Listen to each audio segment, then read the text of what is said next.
Right. All right, everyone. Hello, it's Trey, and I am with Dazzling Kate and our special guest, Raging Rainbow, aka Dylan. Let What's going everybody on, know. everybody? And we're Hey going to be guys, talking about random stuff. And I had to get Dylan on. You guys requested him, and I had to oblige. And we get to talk about fun things. And he's one of the few people that's not hypnotized by the stupidity of Hollywood. Yeah, it's a whole lot of them nowadays. Yeah, you're right about that. But I'm yeah, trying. thanks I'm for trying. having I'm me trying having me very. on. Like, especially when you're saying the audience requests it. We do what the audience says. We always give them the show that they want. So that's why I'm here. Exactly. Oh, Lord have mercy, that thing right there. Sorry, my iPad was playing stuff. But yeah, we're going to talk about random geek pop culture things. And oh, by the way, Echo sucks. Echo, oh my god, don't remind me of Echo that. sucks. No, Oh no. Not god. only does it sucks, not only does it sucks. They did an interview with the bitch. She didn't know nothing. She know nothing. Hmm. What? That's the thing Man. that kills me. She knows nothing. And you know what her inspiration was for the story?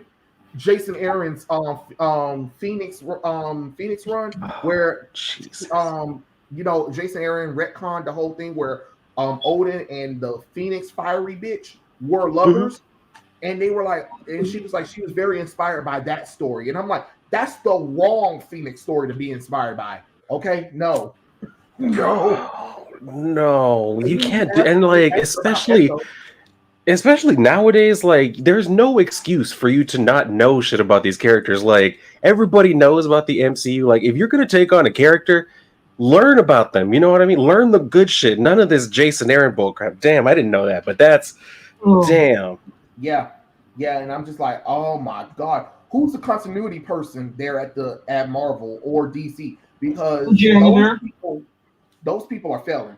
They're failing at their jobs. No, seriously, Mhm. DC and Marvel literally has a continuity person that's supposed to understand the entire continuity of the universe that they're in. Even don't matter if it's got rebooted or whatever, they're supposed to know everything. And for them not to know everything is ridiculous, to be honest. Like for her, she said that Marvel came to her. She didn't come to Marvel at all.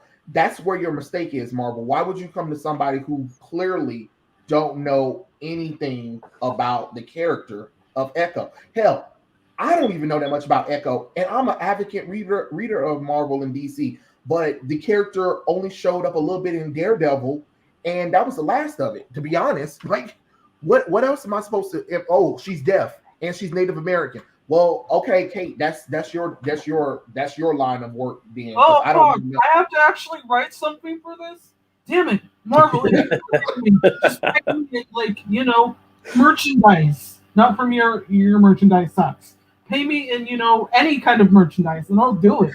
I'll jump over that cliff if you tell me. Oh, well, actually, I wouldn't. Actually, never mind. I don't want to work for you. Don't Hello, give them any everyone. ideas now. Hello, everyone. How's it going? Oh, William. Let's see. William says another Friday night, another fantastic live stream with the great Trey McHale and the glorious Dazzling Kate. Let's get it. Yes, Aw. and we got Dylan now. Hell yeah. Not cryptic. Hey, everybody. Jameson. Hello, everyone. And hey, Kate and Trey. OMG, Dylan is on. I'm so excited. Yeah, I had to get him Free Fire Pro. Hey, thanks. Thank you, Free Fire Pro. I'm glad to hear that. Oh, Cryptic said, "Oh boy, that Echo story. Honestly, if anybody was going to be the Phoenix to spice things up, it should have been Shang-Chi, given how significant the Phoenix is in his culture. You would think, but to be honest, let's be honest. Let's be honest. The Phoenix haven't been the Phoenix since they got rid of it from Jean Grey. It ain't working. Like they tried to separate Jean and the Phoenix. It doesn't work. Throw the Phoenix back at Jean Grey and call it a goddamn day. It is what it is. You know what I'm saying? Like when are we interested in the Phoenix? When she's with Jean Grey.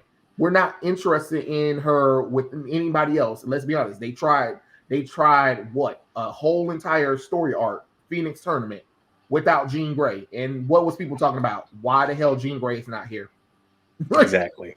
like Like And it just because you're right, it doesn't work when it's not Jean Grey, especially because like when you take that shit away from her, what do they have Jean Grey doing? Tell you Iceman that you're actually gay. It's like they decided to just take it all apart, and they decided we're going to ruin both of these things.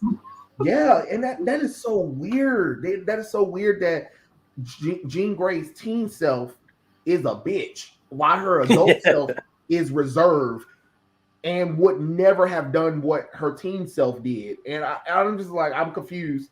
Who is this character and what happened? But my thing is, Echo was dead at the time.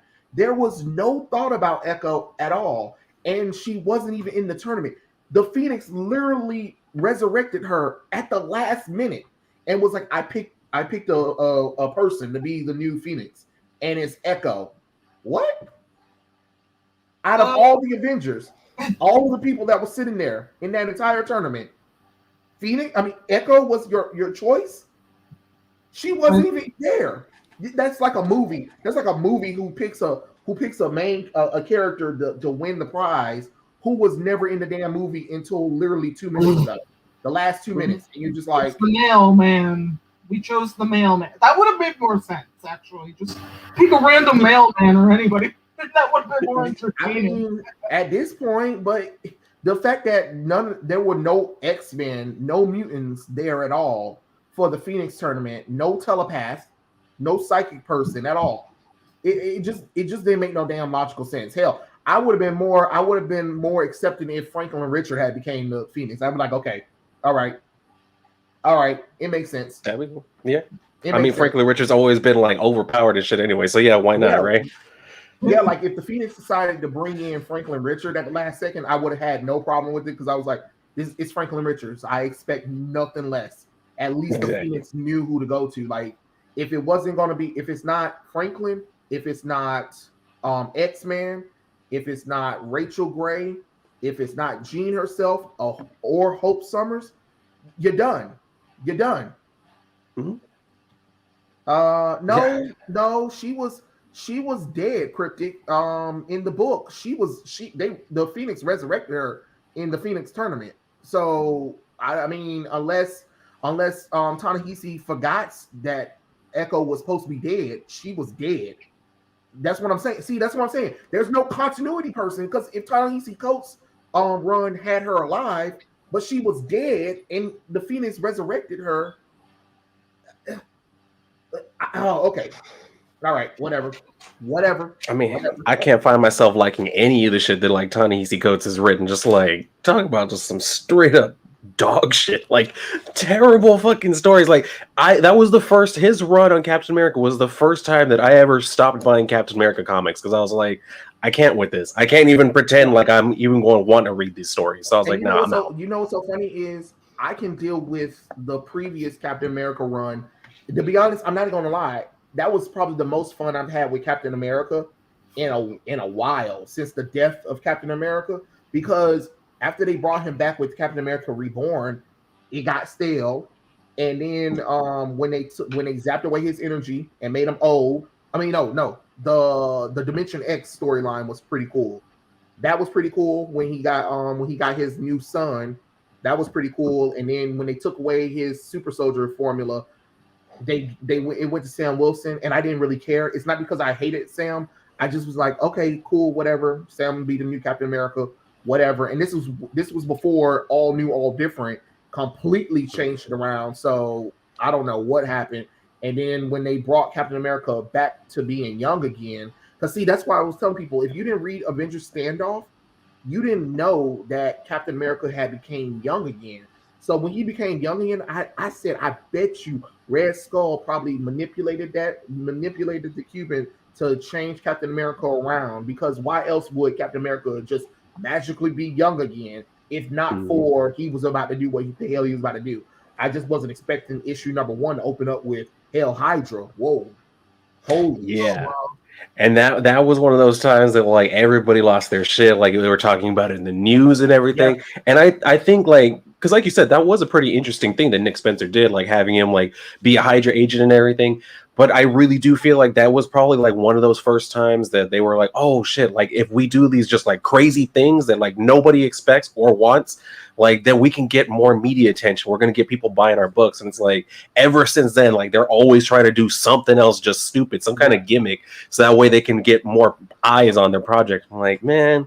And I think Marvel was the linchpin that showed DC that, well, fuck, if Marvel is allowed to fuck up Captain America, we can fuck up Superman. Because you notice that as soon as they fucked up Captain America, it's been less. Because they were in the process of fixing Superman during the time that Captain America was batshit crazy, right? And they were doing really well with Rebirth.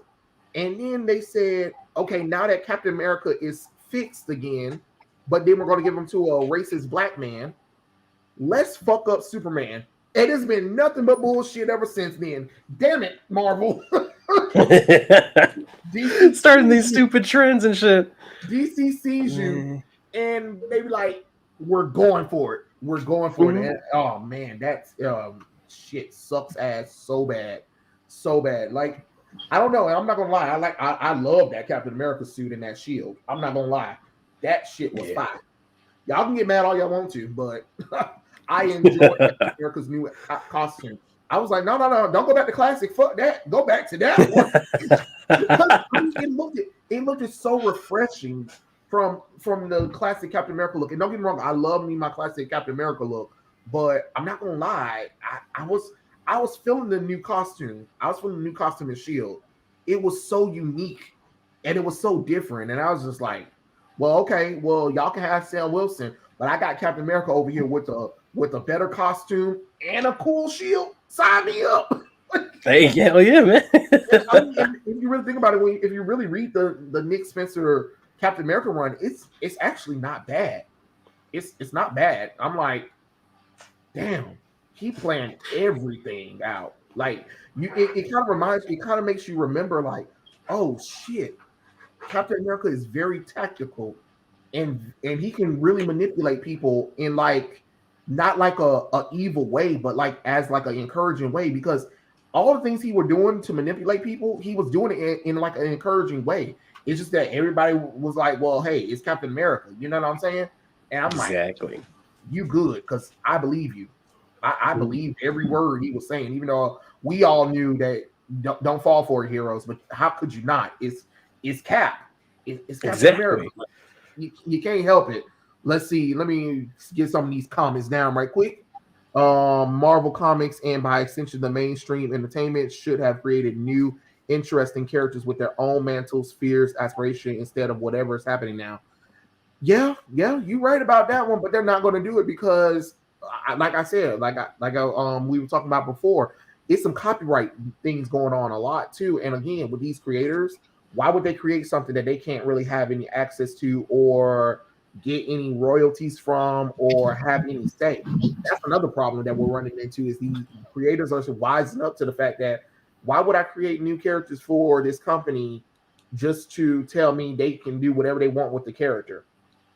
And that's sad, to be honest. I haven't watched Shang-Chi. What's everyone's impression on it? Is it worth a watch? No, you're not missing nothing. You're not missing out on much of anything at all. You ain't missing out on nothing. You could just look at the synopsis and be like, okay, cool, I got it. Anyone seen Internals yet? I heard it suck balls. It does. I ain't seen it. I'm not trying to sit down and waste that much time of my life. You can look at the movie and you can tell it sucks balls. Like look at it. It was boring. It looks boring. Like, hello, Jack Kirby, where you at? Because I can't find you in none of this shit. Like, those are the worst fucking costumes I've seen out of any of the movies. Like, I think just the only terrible. Who had a decent outfit was Angelina Jolie Athena, and her ass was sleepwalking through the whole movie. Okay, I haven't seen the movie, but you can look at the previews where she's in it, and you can be like, Angelina Jolie is just here for a paycheck that she don't really need, but I believe she's doing it for her kids. Yeah, that was it. She did it for her kids. That's what it was. That's probably what it was. Yeah, absolutely. Said, hello, everyone. It's not X-Men. Wait, hold on. It's not X-Men, it's X people. I can't believe how bigoted you are. Oh yeah, I drink a whole lot of bigot tea and I'm gonna continue to be bigot as fuck. It's X-Men. X-Men. X-Men. The moment you have to be done with Marvel once they change the official title of X-Men, you'd be like, all right, we're out. We're out. Like how can you justify it? How can you justify the X people over X-Men? Like, no thanks. I'm out. I'm out. Exactly. Cryptic said, the best thing about Coats of Captain America run is that the Jordan Peterson raised $150,000 for charity in response to Coats labeling him Red Skull. Yeah, I heard about that. I heard about that. Good, that's good for him. He actually turned that joke into some money. I'm good. Yeah. Yeah, I was close to buying one of them lobster shirts too. I was like, yo, these actually look pretty sick, but I ended up not doing it. But well, yeah, like I said, good for him. Yeah, good for him. Ta-Nehisi Coates is weird. He's kind of racist. He says bigoted stuff about white people, and he turned Steve Trevor into a mouthpiece. Wait. Ta-Nehisi Coates was working on Wonder Woman?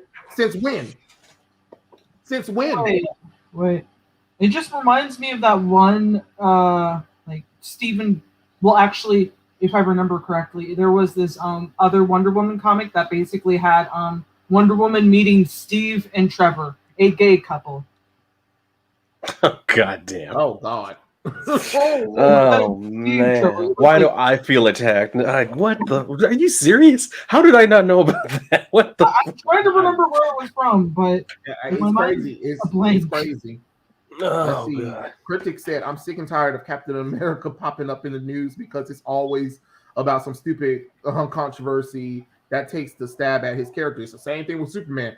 Welcome to patriotic characters where you're in America, but you're not allowed to be American." Yeah. I didn't like Falcon and the Winter Soldier. There, I said it. I'm gonna give you a secret, William. I didn't like most of Phase 4. There, I said it. All of this has just been terrible. Like, yeah, I didn't like Falcon and Winter Soldier. I walked into it, I was like, okay, I'm gonna give this a chance, even though I don't really like, Sam as Cap or whatever. I was like, all right, but let me check it out. Yeah, and it just got worse with each fucking episode. I mean, to be honest, it was hard for me to continue to watch when we realized that the true Flag Smasher was a female. I was like, no, I can't suspend my disbelief that much. And they were like, well, she took the super soldier formula. No.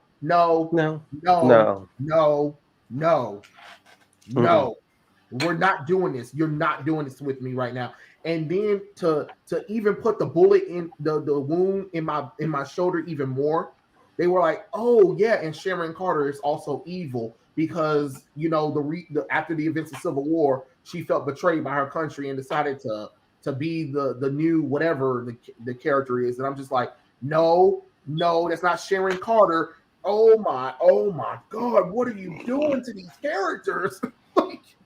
And they just make it obvious they hate their own characters now. Like, it's ridiculous. And the actress who's playing her, I'm like, no, she's doing the same thing she did on the ABC show Revenge. She is literally following the same plot where basically she got betrayed by people that, or I think the government or some people that she really trusted, right?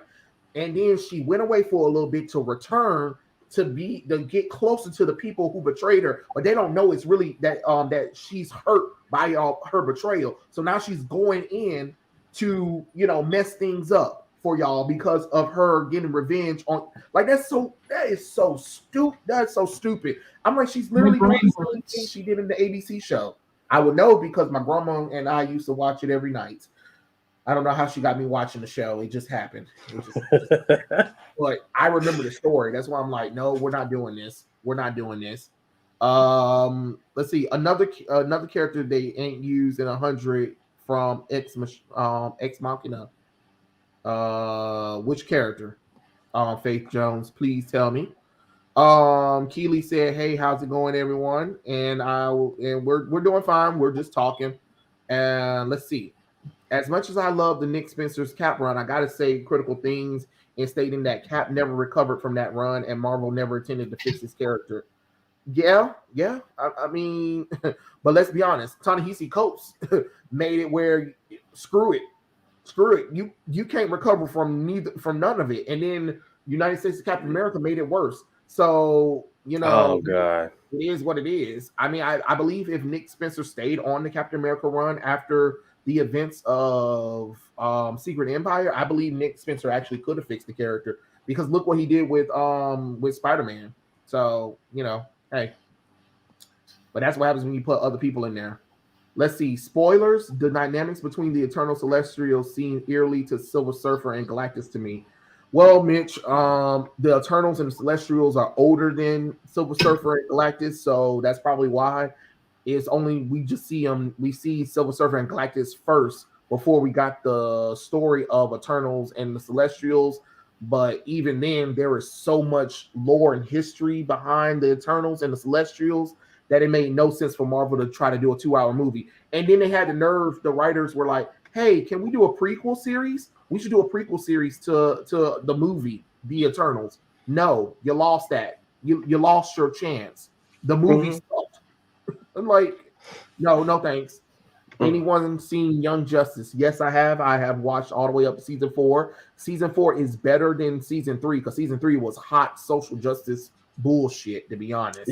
Not gonna lie. I'm not gonna lie. Let's see.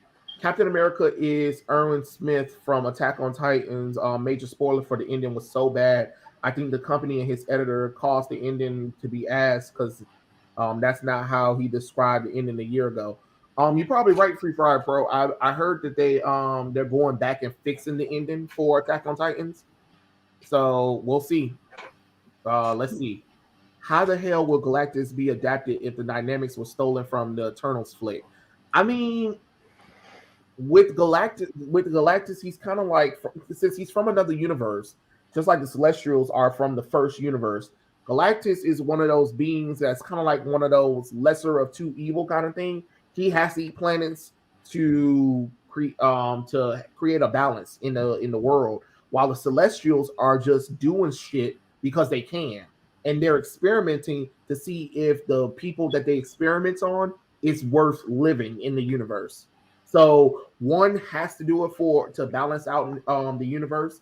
The others doing it because they want to experiment and see what happens. Let's see.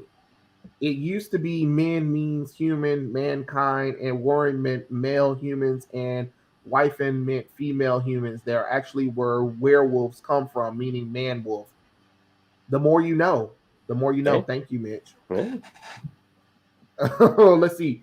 Cryptic said, I hated the Eternals, but if I had to give it a positive, it was a scene with Fossa and his husband because they portrayed them as loving parents instead of, look, we're a gay couple. I'm quite sure, but at the same time, why was he even in the movie? The characters weren't gay to begin with. That's the whole crux of that. It doesn't matter if they portrayed them positive. The question is, why were they in there in a movie or a franchise that never had it in there? I'm just saying. And especially when you got the actor out there talking about, oh yeah, imagine how many lives this is going to save, like gay kids that might be on the verge of suicide. I'm like, it's a movie. Calm down. Yeah, when he said that, I was like, man. I don't know if you had any dick in a long time or something like that. I don't know if you got a little nut up in you or something like that, but calm all the way hell down. Calm all the hell down, because you are at a 20. Bring it down to a 40. You need to take all the seats. Go ahead, sit down. Yeah, like sit all the hell down. Because I was like, what are you talking about? Like, this isn't the first movie with gay people in it. What are we talking about here? Yeah, I was like, what are you trying to do? Over here trying to boost yourself and shit. I was like, how about you wait for the reviews to come in? Oh wait, that's right.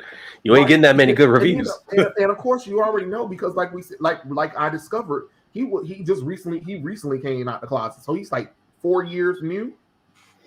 Jesus. I think he came out in 2018 and 2021. Oh, you brand new. No wonder you excited. Exactly. It's the new gays always out here having to do the most, make all the damn noise. Like, oh man. I think I saw a show that did that where it was a guy he finally came out, and he was so liberating about it that he had to like tell people, and then I think one of his friends was like, "All right, we get it. You came out the closet. You're brand new to this gay world, but calm the hell down because we don't care." And I was Exactly. Like, it's not that big of a deal. Like, what were you expecting us to say? Like, you keep making, like he kept making a spectacle of how I'm gay, and then his friend was like, "We know, shut the hell up. You've been saying it for 2 weeks now. We get it. You're liberated. Calm the hell down." Jeez. Still smelling like fresh ass plastic and shit, but you still want to be yelling about it. Like, dude, calm down. It's nothing new, especially not nowadays. Like, goddamn. Oh, okay. Yeah, all right. Hold on. Free Fire Pro corrected himself. He said, "I meant Steve Rogers. He turned him into a mouthpiece, not Steve Trevor." There is one Wonder Woman comic where she lectures people on mansplaining, though. Why? That's not even Diana's personality. Diana would never say nothing stupid like that. All right, whatever. Sure. Why not? They don't care about these characters. I like Falcon and the Winter Soldier, but yes, I got to point out that they made Carly more powerful than she should have been. Heck, John Walker should have put fear of God in her instead of taking an L. Well, she's a female. The females have to be better. I'm just being honest. Let's see. The Celestials in the comics seed plants and cultivate life. Now there are reversed in the MCU. I mean, sort of, yeah, sort of no. I mean, because the Celestials do that anyway, but they also destroy too. So it's kind of one of those things like they're doing it because they can, while Galactus is doing it because it brings balance to the universe. So one is doing it because they can, and then the other is doing it because they can for reasons. It's just an experiment. So that's basically what it is. Let's see. This question is for y'all. Who's y'all favorite superhero from DC and Marvel? What superpower would you want, and what superhero would you want to spend a day with? God damn it, Free Fire Pro. That's a whole loaded question. I was gonna say that's a quiz right there. That's a pop quiz. I'm trying to tell you. I wasn't even ready. Oh God. Okay. Ooh. I mean, I know who my favorite like DC character is, but Marvel, it's gonna take me a second. I know, right? Oh, damn. You're putting us on the spot, man. Okay, well, I mean, I guess if I had to pick, because I know for sure, like from DC, my favorite character is Dr. Midnight. From Marvel, I'd probably say Thor. But I mean, I've loved Thor since like before the movies and shit, so that's probably why I would say Thor. What superpower would you want? Shit. To fly, just because that would make so much shit easier for me. Not having to be in traffic and shit. Yeah, flying. And what superhero would you want to spend a day with? Oh, man, whoever has the most boring day to day. I'm not trying to be like chased and set on fire and shit. You know what I mean? So whoever has the least amount to do during the day, that's who I'm gonna go hang out with. I don't know why I flashed back to the episode of Batman Beyond where Terry had to take care of that robotic egg baby. And it was that his partner thought that Terry was boring, and then you realize that this baby had to go on the journey with Bruce. Like, could you imagine if you were trying to hang out with a superhero and he was like, "We gotta go." What do you mean we gotta go? Because we're being chased. We're being chased. Wait, we're being chased. Well, hold on, my food just got here. Are you sure we got? Damn it! All right, fine. Get down. God shit. Get in the car. So is this an everyday occurrence with you? Well, yeah, I'm a superhero. I mean, yeah, but I thought it was your off day. Yeah, sort of. I knew I should have went with that goddamn other one. I knew his ass wasn't doing nothing. Shit. I was gonna say, whoever's just on like monitor duty, I'm gonna go sit with them up on the JLU fucking watchtower. I knew I should have went with Martian Manhunt's ass. His ass sit there at the watchtower and listens. Oh man, yeah. Oh, that shit was funny though, because that baby egg got into everything. I was like, I don't understand how a baby egg gets into things. You're supposed to be just a baby, but at the same time, I forget babies get into everything when you tell them to sit there. That's true. What's that movie? What's that movie? The movie with the baby and the three stooges trying to get the baby because they kidnapped the baby from from a rich family, and the whole movie was them trying to get back the baby after the baby got loose in New York City.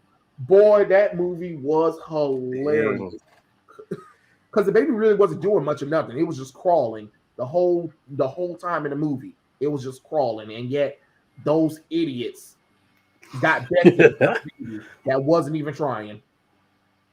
Damn, that does sound pretty funny. It's a good movie. If I can remember the name of that movie is hilarious. Kate, what about you? Okay, favorite superhero from DC is John Constantine. My favorite Marvel superhero, that is a difficult one. Or character in this case. Fuck. I would have to say. I'm trying my best to think because I like remembering names, but well, I guess I would want to I guess okay. Fuck, I'm just gonna go with a straight answer. The Winter Soldier. I mean, yeah. Who would I want to hang out with? Oh fuck. Damn. That is a difficult question. I mean, I don't mind being blown to bits as long as I get to see some kind of action. But it's difficult. It's so difficult to choose between Nightwing or the Dazzler or I don't know. I would want to hang out with John Constantine, but I know that I would be fucked by that point. And if I went with, I'm trying to tell you. You probably would have sold your soul without you even realizing. Be like, bitch, I wouldn't mind. Just you end up sold to some demons and shit just off of a deal that he made, and you're like, what the fuck? What kind of friend are you? Damn. Right. But yeah, I would probably go with the Dazzler because if you really think about it, nothing a few events have surrounded her, but she's not really pulled into a lot of situations unless you really think about any mutant situations. Then yeah. But it doesn't happen frequently from what I can remember. Yeah, you'll be mostly in her concerts while she perform. So yeah. And what superpower would you want? Okay, superpower. Fuck. Dang. Okay. It's such a hard difficulty to come down with a power. Ooh. I don't want anything too risky because if you really think about it, if I were to get super strength, I wouldn't know when to know how hard I can go and how little I have to do to lift something. So that's probably not a good idea. There was this one cool ability. I'm trying to remember what it was. What did it do? Basically, it was kind of fuck. It was kind of okay. I'm just gonna answer in a short way. I would probably have diamond skin. That's the best way. Basically Emma Frost diamond skin ability. Yeah, that's not bad. I would that's pretty cool. Sell off my skin and be like, here. Could you imagine? Oh my god, what if Emma Frost does molt? Oh shit! That's a lot of diamond. That's a lot of diamond. That's true. That's a lot of money right there. Damn. I'd be like, girl, they should do that in the storyline and have her molting some of that shit off. Yeah. I'd be like, just molt as much as you need. And then you can just get more money. Could you imagine if she was broke and she was like, darling, I'm never broke. And then she turns to diamond and she chips off a little bit off herself. And if she uses it, I'd be like, I'm done. I would too. But that would be amazing. That would be damn, that'd be bad. I had never thought about that.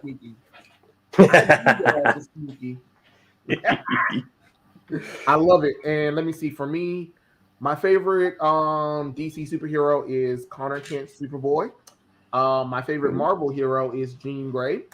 The superpower I would want is ultra powerful warp reality, chaotic warp reality. I get to warp reality into whatever I need, give myself whatever I need, do whatever I need to. Oh wait, Marvel and DC screwing up again. Reverse all of that. In there. Oh my god, she's back. See, you're the hero that we need, man. I'm just saying. I would go all the way to DC offices. I'd be like, before I, change things up, I'm going to give you guys a chance to correct yourself. Okay, you got a year, and if you don't, I'm going to come and reverse stuff. How did you get in this office? Don't worry about how I got into this office. Just correct things. All right. Or I will be back. I will be back. Oh, you should get in a creepy costume, and then they would be just like, "Oh my god, what the hell is that?" And you'd be like, "Oh, you know what costume I wear? The creepy mount. I'll wear the Liv costume from Rebirth, Teen Titans Rebirth. When Lilith finally put on the costume, that girl ain't never had a costume until Rebirth, and she has like the most creepiest costume for a telepathic psychic person. I'm like, why are you looking like some goddamn Grim Reaper, ho? It's a nice costume. It's a nice costume, but it shouldn't be for a psychic person like that's supposed to be a sweetheart like Lilith. Like I just didn't understand. "Oh, Lilith! I love Lilith. Oh my god!" And let's see. That'd be pretty badass, though. What superhero would I want to spend the day with? Dick Grayson. I mean, why not? The motherfucker look like he's fun, and I feel like his behind probably have us doing gymnastic shit. I'd be like, that's what I was thinking. Of course you would. And then every time we're walking and hanging out, he's gonna get stares from everybody, and they're gonna be like, "Yep, nice ass. Yes, he knows, but we're hanging out. Going somewhere with all that." Exactly. Yep. This is my day. My day. You guys can have them later. Exactly. We just got finished doing flips and shit. Like my back is hurting. Like this is my downtime with him. I'm trying to tell you. Like no. Because you can tell like Dick Grayson is a down to earth kind of guy that would love to just hang out and have fun and do bro things. Yeah. So I would definitely hang out with him. Let's see. And Faith Jones says, why is Fabos the only one that's fat? Diversity and inclusion, girl. I don't know why you asked that question. Let's see. Now in the MCU, the Celestials are basically consumed planets to live. To summarize, they send Eternals to the prime planets for them to kind of Silver Surfer it. Yeah, sort of. I mean, like I said, that's why I'm saying like it's so complicated that they could have used the first volume of Jack Kirby's Eternals and they could have made a good movie out of it, but they chose not to. So it is what it is. Let's see. The MCU was stolen by Kevin Feige from Jon Favreau. Yeah, that's true. That is definitely true. A lot more than both Feige and Smirnoff, but that's not just saying much. Sony's been capturing my interest lately. Yeah, it seems like Sony's learning. It seems like Sony's learning their mistake from Amazing Spider-Man 2, because I don't care what none of y'all say. Amazing Spider-Man wasn't bad. Nobody said anything bad about Amazing Spider-Man. It's only when Amazing Spider-Man 2 came out. Oh, Amazing Spider-Man franchise sucked. No. Correction. Amazing Spider-Man 2 sucked. But that Amazing Spider-Man 2 suit was awesome. That was probably the most accurate costume I've ever seen. It really felt like it came right out of the comic book. Like, damn, that costume was amazing. Yeah, that one was sick. Yeah, damn, that was a cool costume. Let's see. They made Bucky weaker in Falcon and the Winter Soldier. Well, yeah, usually when a bad guy usually goes to the good team, he usually becomes weaker. I don't know why they do that, but it makes no sense. Yeah. Let's see. If she chips it off, would it turn back to flesh? That's a good question. No, actually, no, it doesn't. No, it doesn't, because Emma's diamond skin has been shattered before, and it stayed diamond. And oh boy, I remember that. I remember that thing where she fought that person, and they were able to shatter her, but she kept fighting because she had to defend her students, which is kind of funny. You know what's so funny is Emma Frost is like Zatanna from Glee. Both are some bitchy ass bitches. Let's be honest. Emma Frost is a whole bitch. Bitch. But when it comes to people that they care about, they care ferociously. And you would think that because of the personality that Emma Frost is, that you don't think that she cares about anybody. But she really does care about kids, though, which is saying something for a character that's so cold and bitchy. I thought it was very impressive that she put her life on the line to protect her students, no matter what the reasoning was. Yeah, that's a good point. That's a good point because I know I don't care about kids that much. Shit, the school gets attacked, my ass is the first one out the door. I mean, I don't blame you. I don't blame you. Be like, move out the way, you kids. Exactly. Pushing them down the stairs. Get out of my way, damn it. Be like, you're supposed to be the last one out. We're supposed to get out first over my dead body. I was gonna say. I would already be dead at that point. Like, could you imagine like being in school and then like somebody decides to freak out and have a school shooting, and you're supposed to be the teacher that's supposed to protect everybody, and you're the one that jumped out the window and got the fuck on? Hell yeah. Shit. Be like, Dylan, so you had a class full of students, and when the person came in our school and we shut down everything, our students said that you jumped out the window and got the hell on. Is there something you want to explain to us? Oh my gosh, that might be something. Shit, why don't you ask them why they didn't follow me out the damn window? Shit, what? I knew what I was doing. They should have followed the example. It's follow the leader. That does remind me about like the questions during those type of situations where everyone's just like, wait, why can't we just climb out the window? Like if they're in the school, we can climb down. We can just make a human ladder, or if we're on the first floor. Yeah, it's just really weird. Like we can't sit here and just. They're going in there to try to get you out the building anyway. But if I have a reasoning to get the hell out of here, and I can do it while keeping the students safe. Oh, bitches, we're going out. I'm gonna be like, okay, y'all, the school said there are procedures that we're gonna follow, but I'm black. So what the fuck we gonna do is there's the window over there.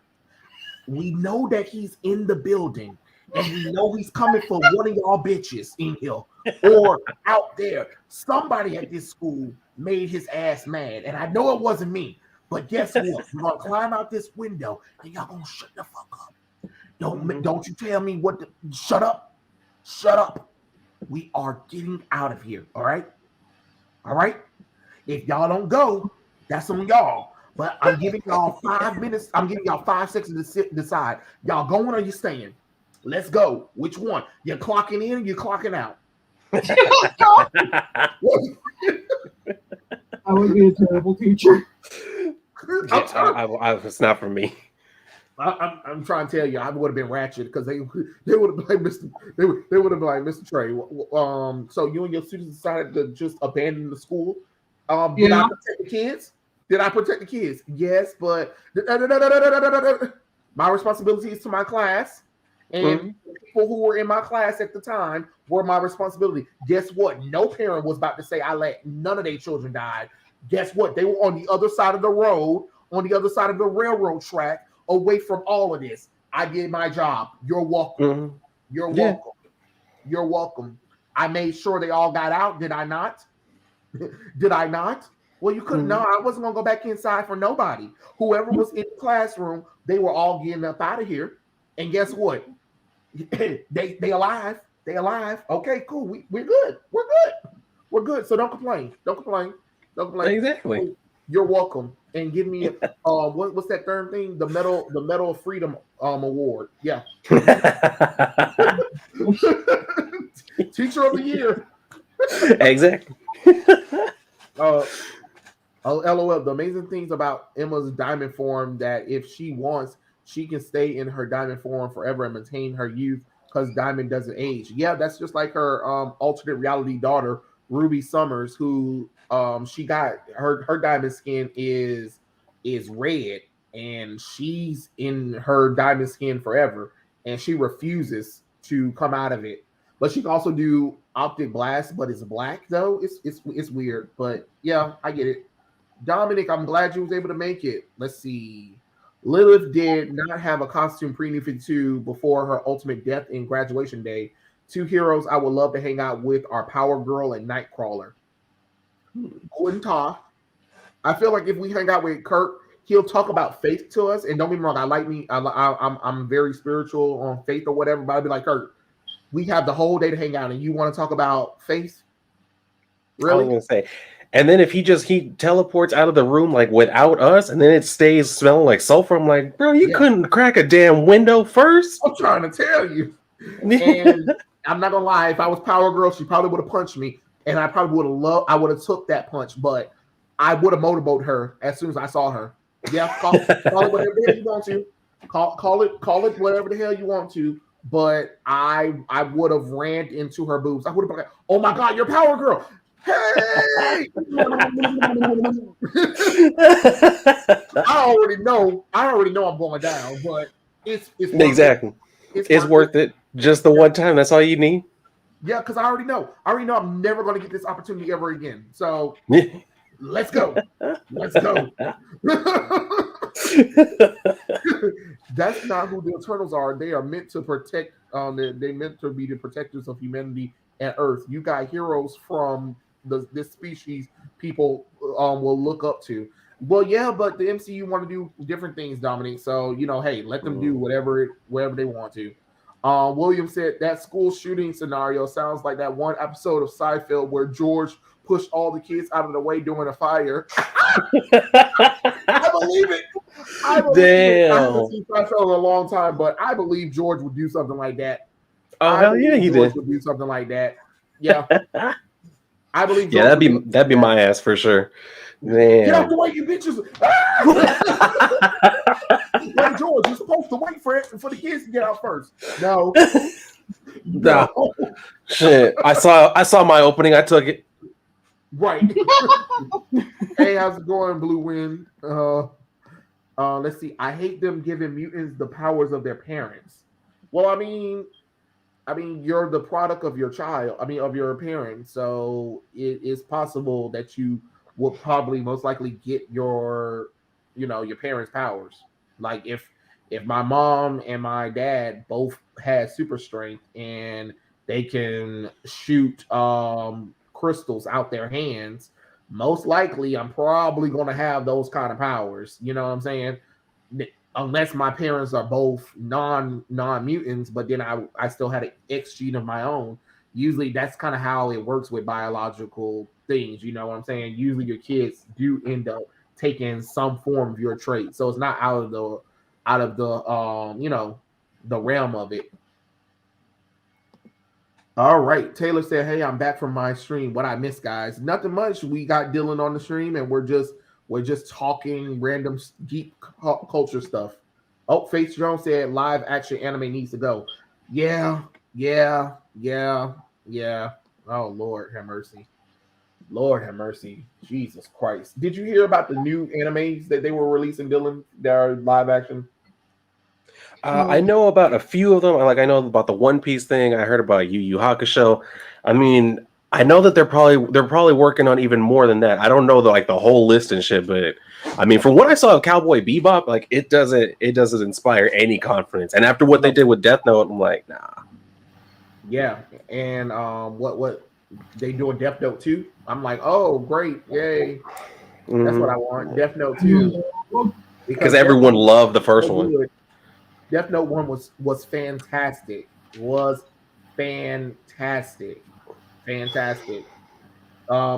else? They're doing a live action Gundam. That's right. Fuck. Saint Seiya is getting a live action remake, I believe. Oh Lord have mercy! It was another anime I forgot that they said was getting another live action remake, but I can't remember the other two animes that they said. But we already know it's the main ones that they like to do. I'm just saying, leave Sailor Moon alone. Don't even do it. Don't even do it. Don't even look that direction. Don't touch it. Leave it alone. Don't even do it because you already touched Dragon Ball and that was hot trash. Oh, yeah, that was hot trash. Like, I don't even know what they were thinking. I don't know what crap they were smoking. Yeah. Matter of fact, I don't even think they were smoking because I bet if they were smoking, they probably would have gave us a better idea than what they approved of. Because wow, that's probably true. They would have actually had some creativity in that shit. Yeah, you're right about that. You are definitely right about that. But you know the only reason why they're doing it is because they want the popularity, they want the money, and they think that hey, this'll bring in people, which is kind of funny. Okay, you'll bring in people, but then you won't do anything that the fans like, and then you'll tell the fans to shut up and accept it. I don't understand how the hell that works. How you gonna get something that the fans love that you're marking off of and hoping that we'll come and watch it, and then when you change everything about it, you get mad that we don't want it. Exactly. Yeah, that don't even make no damn sense, to be honest. And that's crazy, to be honest. How they just think that it's okay to adapt things. But I mean, to be honest, let's be honest. Anime has such wild styles that it's just not really well suited for anime. I mean, for live action, because there's just too much. There's just too Yeah. much, and it's nothing against anime. They have their own style, but it is what it is. Oh, and I'm gonna make a controversial statement, guys, and you guys are probably gonna be upset. But Ghost in the Shell starring Scarlett Johansson was good. Y'all hate on it for the wrong reasons. There was nothing wrong with it, because if you look at the original Ghost in the Shell, it is literally shot for shot of almost the same damn movie. I'm just being honest. I'm being honest. Y'all picked the wrong fight with Ghost in the Shell. It was fantastic, just like the original one. Just being honest. Let's see. Mitch says Magneto has Scarlet Witch and Quicksilver with different powers. But remember what I just said, Mitch. I said that the parents, if both the parents have the same power, most likely parents who are mutants and a parent who is not a mutant, they can have children that don't have those powers. Just like Magneto had a child with another woman, she ended up having the same powers as Magneto. So it's still something that can be traced genetically. So even if Magneto's children might not have his powers, his grandchildren or his great grandchildren might have them as well. And if both the parents are non-mutants, then if the child has an X gene, that means that X gene can be wherever it wants to.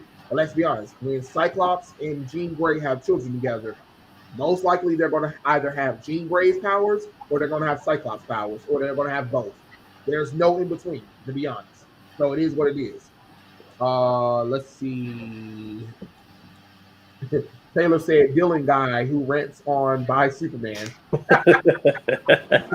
Yeah, that's one of my favorite new topics to talk about. That bisexual Superman, man. I can't.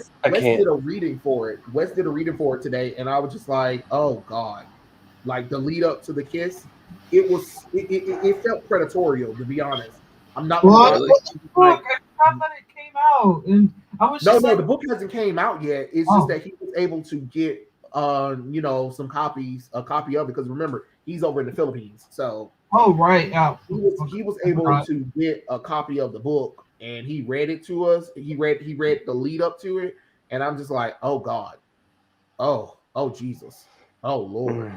Like it was that awkward thing where he, like the way Jay said certain things were like, the world may need you may want to protect the world, but I have you, or something like that, and I don't need to be protected. You don't have to ever worry about hurting me and stuff like that. Get out. No. Get out. We have a new love interest. He's saying stuff that you wouldn't. No. The way he was saying stuff, the way Wes was saying what Jay Nakamura was saying, I was just like, John, get out. No, seriously, like I don't know. No, you don't say nothing like that. I mean, we find out that Dylan. I mean, not Dylan. Shit, I'm sorry, Dylan. I meant to say hey, put in noise cancellation headphones on Superboy while he was out. And he was like, how long was I asleep? 9 hours. It just seems like you needed it. And, I didn't want the world to hear you and stuff like that. You may have the world, but I have you. Whoa. Jump out the window, John. Get out of here. And it comes out on Tuesday. So you already know a lot of us are going to just make fun of it. I'm going to make fun of it. I am. At this point, that's all I can do with that shit, because I'm not reading it for a good story. I know they're not giving me that. This point, it's just me trying to laugh at the book as much as I can. Yeah, it just came off weird. It came off more predatorial. I mean, maybe I'm not trying to really hate on it, because I think it's stupid. I think the whole bisexual Superman stuff is stupid. But if you're gonna write a romance, write it right. If you're not gonna do it at all right, don't do it, man. I mean, Yeah. I've seen more genuine connections with Midnighter and Apollo than this. Like, Tom, you You didn't didn't even like remember. wait that long to even do it. Wouldn't somebody want, somebody to be together if they've been like Yeah. questioning the idea for like, a year, 2 years, that kind of thing, and they're just I like, just why? don't understand what he saw in him. Like, yeah, the other thing. It just doesn't make much sense. I would have probably preferred if it was a different person who actually, had passion. Jay did. No, Jay. No, thank you, Jay. You're. I mean, not it doesn't. It you. does. It just really doesn't make any sense. It doesn't make any sense how this comic book opens up. I mean, the first comic book opens up, and then here come this pink-haired weirdo bitch, and you think I'm supposed to believe that John is all of a sudden interested in him? I mean, from issue number 1 and issue number 2, because that's where I stopped. I was like, "Fuck it, I'm not about to do this. I'm not about to do this to myself. I'm not about to read this book." But from issue number 1 and issue number 2, I don't see any connection where John would think like, "Yeah, I want this pink hair weirdo." Exactly, because like you said, like they introduce him in that first issue and everything, and it's like, okay, he helps him out, like he helps Jay out and shit, and then it's like after that he just keeps constantly coming back. And I mean, this is comics, like we can see their thoughts and shit. Yeah. So if at some point he was like, okay, I actually like him, like I want to spend more time with him, put that in the book. They still haven't put that shit in there, and we're already gonna get to the part where they kiss. I'm like, where was the romance? Where was any fucking sense of attraction? Y'all haven't shown us anything yet. And you know what's so funny? God. You know what's so funny, Dylan, is when you say stuff like that, and then they be like, "Y'all don't say nothing when straight couples do it." Yes, the hell we do. There's been plenty of times where they had straight couples kiss that made no logical sense, and you're just like, "What is this? What is Where this?" Where was the buildup? Yeah, exactly. I mean, have you not watched? Matter of fact, have you not watched any high school teen dramas? There are always characters. They pair up that make absolutely no sense. And you're just like, where was the buildup at? Mm-hmm. Where was the buildup at? At least if you're gonna throw this dog in the fight for me, you need to kind of show me that there's something. There's something. Right now, I'm just like, you're only doing it because you want to get Twitter's attention, and that was it. You know, because like if you're gonna do that shit, like to make it like a surprise, like, oh, surprise, they actually liked each other.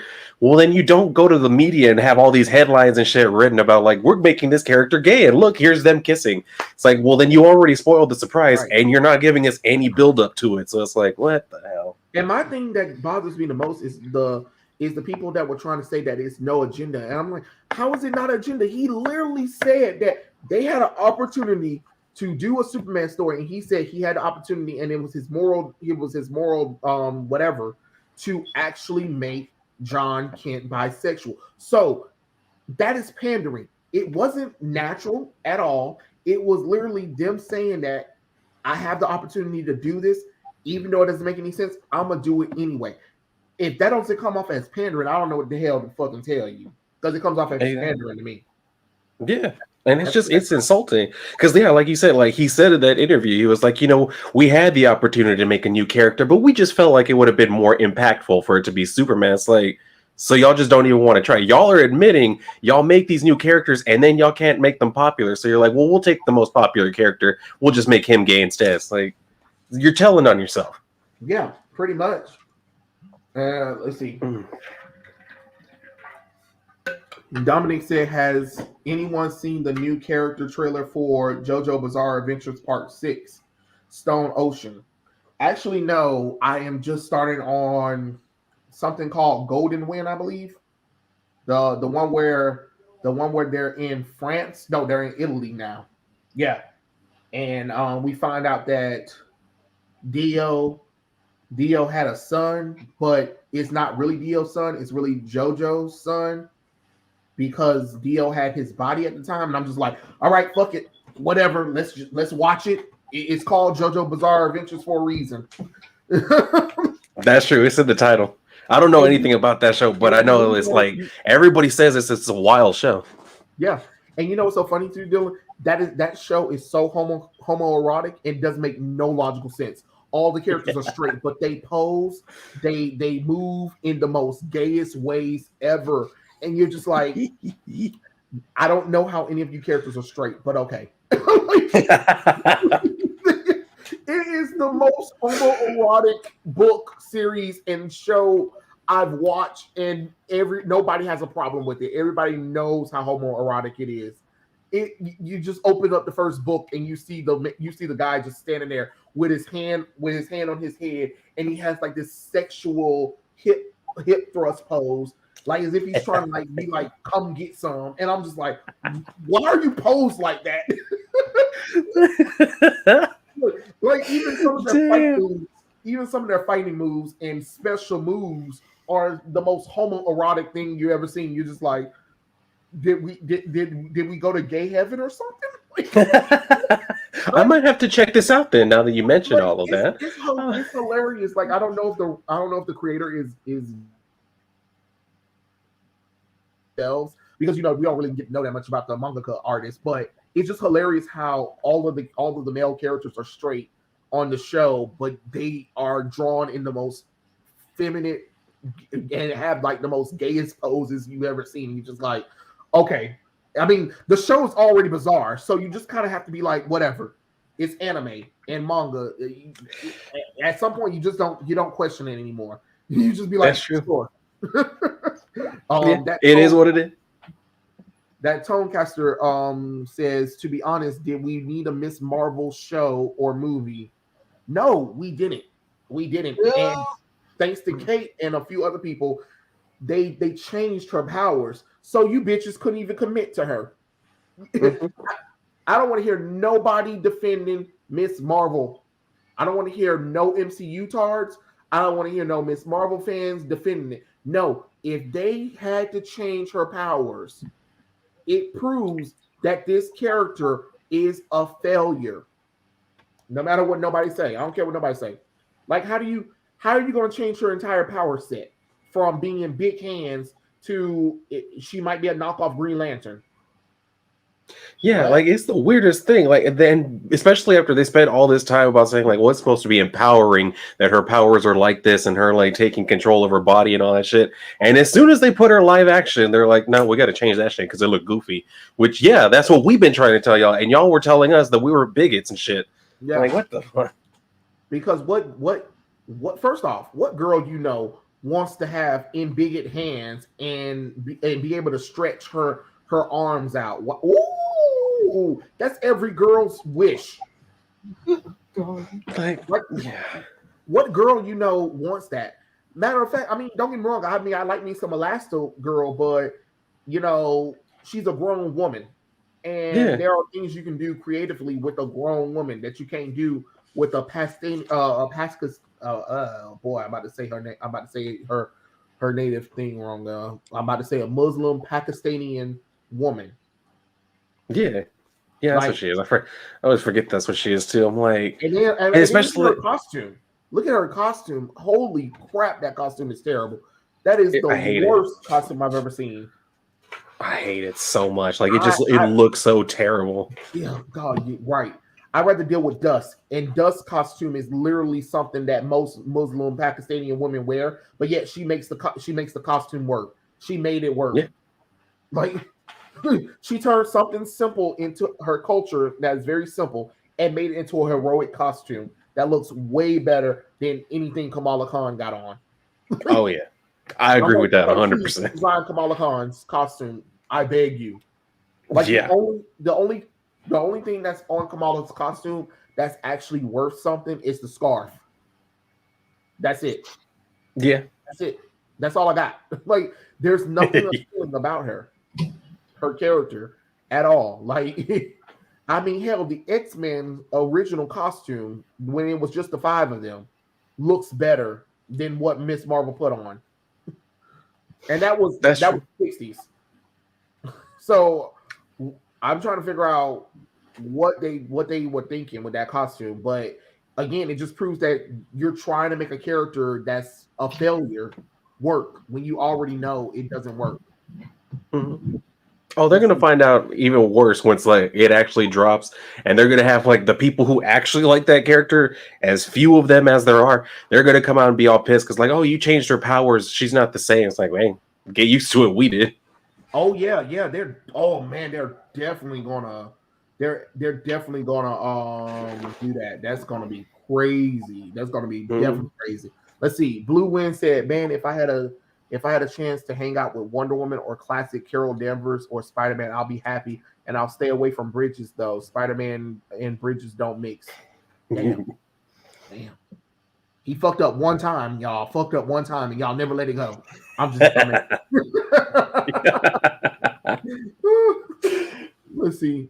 They race swapped. They race swapped L and Light, and they made them into dumbasses. Death Note is one of the animes that could have actually worked in live action, but Netflix screwed that up. You're right. You're right. And I have the entire Death Note collection at the house. It's really cool. But I got the deluxe edition where I got the entire volume in this big old massive book, and it's really cool. It's really cool. I like it. Let's see. Do not touch Usagi or the Sailor Guardians. They might. They might. Oh God, I hope not. I hope not. But they might. Yeah, you're right. Shit. They might. They just might. Let's see. They never read the manga or the anime, and they never accurately adapt. Both anime and comic book fans hate unnecessary changes, but when comic fans get mad, they tell us to piss off and we're racist. Yeah, that's crazy. And you know what's so funny? That's another thing that I was thinking about making a video topic on is the fact that they actually have this thing where it's okay for anime and manga fans to complain about the dumb changes. How many videos are there around on YouTube or on social media? And don't nobody really give them shit. There's might be a few people that might give them shit about them complaining about stuff, but they're allowed to. But as soon as comic book fans express that, we get all kinds of pushback. I never quite understood that. I never understood that. When people for anime and manga and even book readers, people who are actually reading the books that are get adapted into shows or movies, when those people bitch and moan about dumb changes in those things, it's okay. But when comic book fans complain about it, we gotta be all of these terrible things. Make that make sense? Because I'm confused. Yeah, I don't get it either. They always want to just say, well, it's not for you or it's a different universe and all this shit. They twist the logic however they have to just to make sure that you know you're a hateful person and you don't really understand comics. Like, well, hold on now. I've been in this shit for so long. Like, I'm literally surrounded by stacks of them. And y'all just read the shit online and think that y'all understand this stuff because y'all study Wikipedia. Like, come on. Hold on. What? Sorry. Close up. Press the button. What? I'm confused. Oh. Sorry, that's me. I had pressed the button. Sorry. But yeah, it's crazy. I never quite understood that. Like when they make changes in a book series that becomes a film, people be like, yeah, like this is stupid. And people be like, okay, I can understand why, whatever and stuff like that. And there are videos on YouTube, there are comment sections, there are rhetoric. And a lot of people be like, yeah, you're right, yeah, or whatever. But nobody in the media or entertainment attacks them. But as soon as it's comics, that is where it becomes a problem. I never understood that. When most people when most people will read the books that people are complaining about that are changed inaccurately. So you're upset. You're upset that the people who actually read the comic books are upset that the changes that were made that were unnecessary to something that you yourself don't even read and don't even care about. Mm-hmm. I'm sorry. How the hell does that work? And that's the other thing I don't understand too. Like we don't just get people for like the people who want to shill for like the MCU and shit. I've even seen it like sometimes when I'm on like Twitter and shit, where it's people who don't even read comics, don't care about this shit, and they're like, "Why do you even care? They're just fictional characters." Like, okay, first of all, how did you even get into this fucking conversation? How did you end up here if you don't care about comic books? Why are you in this thread? Like, right. I don't understand it. Like everybody loves to just dogpile on us, and I'm like, man, y'all don't actually care. I do, but I know y'all don't. Like, damn. Yeah, and I'm like, okay, well, if you don't care about these comic books, why are you upset that I'm upset at the changes to something that I read? Mm-hmm. Well, because we need diversity. That's not an argument.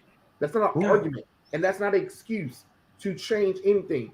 You just admit that you don't read these books. So why do you care that I'm upset at the dumb changes made to it? Like, no offense, the whole Disney Plus day that came out, Moon Knight. I mean, I like Oscar Isaac, but why the fuck is he not white? The character is white. He's a white male. I'm sorry to tell you this. That's what the character is. You can't get mad that I want to see correct adaptations of the characters.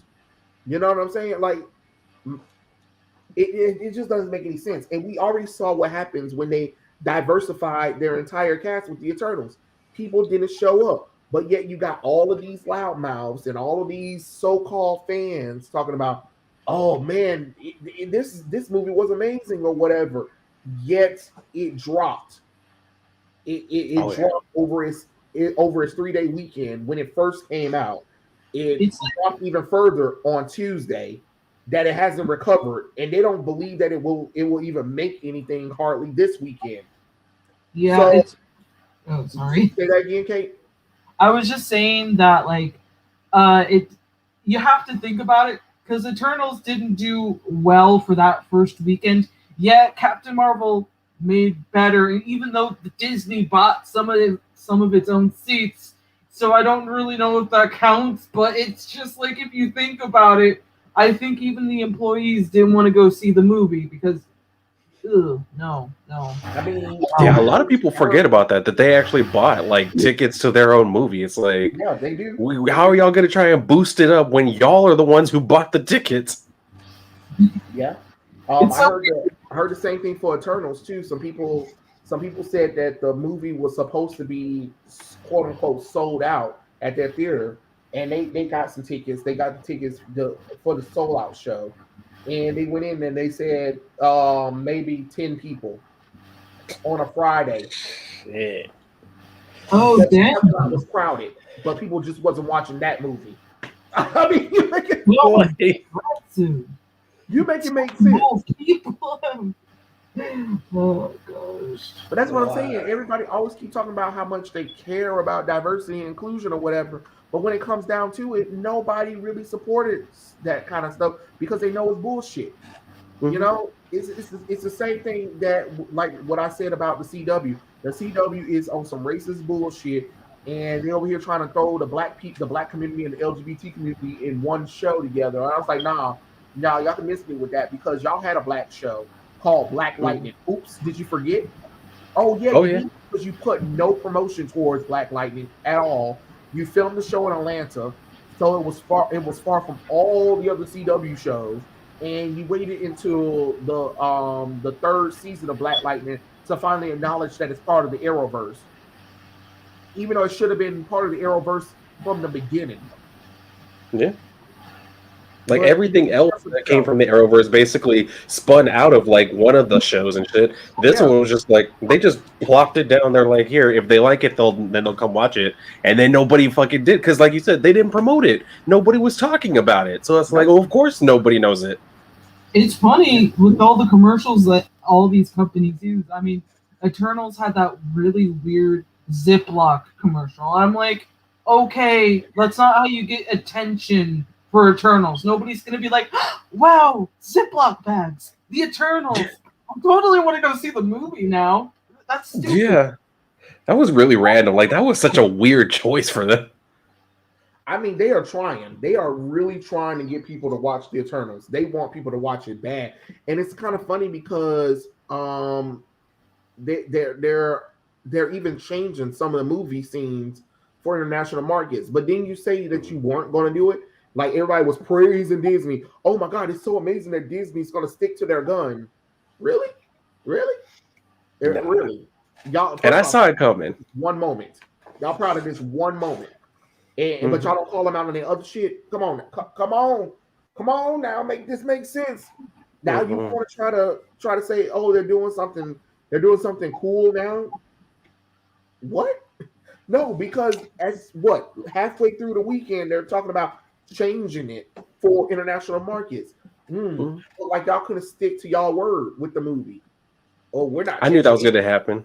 They really thought like them saying like, "Oh, we're not going to change it for the international market" was going to make everybody flock to it, and everybody was just like, "All right, cool, like, good for you, but we're still not going to go watch the movie." So then they were like, "Well, fuck it, we might as well then."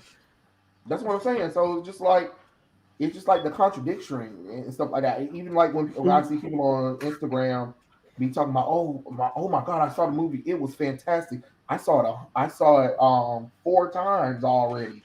Bitch, tell me what happened then. Well, I don't want to spoil it for you, so you got to go watch it for yourself because you didn't watch it. You didn't watch it. Did you know it was created by Jack Kirby? Did you know that they're actually colorful? Did you know that all of the Eternals are not white? Did you know that Thanos is an Eternal too? Did you know any of that? Who? What? Oh, yeah, that's what I thought. Lying bitches. Mm-hmm. Exactly. Didn't know nothing. Didn't know nothing. Don't even get me started again. Love my cosplayers, but god damn it, their heads are so far up their asses sometimes. Because they be trying to champion it, and I'm just like, you don't even read the comic book. Like, this is just you just play dress up and shit. Like, dude, this is a costume for you to put on. You talking about, oh, this is amazing, but you don't even know the history behind the Eternals. That's the thing that I'm more upset about, is that nobody's talking about Jack Kirby at all. Like, why are we not talking about Jack Kirby when we're taking one of his projects that literally is like the New Gods, and we're not talking about Jack Kirby? There was hardly no mention of Jack Kirby at all throughout this entire process of the Eternals.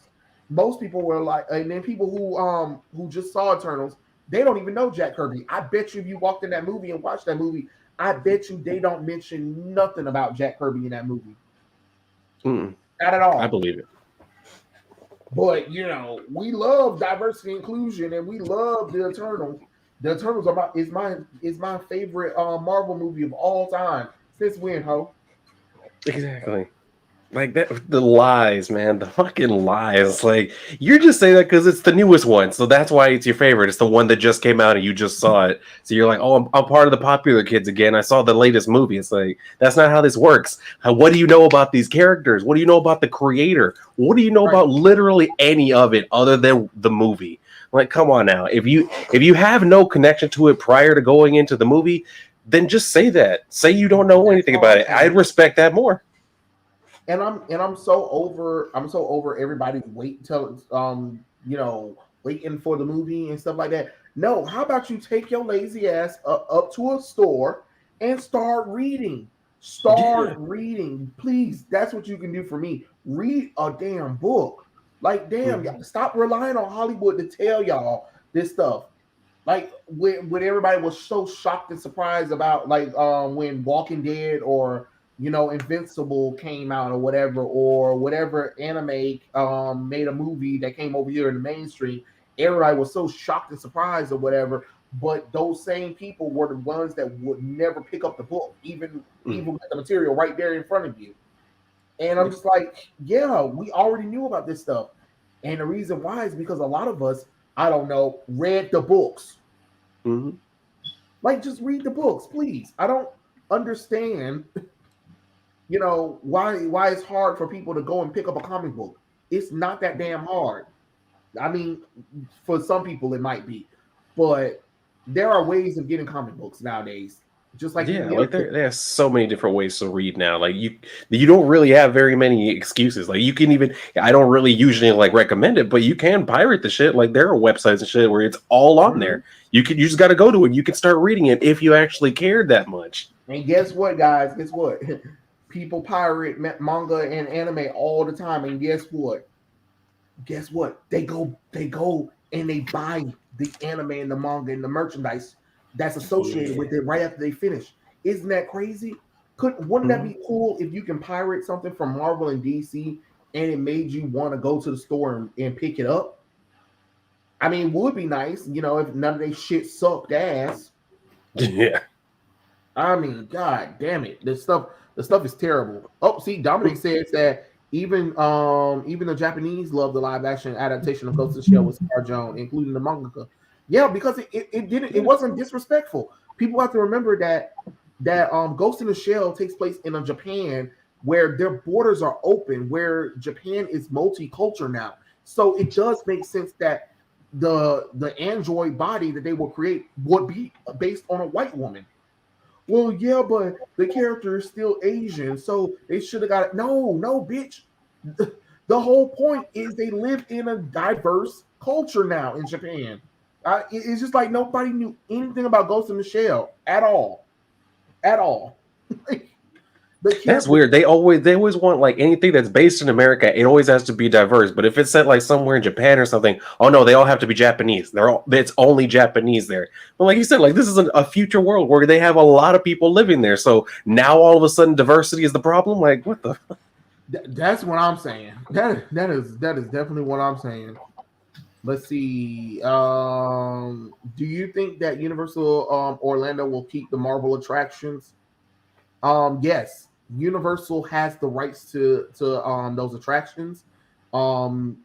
Disney can never get Spider-Man back from Universal Orlando, and Sony already has Spider-Man, but Sony gave the rights to Universal to do the Marvel rides there that includes Spider-Man. So Disney can do a little bit of Spider-Man stuff, but I don't think they're allowed to make an attraction based off of Spider-Man.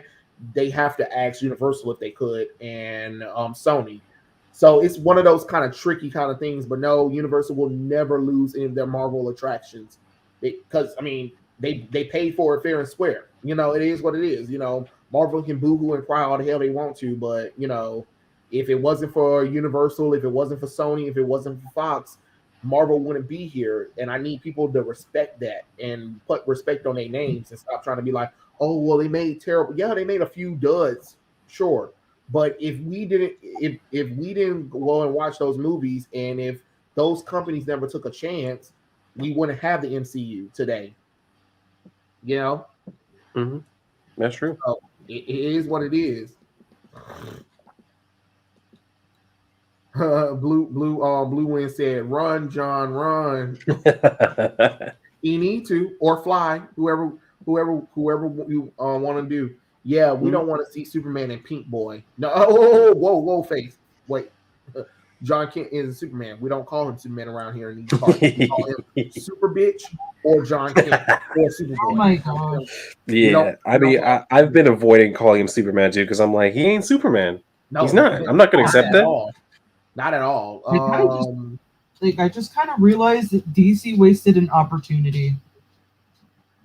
Yeah. With the whole Superman situation, because if it's close to like the anniversary of the death of Superman, why not have Connor Kent step in as the new Superman? I mean, the boy's been Superboy for like since the 90s. Let the guy put on the cape and be Superman. Like it doesn't take that much effort. Just put him in the damn cape. I mean, it's the same thing as like why do we have Jace Fox there when we have Dick Grayson, Jason Todd, Tim Drake? Any of those three could have filled in for Batman at the time. Why do we need a Jace Fox? Or why do we need a Wonder Girl when we have Cassie or Donna Troy? You know what I'm saying? So it's one of those kind of things, like you have those characters there, but instead of that, they were like, hey, let's bring in these new diverse versions of those same characters to replace them. What? Like, what? Nah. You already have the characters right there. Yeah. Like, that's the most insulting part. Like, they've had these characters for decades, but they're like, no, not those. We got to make some new ones, like, with different backgrounds and shit. It's like, why? Like, you already have the character. Y'all already did that. Just go ahead and tell their stories. If you want to tell that story, then tell it with the character who already exists. Mm-hmm. And what's so crazy is with, like, DC especially, where they're creating these new legacy characters or whatever. I'm just like, for what reason? Because you got rid of all the legacy characters when the New 52 came. Okay, so you got rid of the new legacy characters. You slowly brought them back just to shaft them again to bring in diverse versions of the new legacy. What? When the legacy was already there and people love those legacy characters. I'm confused. I don't even understand how the hell that shit fucking work. Shit make my head hurt. That's for sure. Oh wait, weren't we gonna talk about what DC's been doing with like the new fucking ice themed fucking book? Oh yeah. Oh god, yes. That's the reason he brought Dylan in. Like, yes, your favorite team's coming back, Dylan. Justice League Queer. Isn't that exciting? Oh God, yeah. I mean, I haven't been able to sleep. I'm always on the edge of my seat. I'm waiting. My hands have been bleeding. I've been applauding ever since I heard this. I'm like, God damn it, dude. Like when I heard about that, I was like, what is this? Like, just call it a gay club or something. Because I mean, apparently that's what it is. And if I see any bitches going around talking about dancing or doing any of that shit, I'll be like, no. I'm gonna pull up at DC's offices and I'm gonna have a talking to with everyone. I'm gonna be like, everybody, conference room. Don't worry about how I got in here. Don't worry about who I am. Conference room, 5 minutes. Everybody there. Now. Like, oh God, that is hilarious. But don't you know, Dylan? They're saving lives. They're saving your life. That's right. That's right. Because I was never safe until all of a sudden they put gay characters in a comic book. I'm like, God damn, if you don't stop. All together, all of a sudden, all the gay characters decided to team up. Mm-hmm. Yeah. Because we all know each other. We're all friends. We all talk to each other every day. We coordinate how our outfits are gonna work and shit. It's like, man. That means next time, Dylan, I see you. I need to see you. I need to see Blair White. I need to see RuPaul. I need to see Billy Porter. I need to see Lorraine Cox put together. I can't think of anybody else. Some of them. I think there's a drag queen. Her name is Raven. I can't think anymore. I'm sorry. I think there's a drag queen. Her name is Raven, I believe. Bring her. Alex Newell from Glee. You can bring him. The girl, the coach that played Coach Beasley. Bring her. I forgot about her. Yeah.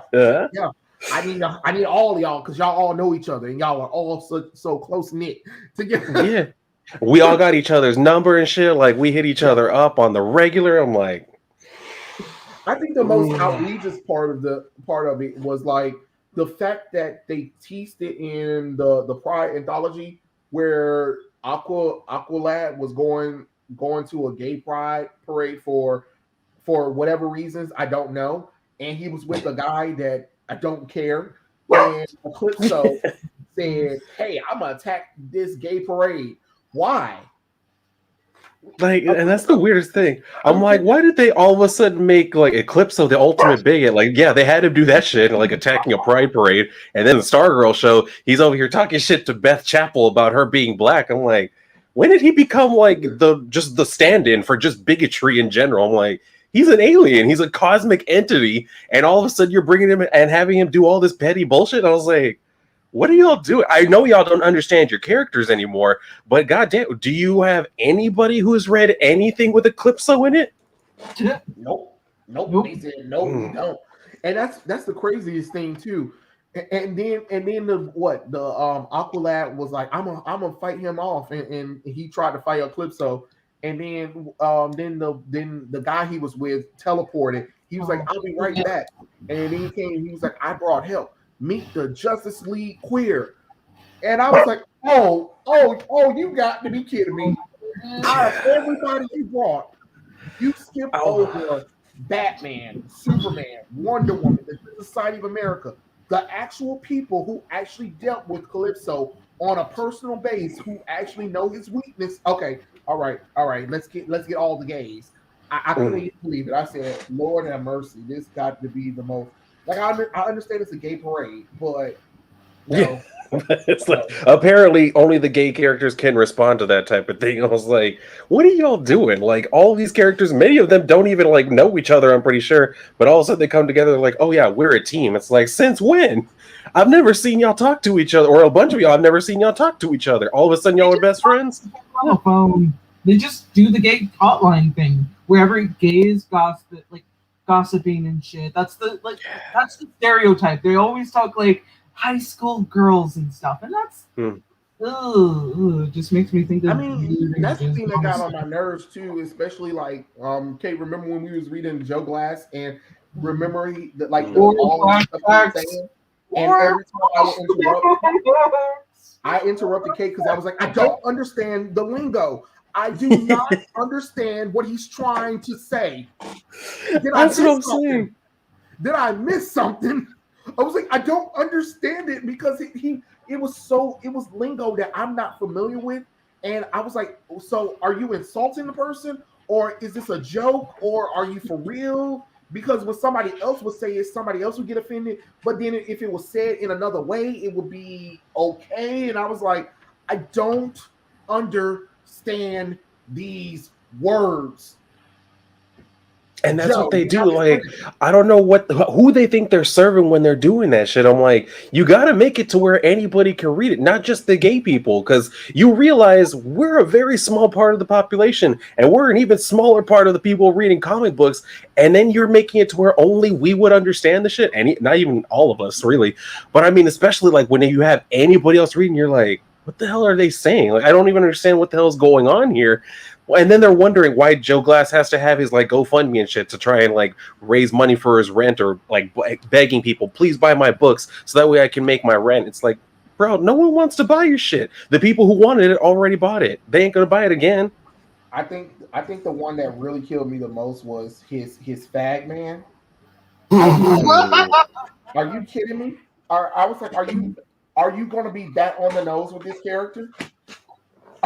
Like, what are you doing? Like, they do this shit and they think that they're empowering somebody, but it's like, no, dude, you're making us a joke. You're literally making us a joke.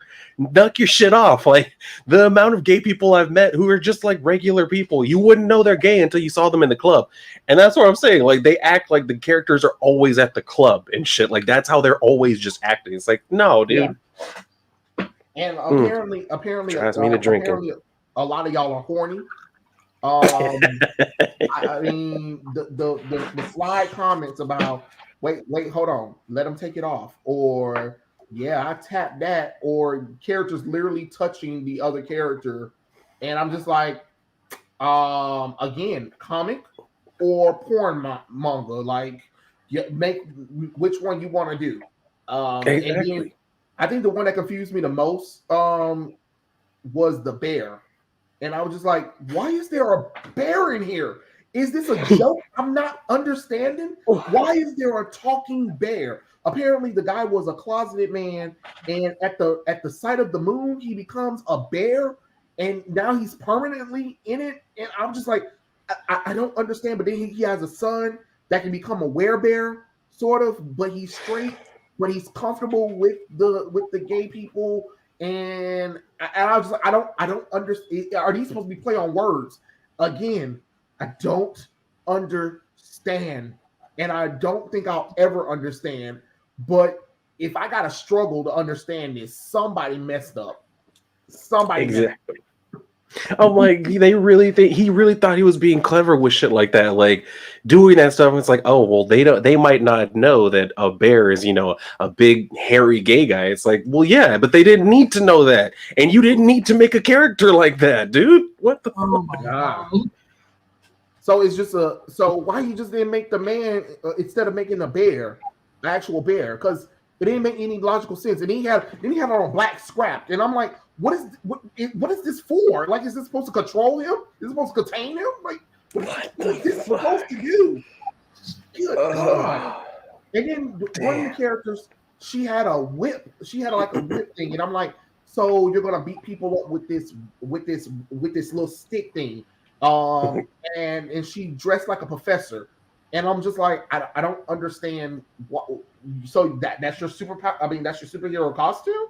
You didn't think about putting on something that's better if you have ice powers and you have fire powers or something like that, and then I guess her fire powers were her original powers, but because she wasn't originally a she was a he.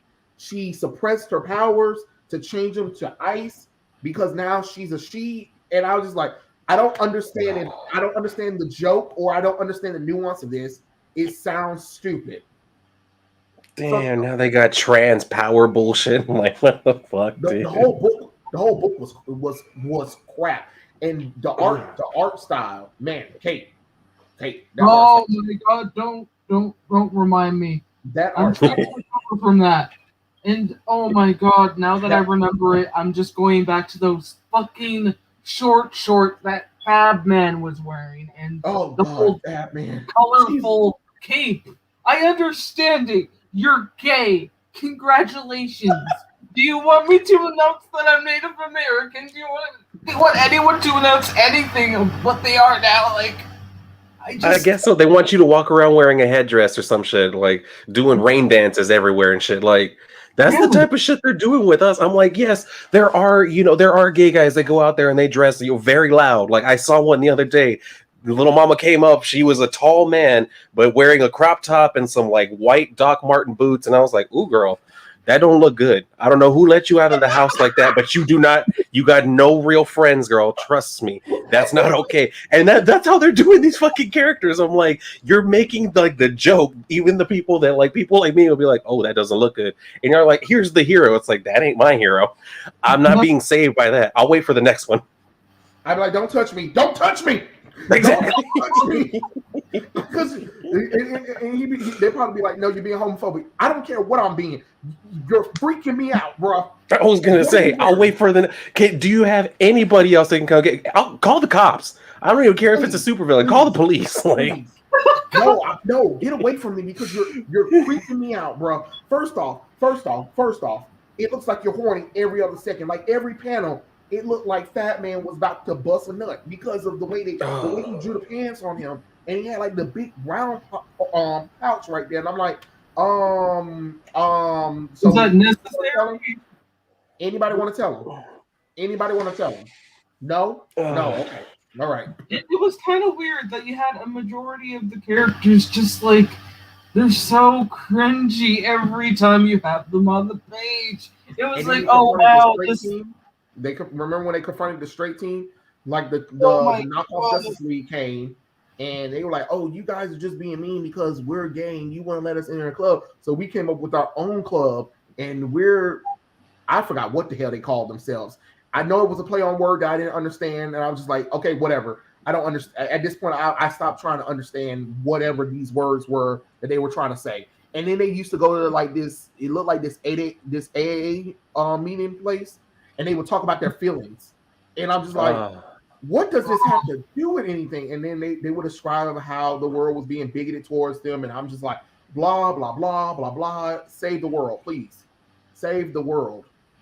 Yeah, like what the, and that's the other thing with these gay characters that they create nowadays. Like, they always do that shit. Like, at some point they have to talk about how hard it is to be themselves in the world and everything. I'm like, what world are you setting your shit in? Like, it looks like current day, but the way y'all talk about it, it must be like the 30s or some shit. Like, this doesn't make any sense. Like, especially in today's modern society, like, we get celebrated just for existing. If I just wear something that has a rainbow on it, people are already looking at me like they want to be my best friend. I'm like, bitch, I don't know you like that. And that's what I'm saying. Like, they think that that's how this is going to work. Like, they think that's all they got to do is just, let's slap a rainbow on it. And everybody was just going to applaud and say, oh, they're so funny. Those funny gays. It's like, no, dude, you need to make your characters actually interesting. And God, I remember I almost bought that book. But now that I'm hearing all of this from y'all, I'm so glad that I didn't. I just didn't know how bad it was. Damn. It's horrible. And then it was funny because he released the encyclopedia on the characters. So you can like buy that and learn the information about the characters. I said, after reading this, I don't want to know anything. I don't even want nothing to do with it. Because, I was trying to give it a chance because I was just like, maybe we're probably being too harsh on it, on him. Because, he was doing it. He was like, oh, it's because people don't want to read gay characters, and I was like, no, that's not true. Let me see. And then me, Kate, and Finn, we read the book separately, and then we read it on the live stream, and we were like, holy crap, this is garbage. Holy crap, this is horrible.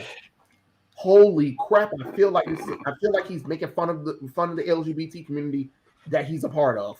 And And that's the other thing. I'm like, you realize, like, is because you got people like Joe Glass out there saying and shit, like, well, they just don't want to read it, gay characters or from a gay creator and all this shit. And everybody like assumes like that's how those are the kind of stories we're going to write. It's like, no, dude. If I was going to write a story that had gay characters in it, it wouldn't be nothing like that.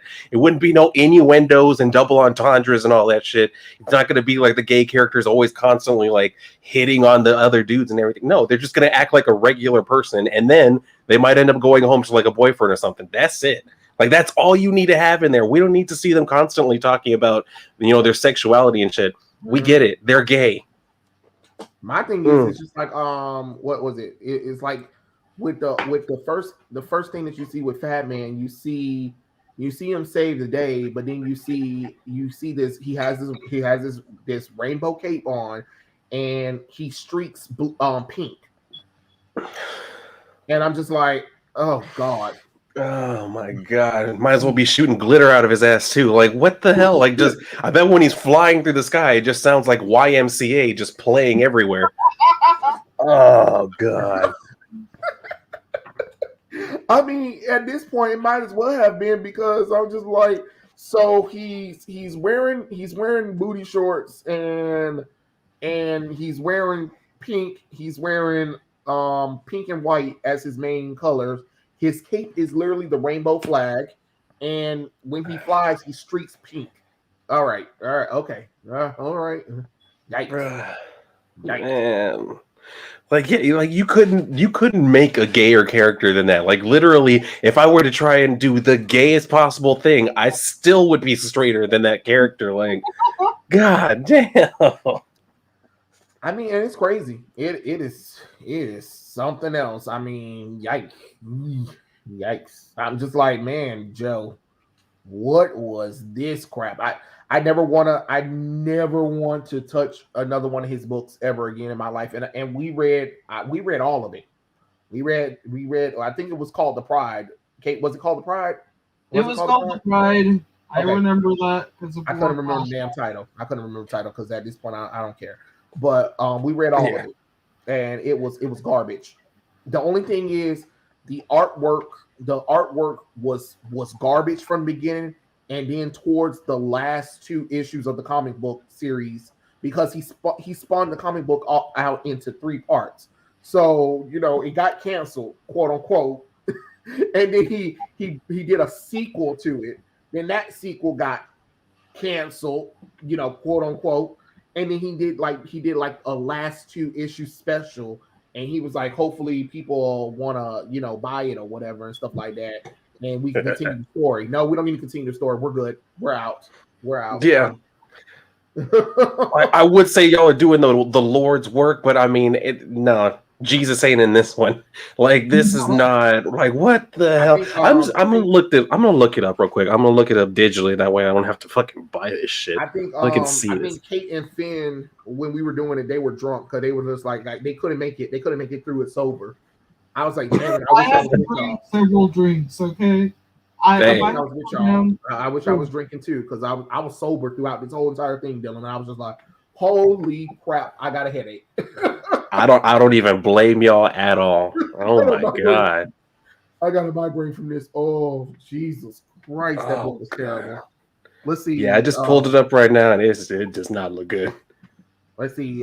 Free Fire Pro said, I would have been okay with John being bi if they didn't change Tim into being bi. The fact that they aged up a 10-year-old boy to be gay, anyway, if they did a slow burn or a month, I would have been okay with it. It's weird that they aged up a 10-year-old boy and then talk about this boy's sexuality. Like, no, it's so weird. It comes off predatorial. It really does come off predatorial, to be honest. And I don't care what nobody say. It comes off predatorial. Don't kiss all my ass. In a few cases, children born from mutants don't have X genes, such as Grayson and Creed. Even without having powers, Grayson is still a good villain. You shouldn't underestimate.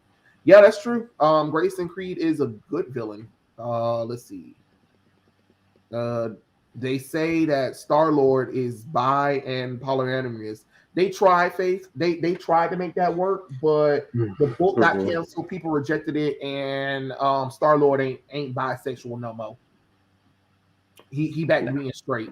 Like, they tried. They tried, but because everybody saw what they were doing, because they were doing it just to get back at Chris Pratt, and a lot of the comic book fans were like, "Well, okay, cool, we're not going to read Guardians of the Galaxy." Wait, no, we want you to read Guardians of the Galaxy. Well, you better make Star-Lord straight again. Go back to what works, dude. Right.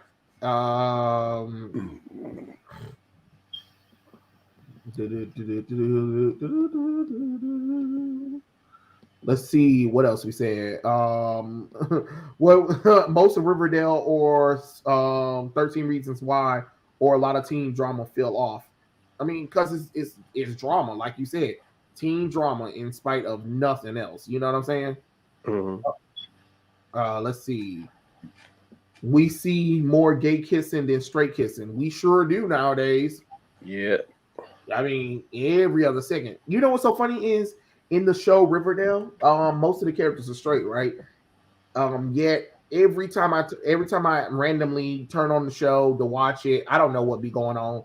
The whole show went to hell and back in a body bag, but every time you got guys randomly kissing guys for no fucking reason, and I'm just like, so what is this? It's a fetish now to see guys kiss guys just for the hell of it. Like the guys are straight, but they just kiss each other, but they're not. There's no sexual relationship or anything. It's just them kissing each other, and you're just like, why?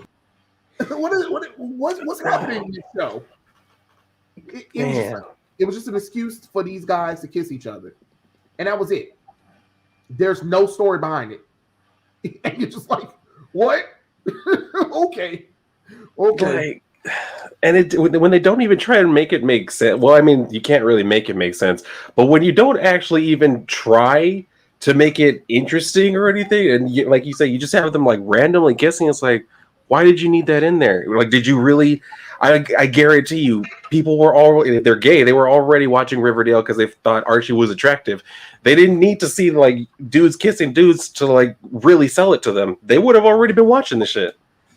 And then you realize that the actors just do it because they know it's something that the fans and shippers want. So they'll just randomly do kissing scenes just to like for the fans, even though they know it's not going to go anywhere. And I'm just like, oh God, I wish you wouldn't. I really wish you wouldn't. And it's not. It's like they even said a lot of the kisses aren't even planned. They just do it, and then the camera's rolling, and they keep it in there. And I'm just like, I think the cameras roll everything because I mean, have y'all seen the show? It's a hot mess. I think the cameras are rolling when y'all not even supposed to be rolling. Like exactly. Fuck, man. Like, how are you gonna put shit like that in your show? Like, it wasn't planned. We thought it looked cool. It's like, what? No. Yeah. That's what they want to do. Let's see. Killer said, like I said, grown-up John is a clone. His kid self is still out there trapped somewhere. He finds out he's a clone and goes looking for his original self and dies while saving kid John. Oh, Killer, that could be a better Death of Superman storyline than killing off Clark again. Mm-hmm. Now that would have been a better storyline. Yep. And he don't have none of the memories from the clone. He ain't bisexual. He ain't none of that.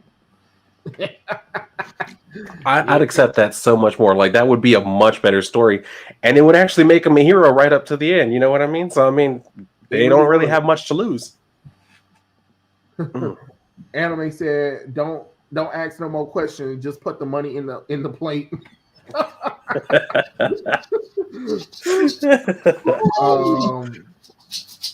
Let's see what else everybody's saying. People are talking about powers. Oh, Kamala Khan's powers.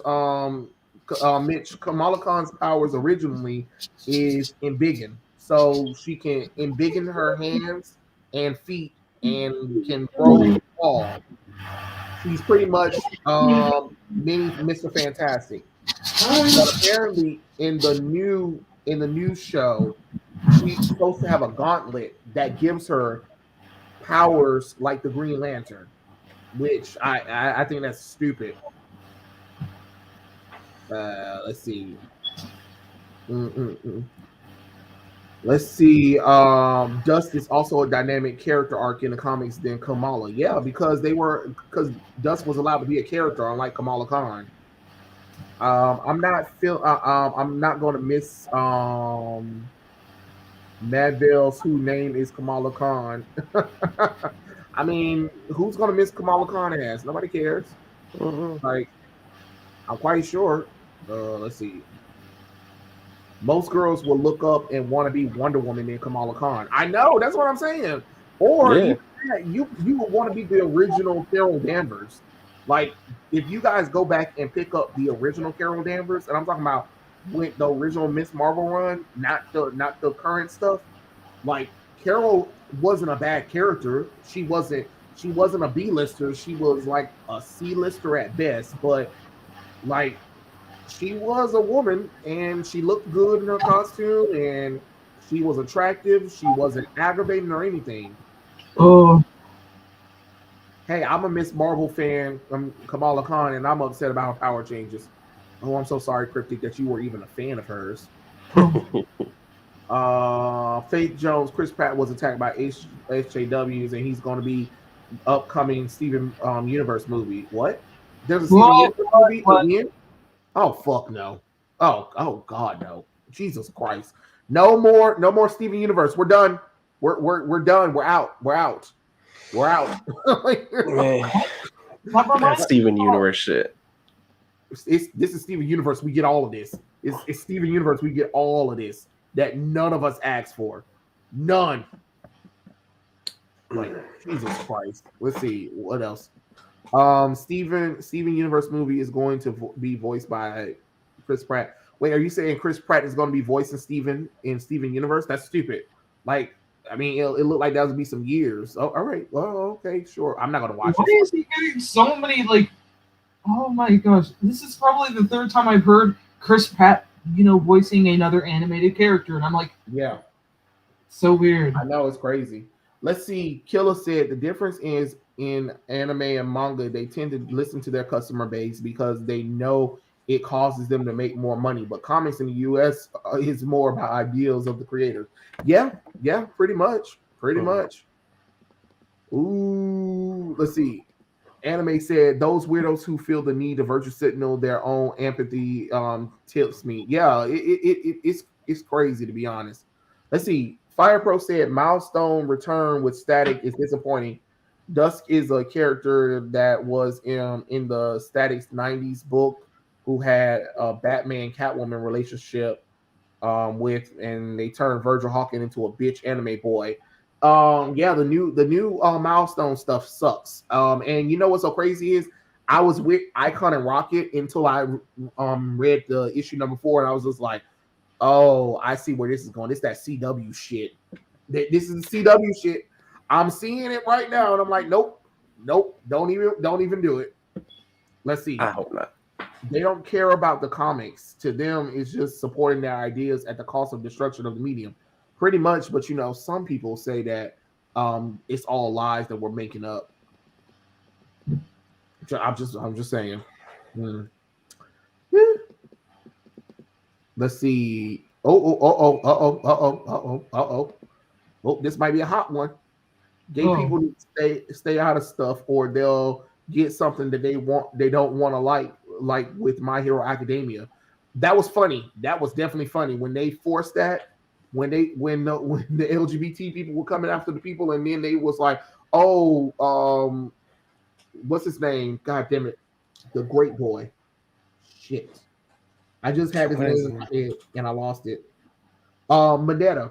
Yeah, there he is. And then when they saw that, they were like, "Oh no, we don't want the pervert." Well, I mean, why not? You say you wanted a gay character, they gave you a gay character. You just didn't like the gay character that they gave you. No, you wanted a Deku or a Bakudo or a Todoroki. Nah, sorry. I'm just gonna be honest. No offense.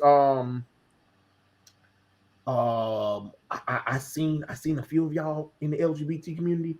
Most of y'all look sloppy as hell. I'm just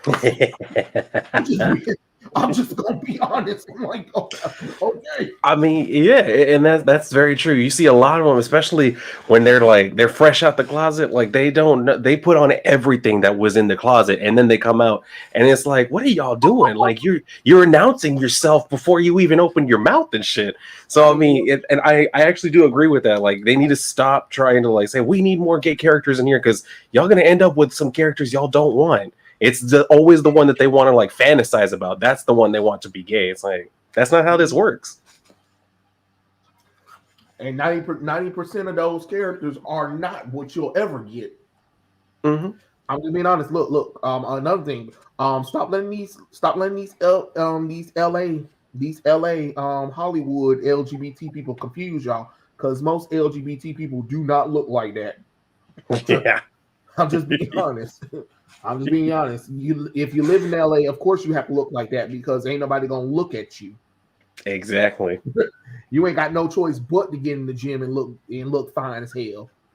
You have to. Otherwise, like if you're like a 7 where you live, you go to LA, you're like a 2. Like if even that.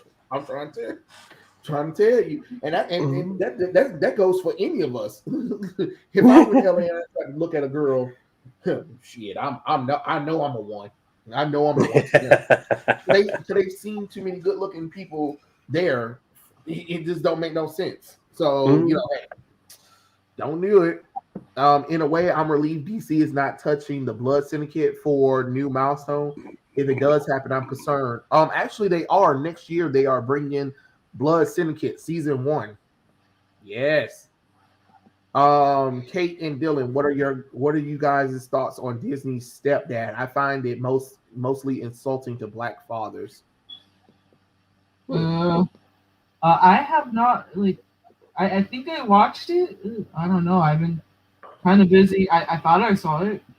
I'm not too sure. I mean, it's a 3-minute clip that Disney UK. Oh, okay. Then I did watch it.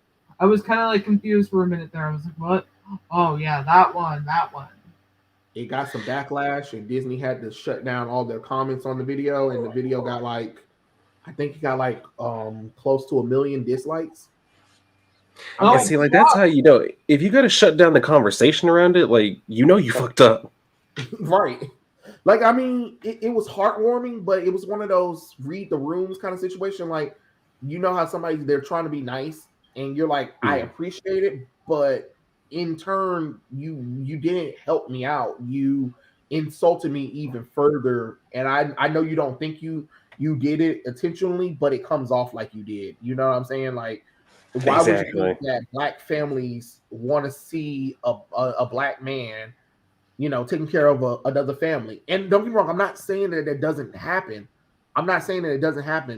But there's a time and a place for that. And during the holidays, you really think that Black people, especially Black kids, want to be reminded that their dad is probably away with another family?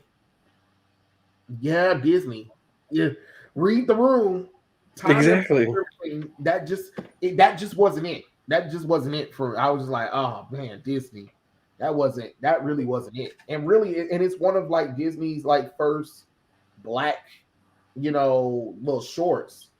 And you would think that they would try to do something that will be more uplifting for the Black community, more so than something that made people kind of be like, what the hell are you trying to say? And that's another thing too. We want to try to lean away from the stereotype, but then here come these companies saying, "Hey, let's put those stereotypes back in here." Okay. Oh god. Oh, look at this one. Look at what Dominic suggested us to do. You 3 can do a retrospective on the Eternals if you want to. There's an idea. There is so much to go into with the yeah. There is Dominic, there is a lot to go through with the Eternals that the MCU wish they could have covered. Yeah. That they should, if they were smart, they would have covered. Yeah, and they said hell no. Let's see. That's so sad that the creator of the characters don't get recognition. If Jack Kirby was alive, they would have blacklisted him. Chuck Dixon got blacklisted, and he co-created Bane. Yeah, or they probably would have dragged Jack Kirby out, like they dragged Stan Lee out, and he would have waved and said some few things, and he would have to make nice because they would have paid him some money to be like, shut up and just say nice things. And and then they would have willed him back to wherever the hell they got him from, and that would have been it. Sad to say, that's because that's how Marvel treated these people. Yeah, there's no real respect for the creators at all. Nope, not at all. Nope. Live action She-Hulk is sexy. She-Hulk looks like we know her from to be the comic because Marvel had to market that character, and they knew they couldn't market Swole Bitch.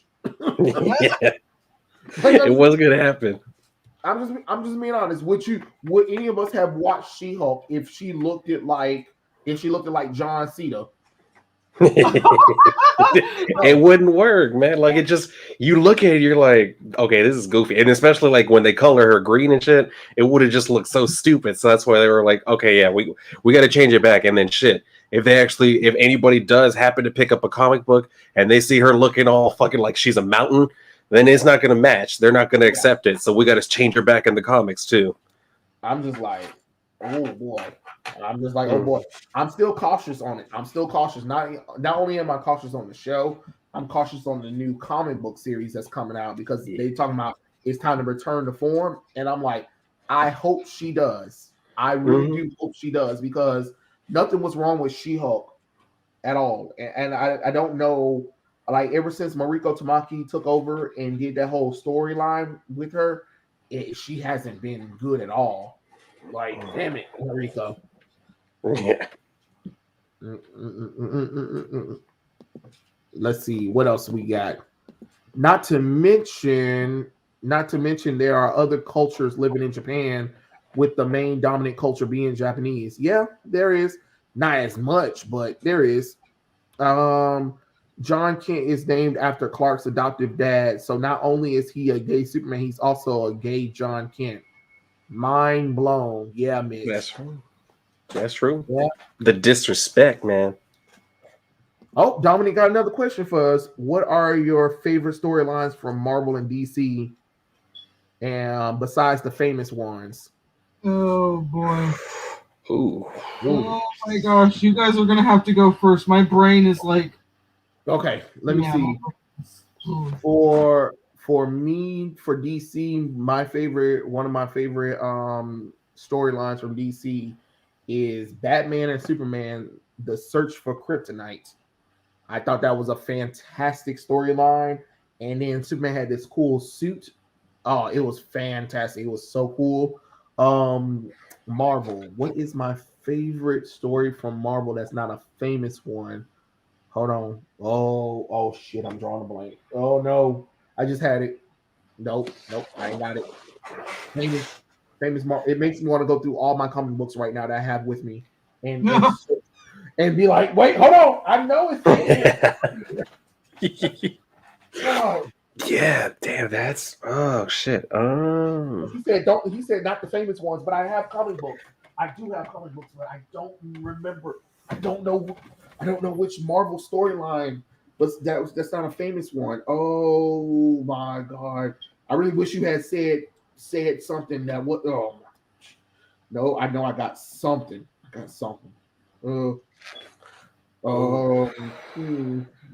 that's DC. Oh no, that's DC. This might be my boxes full of DC books. Oh Jesus. Is this all I got sitting surrounding me? It's nothing but DC right now. Yeah, looks like I got mostly DC stuff. Oh shit. All DC right now. No, I need Marvel stuff. Yep. Okay. Yep. All right. I got 4 boxes sitting here, and all of them are DC right now. Oh wow.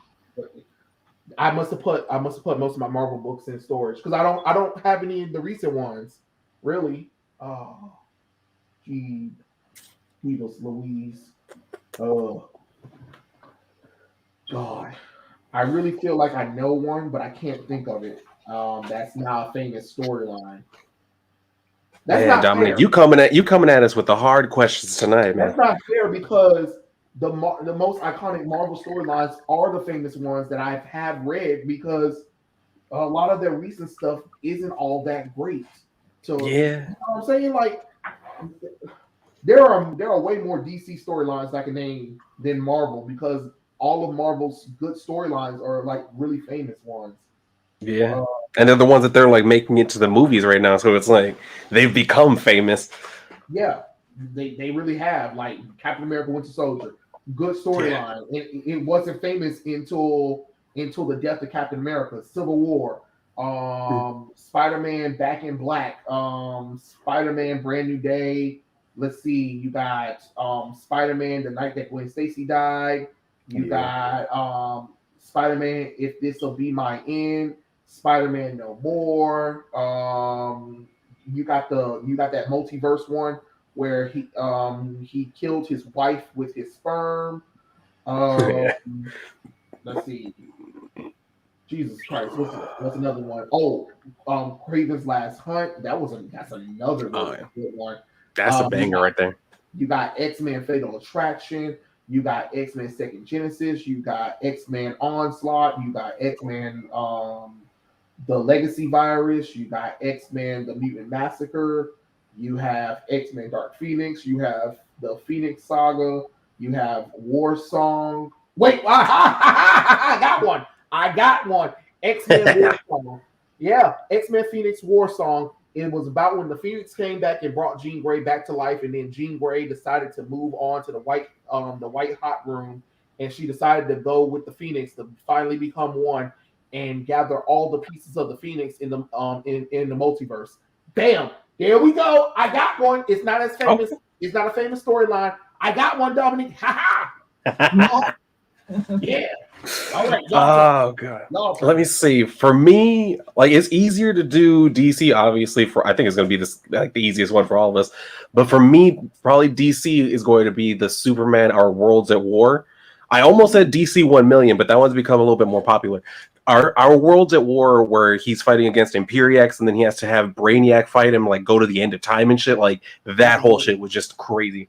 God, Marvel. Oh shit. Okay. You know what? This is kind of weird. I had never thought about it, but like, I'm not that big of an X-Men fan. But like, one of my favorite storylines is an X-Men one. X-Men Necrosha, where like the whole vampire shit, like all of that was just fucking wild. And I love vampires. I forgot about that. That was not well known. That's well known. I forgot the title of the storyline. I do remember reading it. I just never cared about the title. Yeah, that's crazy. That shit was wild. Yeah, I would say those two. Kate's like, hold on, I'm searching. He's like, I will find it, damn it. Oh, Dominic, you are killing me. Oh, oh hell no. Get out. You get out. Oh, Dominic, I can't even answer. I can't even answer you with that one. I am not even going to sit here and lie to you. Come back to me in like 3 years because I'm gonna have to revisit the Wildstorm universe. Like I'm gonna have to revisit it because I have to read the entire universe again, and then I have to see which one is my favorite. I mean, I can only name like a few of them. Like you got Grifter. What's that other one? Zealot. Hollow, of course. Yeah. What's his goddamn name? Lunic. I think it's Lunic or something like that. Shit. Yeah, I know the one you're talking about. And then like that other one, what's her name? The Engineer. Shit. That's what I'm saying. Like, cause see, I read Wildstorm when I was a kid. So my memory of Wildstorm as a child is but I know I read them. And I know I had them, but I'm gonna have to reread them in order for me to give you that answer. So we're gonna skip Wildstorm while Kate figure out what DC and Marvel storylines that she enjoyed. I'm just, like my brain is just whacking itself for ideas. Honestly, I'll be honest. There are some famous comic books I've never touched, and I'm not gonna name them because I know you both will attack me and be like, Kate, why haven't you done it, Kate? Why haven't you done it? And I really want to avoid that for right now. So I just decided to do that for the sake of you guys. So I don't really have any famous favorite ones, which is good because if I did, I would probably say that first instead of not famous ones. So I'm digging through my head, and all I can really remember from my favorite, types of comics to read are generally 60s, and I'm just I'm sorry, it's nothing, impressive. But whenever I think about my favorite stories, I go straight to Superman's girlfriend Lois Lane. Those are one of my favorite books. I know they're dorky. They're like, oh wow, it's like she's always fascinated by Superman. But that's the fucking humor of it. She's doing everything in every single comic in that series. She's always doing that to get Superman's attention. And I love how she evolved from that to an independent, impressive reporter, and everyone loves that about her. But when you look back into the older days, like Superman's girlfriend Lois Lane comic books, those are probably my most biggest guilty pleasure and favorite storylines ever. They might not make sense sometimes, but that's the fun of it. Being able It's the to like golden go age. into Nothing that. made sense then back then. Golden age was doing whatever the hell they wanted to. Yeah, back in the day, like, and then the other one too, like Superman's pal Jimmy Olsen. Yo, Yeah. they had to be dropping acid before they wrote each of those scripts. You know what? I enjoyed the Superman and Batman generations, and I enjoyed the Superman and Batman Super Sons. But this is before they did Super Sons. It was just basically like, oh, here's a story about Batman Junior and Superman Junior. And it was just like, Yeah. really, really, really. That's it. Y'all literally called them Superman Junior and Batman Junior, and Bruce Wayne Jr. and Clark Kent Jr. And I'm like, I'm done. I am done. I am done. And it was just nothing but random storylines. And you're just like, really? Just whatever story they wanted to tell with the younger versions of it. It's like, all right, fuck it, let's put them in a story together. It's like, damn, y'all really just went there for it. I mean, I'm just telling you, the golden age, a lot of the golden age stories, they were smoking the absolute acid. The absolute acid. Because none of the stories made sense. Some of the stuff that they did was so outrageous that you just were like, all right, whatever. Yeah. What about Marvel, Kate? Honestly, from Marvel, like you both, I can't think of one storyline that hasn't made me raise any I'm digging through my mind and trying to figure out which one made an impact to me that wasn't really impressive.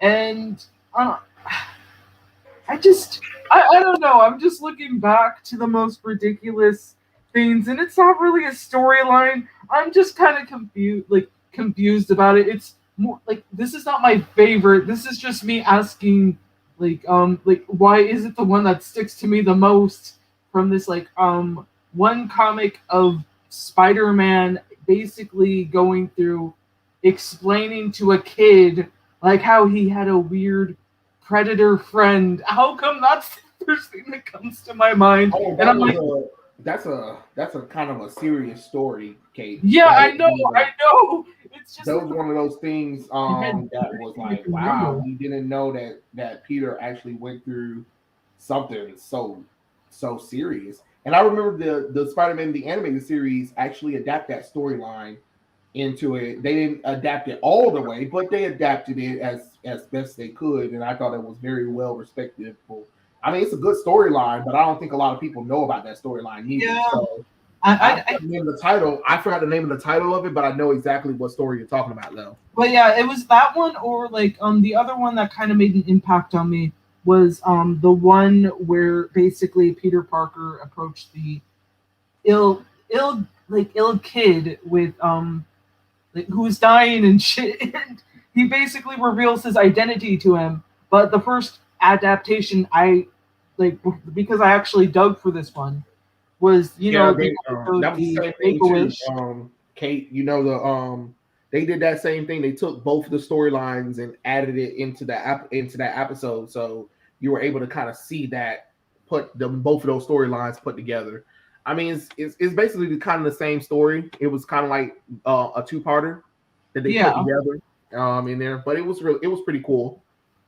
But yeah, Dominic, stop asking us hard questions. Please. My brain can't take it.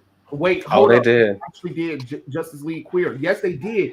And matter of fact, let me get back. Let's get back into Justice League Queer, because the Christmas special that they're doing, the Justice League Queer is going to be fighting the Ice Maiden or the Ice something, and I'm just like, wait, hold on, why? Like, why are they all together? Is the question. Like they were so excited about that. They're like, oh, the Queer is coming back to fight. Like Sinister Blizzard, like. What was it? His name was Sinister Blizzard. Hold on. Yeah, it was Sinister Blizzard. He was like a Wonder Woman villain, and I'm confused as to why he isn't like, fighting Wonder Woman. Yeah, like if they're gonna bring these people together, like give them a new villain or something. Like if that's what y'all want to do, like, God. And it's like there's a part of me that wants them to actually make it make sense, like actually try and make it like logical that all these characters would come together just based on their sexuality, nothing else. But I don't see that happening. It doesn't make sense because it's just like, okay, when are we going to need Justice League Queer? Are we going to be invaded by aliens that will take straight people, but not bisexual people, lesbians, trans, gays? Like, are you telling me they're going to be that one team that won't be useful unless you call them for that type of crisis, which is much lower than the usual crises we have, and it doesn't make sense. Like, what would you even call the Justice League Queer for? To help you plan a party, help you decorate your house and shit? Like, what would you bring them in for, dude? But my thing is, this is Minister Blizzard, who is a Wonder Woman villain. How about we have Wonder Woman fight Minister Blizzard? What? Hello, man. Like they don't know what they're doing anymore. Like, we don't get that much from Wonder Woman as it is. And you can tell me y'all took one of her villains that most people weren't aware of, not even me, who is a Wonder Woman simp at this point. And you put Justice League Queer instead? Why? So you needed about 40 gay people to take down one Iceman? Okay. Like, how does that make sense? How is that not insulting, dude? Like, y'all, all the fucking queens got to get together just to handle one problem. Like, god damn. We're here the same day. And who are you guys? We're Justice League Queer. But this is a Wonder Woman villain. Where's she at? Yeah. Like, I didn't call y'all. How did y'all even get here? That's what I'm saying. We call it Wonder Woman because it's a villain that Wonder Woman fights. Yeah. Yeah, but we heard at our new headquarters that we set up, and we wanted to introduce. It's basically to Justice League Queer. We have a unicorn in the back.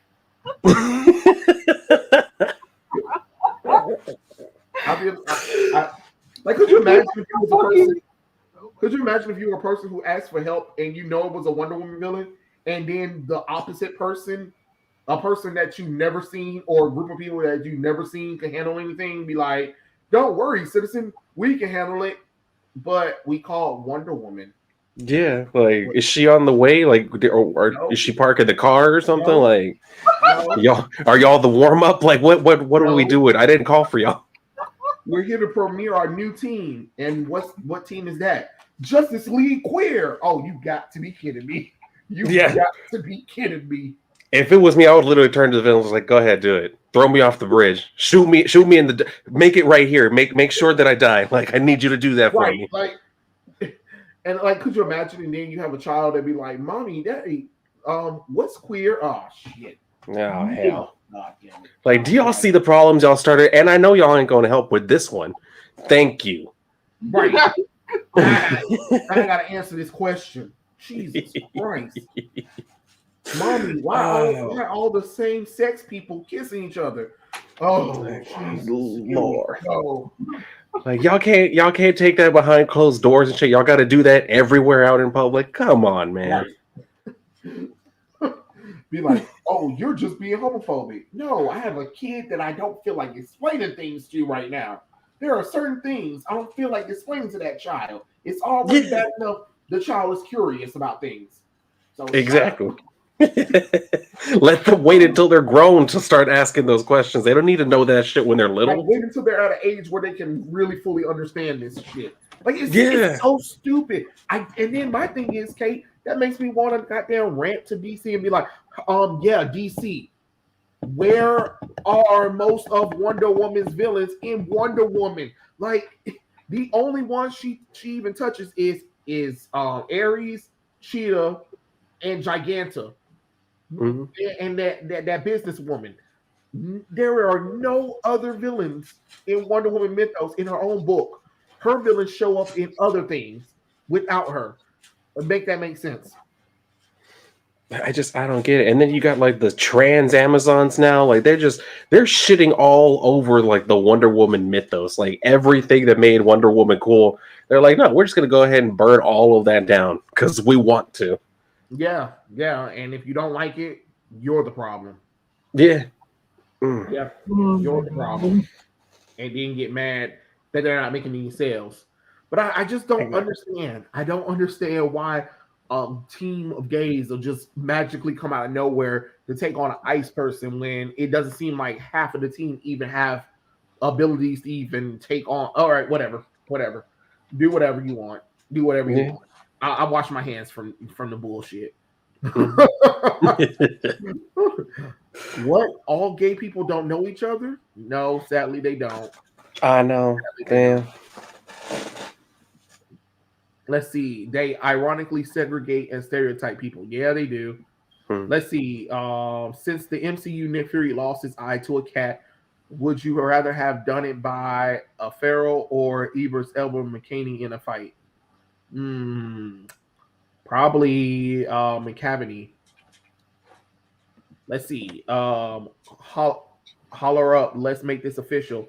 Trey, Kate, and Raging Rainbow together discussing issues. Let's get it. Yeah, the Solar Knight. I told you I was going to get him on there, and I got him. Isn't Bear a gay thing? Yeah. Apparently it's hairy man. Yeah.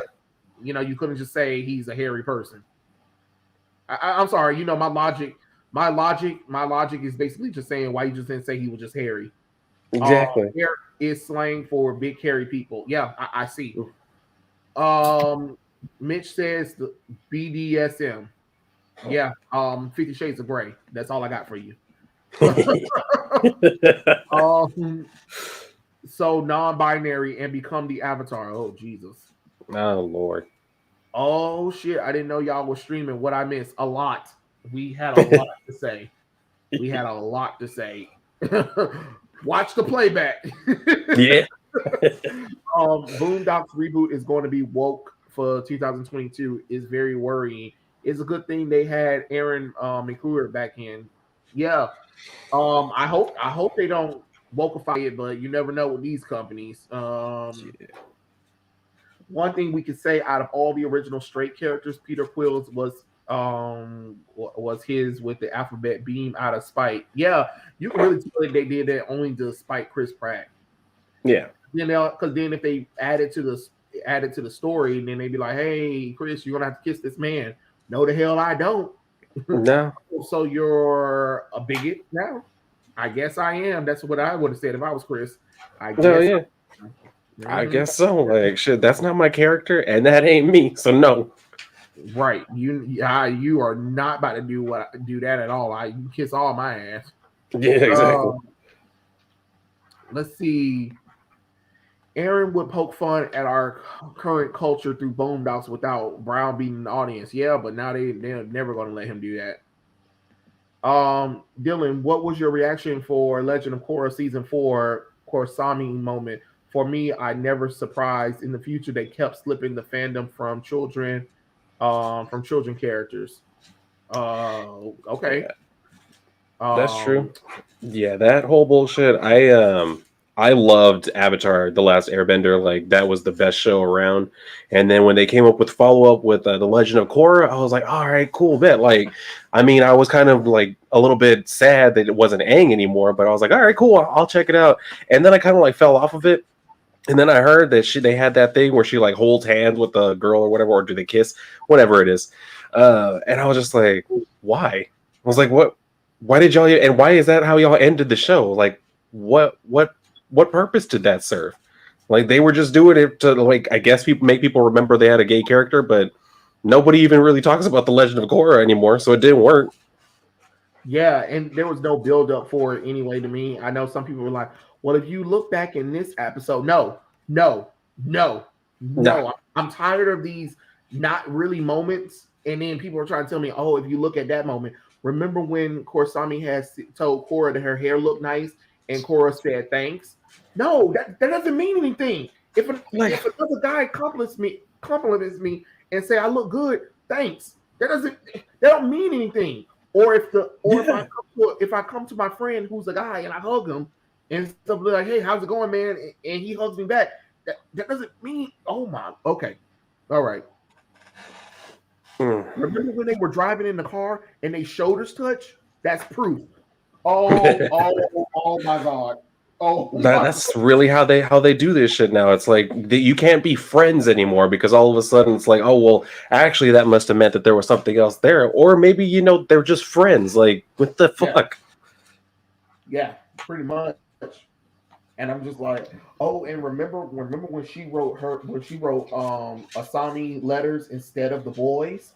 Yeah. I mean, because they're boys and she's a girl who was going through stuff. Logic will dictate that she will reach out to her female friend more so than her male friends, which was one of her boyfriends. Dumb. Oh my God, and so funny is the creator. He even said that he did it so his LGBT friends could have something because Nickelodeon like cut the budget halfway through season 3 and they put season 4 online for everybody to watch anyway. So it was kind of one of those things was just like, all right, well shit, since we're not having the show anymore, might as well go out on it. And it's kind of funny because the Korosami thing was one of the highest ship things online on like Twitter and fanfic. Like people would just make a lot of those. And just because people make a lot of those fanfic don't mean that that's what majority wants to see. You know what I'm saying? Mm-hmm. So it's weird. It's weird, and it pissed me off because I felt like it wasn't genuine. And again, you got the same usual suspects. Oh, you just hate LGBT people. No, I don't like when you throw when a character come out of nowhere and then they marry or they are in love with somebody or they confess feelings for a person that it wasn't there. No matter what anyone said, it's there, and you're not that it's there. It's just like it's like that same trope that I know you guys have seen where the boy and the girl they argue a lot, and that means that they have to like each other. No, not all the time. That's just their way of talking to each other. Not every guy and girl who mess with each other. That doesn't mean they like each other. Well, they call each other names and stuff like that. Okay, and that's so romantic. Hey, honey, you remember when we was in school and you used to talk shit about me? Yeah, that was good. What? And it's like I guess that they want to believe that that's a thing because like they're the type of people who in real life that's how they just talk to other people. They always act like assholes, but they want to act like actually that's my language of love. It's like no, it's not, dude. You're just an asshole. Right, I'm gonna tell you in the real world, people don't like that. Like maybe it's cute. It's cute in elementary school, but when we're in middle school and up, nah, it ain't cute. It ain't cute. Yeah. You might get punched in the face. Exactly. Especially as an adult. Nah, that's just too much. Mm-hmm. The Solar Knight said it's a bird, it's a plane, it's YMCA. I'm done. I'm out. That was it for me. That broke the camel's back. Be like, that was it. I'm done. I am done. Oh God. Obi, this is Dylan. His user is Raging Rainbow. He's a YouTuber, and I have brought him on my channel so we can all talk and stuff like that. And if you want to, you can check out his YouTube thing after the video. I'll have everything linked down so you guys can go to his channel. But yeah, and he's our little special guest for tonight. Taylor said, "Please cancel Batwoman." I wish. I wish. I'm surprised they haven't, honestly. Yeah, you would think. You would think. Yeah. Don't nobody like that show? Right.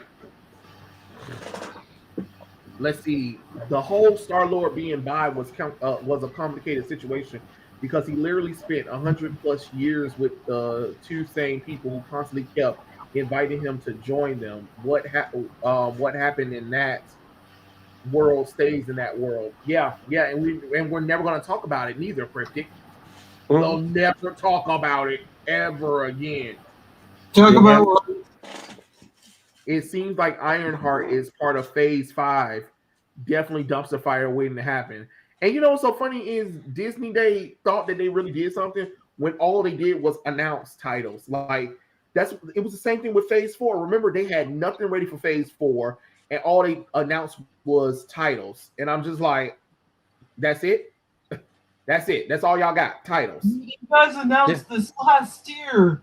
Wait until you have a trailer or something. Yeah. Because like with other things, like with the Inhuman shit, like they had first announced it as a movie, and then it turned into a TV show, and then they just canceled the bitch. So it's like, what was all that build up for? Yeah. And that's my thing. That everybody was like, "Oh my god, this is amazing! What are we getting excited for?" They showed nothing but titles. That's it. Mm-hmm. They did the same thing with Phase 4 when they did the last quarter.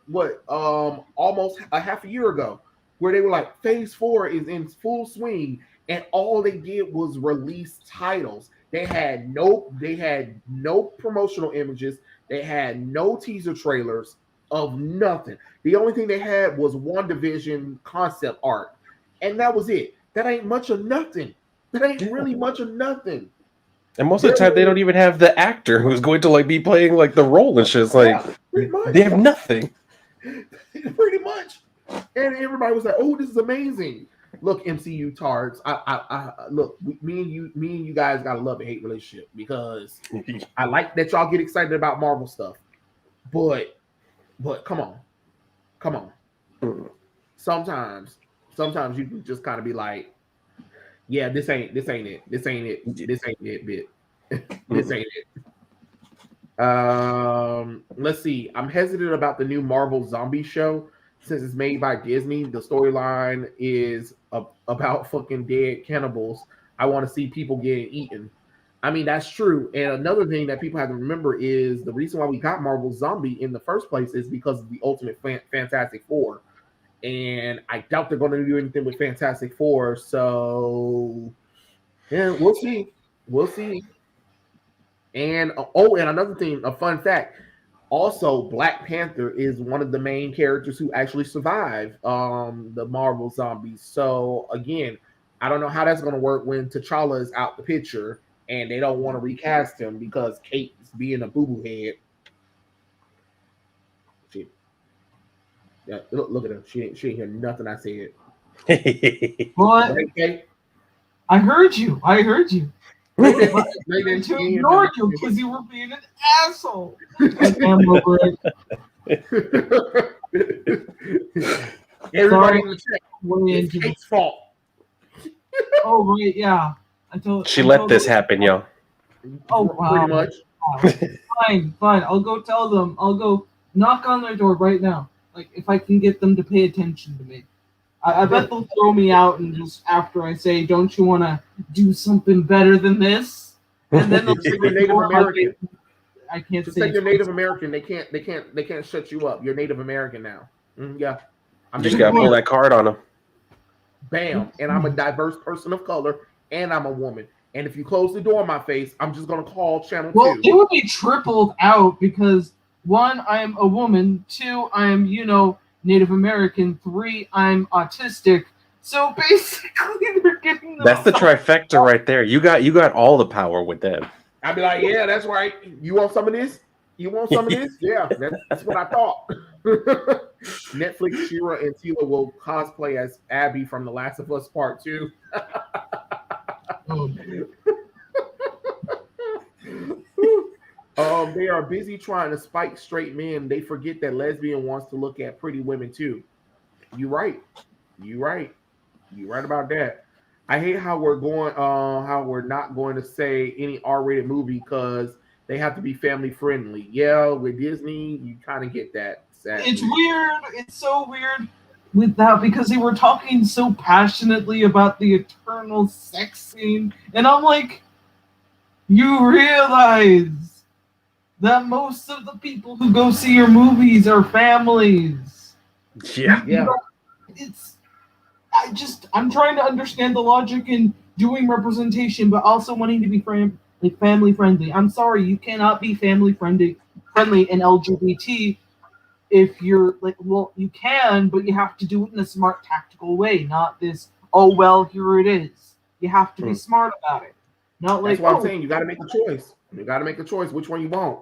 Which one you want? Do you want a virtue signal, or do you want to stand by your morals? Because you can't have it both ways when it comes to that. Because not every country is approving of this. Even though some of y'all people be like, oh, we hate the United States so much, and the United States is the worst country ever, even though you have way more freedom and advantage than anybody in other countries. I can tell you that, because the stuff that we allow in America would not fly in most countries. I'm just being honest. I am just being honest. But hey, y'all the ones who want to keep talking about this shit. What do you guys think of Phase 4 or Phase 5? And does anybody actually care about Echo? No. No. And I don't care about anything really that's coming from Phase 5 or Phase 4 because it's really nothing. It's nothing but titles. Yeah, we got a teaser for a few things, but that ain't much of nothing. I need a little bit more than that. You gotta come on, do something. If you want people to like this stuff, let's see. They also need to stop censoring edgy comic book characters. They sure do.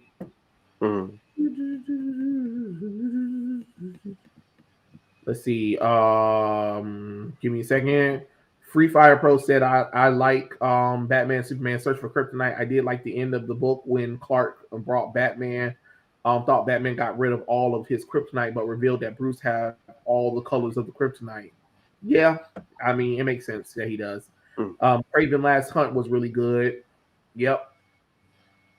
And I think it. Oh yeah, I forgot they are making a Kraven the Last Hunt Hunter movie with Aaron Taylor Johnson, Quicksilver from the MCU. I'm like, okay, as long as he pack off some muscles, so you better inject him with like about 500 pounds of steroids, because I don't know how. I mean, I'll just say, yeah, when it comes to Kraven, he has to be like a big burly dude. Shit. Like these are certain characters you can't tell people to suspend their disbelief over not gaining no weight. Robert Pattinson. Oh my god, I hate how that Okay, let me be honest. He doesn't even look that hot. Like, I don't know why every fucking girl out there is like, I want to sleep with Robert Pattinson, and I'm like, what the fuck is wrong with you? He's sparkling. Like, I don't want a guy who wears more makeup than me. What the fuck is wrong with you? No. I mean, it depends on what the makeup is. I mean, that's what happened when you had Dylan and his friends over there also helping the girls out with it, talking about he hot too. Like, oh god, that was not me. I've never, and like even just looking at him like in the Batman movie, like he does not look like Bruce Wayne. I mean, when he's in the bat suit, like it's kind of hard not to look like Batman when you're in the bat suit. But when he's not, that does not look like Bruce Wayne at all. Attractive. He doesn't look like a playboy. Nobody wants to get on that. So. And you know what's so funny is for them to give him this emo haircut thing, and I'm like, so are we doing Bruce Wayne, or are we doing the Robert Pattinson who hasn't showered in days? Exactly. That's what it looks like. That's what it looks like. Like, I just don't understand that. Here's a storyline. Deadpool Dracula's Gauntlet was wild as hell. Okay, I'm gonna have to check that out. Let's see. Do you think Spider-Man 2 PS5 maybe is a mixture of Kraven's Last Hunt and the Venom saga? Probably. Probably. I wouldn't be surprised. The big purple guy, Maul, and I think the chick was Voodoo. Okay. Mm, let's see. Free Fire Pro. My favorite not famous DC event is Final Night. Marvel is I had to think of any non-famous one off the top of my head. Oh yeah. But as real, God loves, man kills is an iconic storyline. You can't use that one. That's a good storyline. That's what I'm saying. Like we couldn't even use any of the good stuff. So let's see. I'll start from DC issue 15 to 22 of Hero, where it ties individually stories together when Robbie Reeves come into the picture. As for Marvel, the Haven storyline, issue 97 to 100 for X Factor. Okay, all righty, some good picks. Nice choice. Nice choice. Minister Blizzard is the JLQ fighting the Church of Christmas book. We don't even know what the reason is. We just know that Minister Blizzard is fighting Just League Queer. You know what I'm saying? Look, this person just I'm just realizing the guy with the face cam has his name on his side. Dylan, you be talking facts. I appreciate that. Thank you, Obi. Overwatch from Blizzard is another notorious for putting Virtue Signal first with storytelling in the back burner. The game has potential, but they squandered it. I heard that the Overwatch not doing as well as it used to.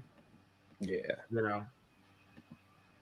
know, they forgot about Silver Swan, Dr. Psycho. Yeah, I mean, I know about those characters, but in the comic books, they sure don't know who the hell he is. True. Mitch said that made no sense. They spent the whole series fighting over Mako. Well, I guess Mako was really their repressed feelings towards each other, Mitch. So, you know, yeah.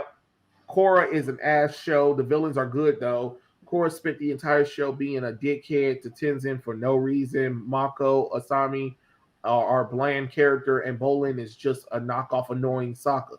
That's true. I mean, but Korra's villains were freaking fantastic. That don't make no damn sense when the only good thing about your show is really the damn villains.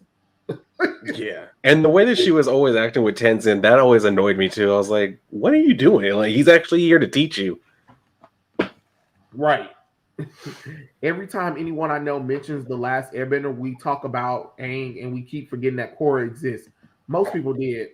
Yeah. And let's see. Korra and Asami's relationship makes no sense. Asami's personality is like Mako. She's a female version of Mako. So if her and Mako's relationship don't work out, then how do her and Asami make sense? Because lesbians, LGBT, diversity, inclusion. Yeah. I mean, that's literally your answer for a lot of things. Like, you know what I'm saying?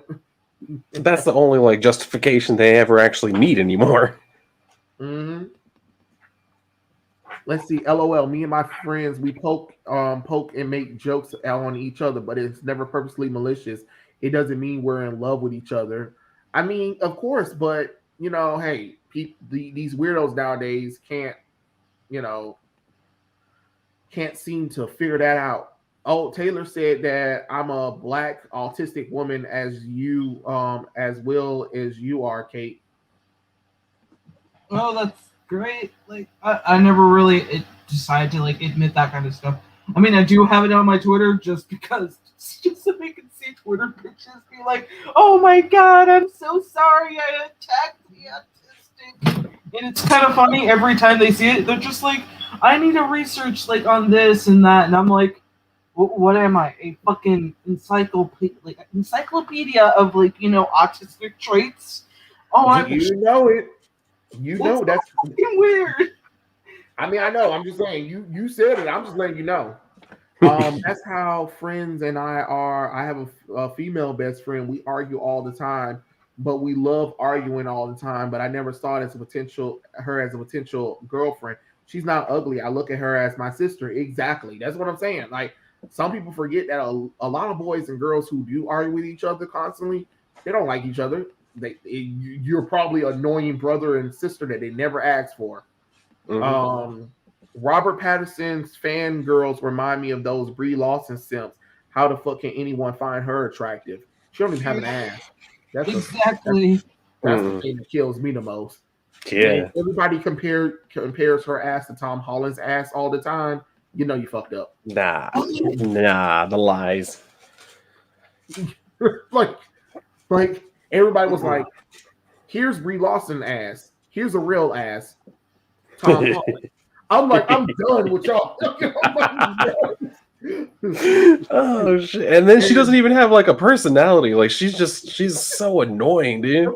My thing is, even then, can you at least be sexy? You know, at least if you ain't gotta have a personality, can you at least have boobs and ass?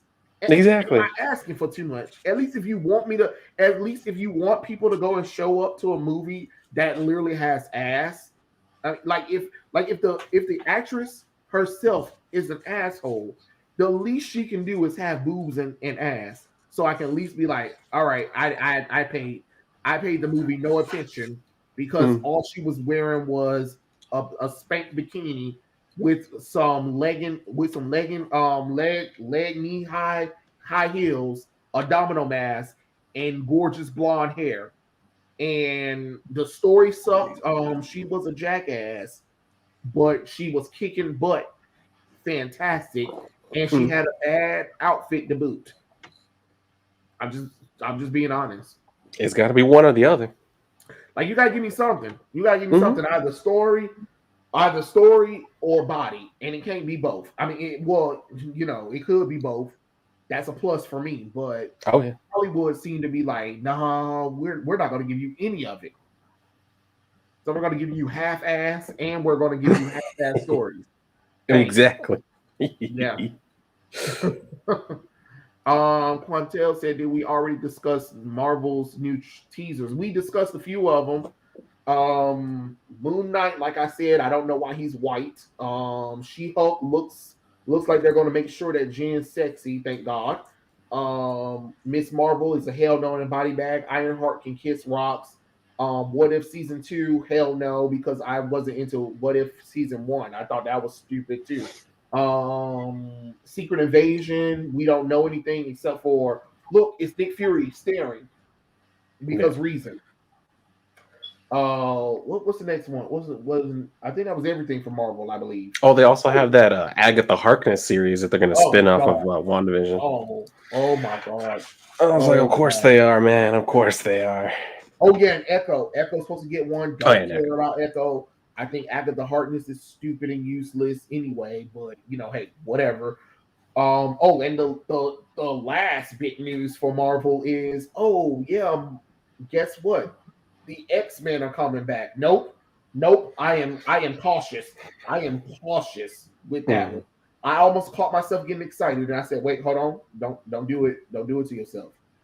Yeah, I had that same reaction when I first heard about it. I was like, "Oh, for work? Oh, wait a minute. Let's remember, this is modern day Marvel. We don't get hopeful for none of their shit." Oh, yeah. Exactly. And that's the scary thing. Oh wait, I forgot it was one more. Spider-Man freshman year. There's an animated series that shows us the beginning of how Peter Parker becomes Spider-Man before. We don't need that. We don't need it. Like, let's be honest. That series was not good. Well, it isn't going to be good, I mean. Because they should have done that. Like in 2016, 17, 18, around that time, like timeline. Not like, fucking, we'll do it now. No, sorry, you ran out of that time when he was actually relevant. Now we just don't care. Yeah. Yeah. Because they didn't care about the origin story, so why tell the origin story when you could have done it when he was first introduced? Why are we ignoring the bangers Kate is drawing? My God, is your art look great. Oh, Free Fire Pro. Oh, thank you. I'm so happy with how it came out. Like I've got a lot to say about it, but again, you don't got her bouncing her hell now. Now she a bad bitch. No, I've been sitting here watching you too. Like whenever I'm not just like looking at myself to make sure I don't look stupid, I'm looking at this drawing. I'm like, damn, she's just doing this while we're talking. She's over here drawing while we over here chit chatting it up. Mm-hmm. Like, okay, I see you, girl. We're on there cool sketches. You better go. You better tell them some stuff. Yeah.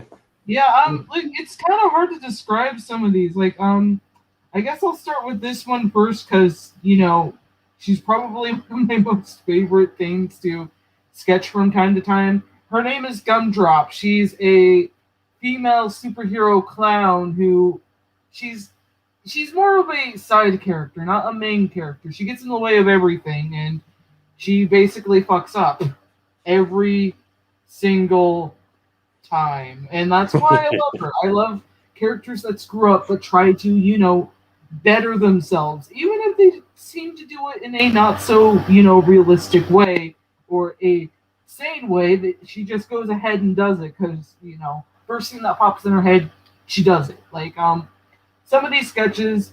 Now, these were from a stream earlier a couple of hours ago, and Trey could already tell you what happened. Like, I forgot that I wasn't supposed to be streaming, live music, and I was like, oh wow, wouldn't it be cool if I just reacted without commenting? Because like one of my subscribers actually reminded me, you have to pause anything like that and criticize it or talk about it instead of letting it play through. And then I got like pulled down, and YouTube was like, okay, here's your warning, and I'm like, oh shit. Right. I thought I got a strike. No, she was in the middle, and that screen said, and it's not available. And I'm like, what the hell just happened? Like, I still feel bad because I couldn't explain everything on YouTube because I don't have a community tab. I mean, it's off and on, and I can't really access it, so I can't tell everyone. I'm sorry, it didn't let me continue because of this reason. And now a lot of people have been commenting on different videos asking me what happened. I'm like, oh my gosh, I did not realize you guys really were concerned, because I'm just like, I didn't really think a lot of people were. And I'm like, oh wait, I kind of just slipped out of there for 5 minutes, 6 minutes before I realized, oh shit. But yeah, I'm unfortunate that I did not get striked, but I'm going to be more careful because I don't want to make that mistake twice. Right. And no rules. We don't need that happening. Yeah, I don't want to be gone, guys. I want to stay here. But yeah, some of these sketches are just simple sketches. Some are character designs, some aren't, some are just kind of there. I just wanted to go around with different character reactions, and I decided to go and do one of my favorite guilty pleasures, which is, doing little kid stuff, having kids do stupid things and pull their older siblings into it. And okay, the story here is that I wanted to do kind of a little comic short, but I didn't want to make a comic at the moment. I just wanted to do a quick full sketch real quick. And I guess I'm just it's gonna be weird, but you have Helena Wayne. Yeah, in my headcanon she exists because DC is too fucking long with doing actual anything with the character. I'm like, come on, DC, you just gotta get Catwoman, Batman alone. Bam, kid, give us the kid, please. I don't know. They might make, because we saw the future, the supposed potential future with Batman and Catwoman, and apparently Helena. It might be a future. It's a possible one, but I don't think DC wants to be like, oh wow, Tom King's future is confirmed because Selena is decorated on a tree. She's become a Christmas tree. If you guys have not read it, you'll get that reference once you get to the latest book, and you'll be pissed as much as I was. And there was a shit ton of things I really hated. It was confirmed that Andrew was not, well, maybe there might be some kind of miracle that Andrew might be Bruce's, or unfortunately Joker's kid. But it doesn't make sense to just be like, oh wow, why would you put both Bruce and the Joker in the panel after Bruce asked, or whoever asked, Andrea, oh, who's the father? Oh, he's dead. Bam! Show Joker and Bruce. And we're like, oh, wow, it must be one of those two. And no. I hate it. I just wanted one good thing. Please, just one good thing out of this. Like, come on, Tom King, you're not a moron.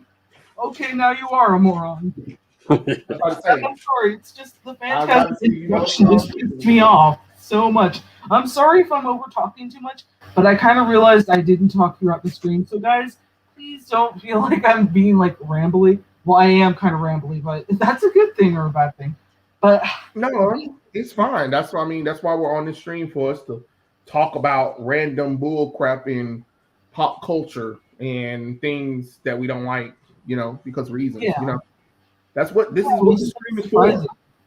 Because I really it was really surprising with the whole Phantasm introduction when I first heard of it. I was like, oh wow, Andrea's going to be part of the DC universe now. Afterwards, Andrea should have been waited for someone else to write her instead of this moron. I hated it so much. And instead I'm just doodling stuff of what I would have done with like the Bat family. I would imagine Helena Wayne would be a troublemaker, dragging everyone into her trouble and, making people do what she says. And that's why I drew Jason Todd in a dress. Don't ask why he has guns. He just does. What? That's crazy. I know. I just like the idea of her being the opposite of her parent. Well, not so much Selena, but more of Bruce. Like, opposite of Bruce in a way. Just spicing things up, not being calm, not staying in one place like she should be. It's just like that's what I would want to see in a relationship for a kid between like Bruce and Selena, having a troublemaking kid. And it's like, why can't we get that? I mean, I know we have Damian Wayne, but Damian Wayne's already early teens, late teens. You don't really get much trouble like from little kids of Bruce trying to raise. He hasn't exactly gotten that experience. And it's like, come on, DC, you gave Clark and Lois John, and unfortunately you made that mistake of making him aged up, and you didn't even get him a chance to grow up. But you can at least make it up by, introducing Helena Wayne or a new made kid in general. I don't mind whatever choice you make, but please, come on. These two were made for each other, as much as a lot of people would disagree with me on that one, because they're like, oh, Selena's a slut, she's doing this and that. She basically uses sex in other conditions, like as tokens. Like if you want to, like she only does it to get what she wants. She doesn't think of it as cheating. She thinks of it as a way to get over something. But she's done it a lot with Bruce. She still does it with a few people here and there. But I don't mind that because she has this mindset of doing that. She's been in these situations before, and she knows she can't highly rely on Bruce because Bruce has his own problems. And I feel like eventually they should be able to like settle down and understand, okay, let's get onto the same ground and understand each other. Oh man, I can't believe I was rambling about that for so long. I'm so sorry. Ain't nothing wrong with it. Yeah. You when you got stuff on your mind, you got to get it out one way or another. Yeah. I mean, I still can't believe you even you're still reading it, because I know issue 2 I was out. I just want to see the ending. There's not enough Clayman art that can hold me into this damn book. It's stupid too, because like there's so many missed opportunities for these characters. I mean, if you wanted to introduce a Phantasm book, you could have had a solo Phantasm book, and I guarantee there will be fans who will get this book just for the sake of seeing Andrea in her own story, because she can hold it. She can hold it because she's on Bruce's, or maybe even superior than Bruce's level. We don't know too much about her, and there's an opportunity for that. So why not do it? Yeah, it's the same thing I said about like how Red X shouldn't have been in Teen Titans Academy. He should have been in Nightwing. Yes, like, if you want to introduce this storyline and you want us to feel something, it would make sense for him to antagonize Nightwing more so than anybody else. because Teen Titans Academy talks as if people seen the 2003 show. All your readers probably haven't seen 2003 show. Yeah, there's a lot of them who haven't. That continuity is completely different than the main canon's continuity. So I don't know what they were thinking when they were like, "Oh yeah, Dick Grayson had pretended to be Red X to trick Deathstroke, but he was on to him in the whole time." Okay, yeah, that's great, but a lot of people who are reading it didn't watch the show, so it's kind of they wouldn't know much about it, and that's unfortunate. And it's just interesting to see how they're using these characters that should have been in one series that didn't have too many characters, B, their own series, C, them being part of some event, like character arc of some kind. Like that way it makes it ties their story into that, and then we learn more about them over time. You can't just shove them in. Look at Teen Titans Academy. They use Red X, they're beating it with a fucking baseball bat, and they're just like, "Oh, we're doing fine, It just needs a couple of more hits, and maybe, just maybe, it will come to life." That's not how you do it. That's beating it to death. Not helping it up, it's beating it to death. You're right. You are definitely right about that one. Yeah, I mean, but God damn it. That's what I'm saying. We don't have no creatives people there. We don't have any creative folks that can just be like, damn it. It pisses me off so bad that we don't have any good people writing these stories anymore. Because there are potential. There was potential with Red X, there was potential with Phantasm, and they screwed it up. It up, and for what?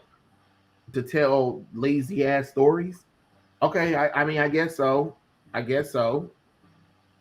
I can't believe it. This Teen Titans, I thought Teen Titans New 52 was trash because nobody really touched New 52 Teen Titans. But Teen Titans Academy, man, that book is hot shit. Read Titans United. Yeah, I said it. Read Titans United. Read the alternate take of the Titans that's based off the HBO Max show that don't watch. God, don't watch the show. Yeah, the show's not very good. But the book is definitely much better. Yeah. It's surprising too. I was shocked. It just don't make no sense. It don't make no sense how terrible Teen Titans Academy is, though. That's the thing that baffles me the most. I'm just like, I don't understand how this book is that damn terrible. How do you make the Teen Titans boring?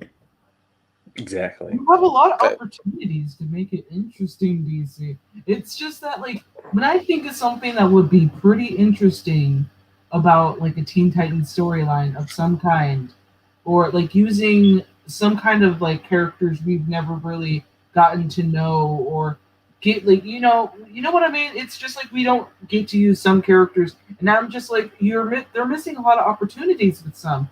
I mean, let's think of one of the underrated type of storylines for for the comics, and you're just oh wow, why didn't they do this turn instead of that turn? Because that would have been less predictable had they gone that way. And it's just annoying to me because it's just you have all the same people. They're obviously at tables discussing what should be done with the DC universe, and everyone's just worried about representation, diversity, and then you don't have anyone really paying attention to the different ideas they could come up with for story arcs. And it annoys the hell out of me because there's a lot of potential in different characters. I mean, look at the Frozen DC themed stupid book with the Justice League queer. They could have used Ice and Fire. Those are two underrated characters right now that could make a great comeback into the comics. And how people will be oh wow, they're super cute. They got this cool style thing going on for them. And oh wow, it opens a lot of opportunities for these female characters that have been there waiting for their chance for spotlight instead of handing it over to Justice League Queer. Does anyone know who Polar Boy is? Because I don't, and I don't care.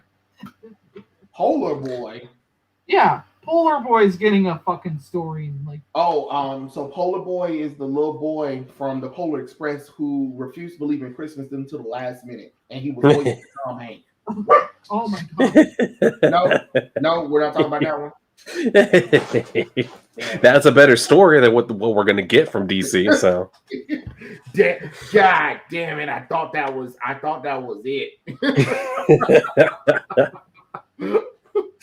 Oh, let's see what everybody else is saying. Taylor said, "Funny thing, the Fire Nation and the Water Tribe were not had a pride. They due to their secret homophobia that exists outside from the Avatar creators." Yeah, I heard that the Legend of Korra comic book started getting into political messaging and stuff like that, and they made Aang's daughter Kaya. She's gay. That's why she doesn't have a man or no kids. And I'm just like, okay, all right, sure. I mean, you're the daughter of the last Airbender, and instead of actually having a normal man, finding a normal husband to carry on your dad's legacy, you're like, screw that, I'm a lesbian. All right. By the way, I don't know if anybody's seen my video recently that I had posted where I talked about refuse to be stupid secret identities, because Supergirl ending pissed me the hell off. The bitch revealed her identity to the world at the end of the series. And I'm like, hey, Kara, dumbass, Superman and Lois and the Flash is still on. If you reveal that you're Supergirl, that reveals that Barry Allen and Clark Kent are Superman and Flash. Did we not think this plan through? I feel like Robert Downey Jr. did a great job as Iron Man, right?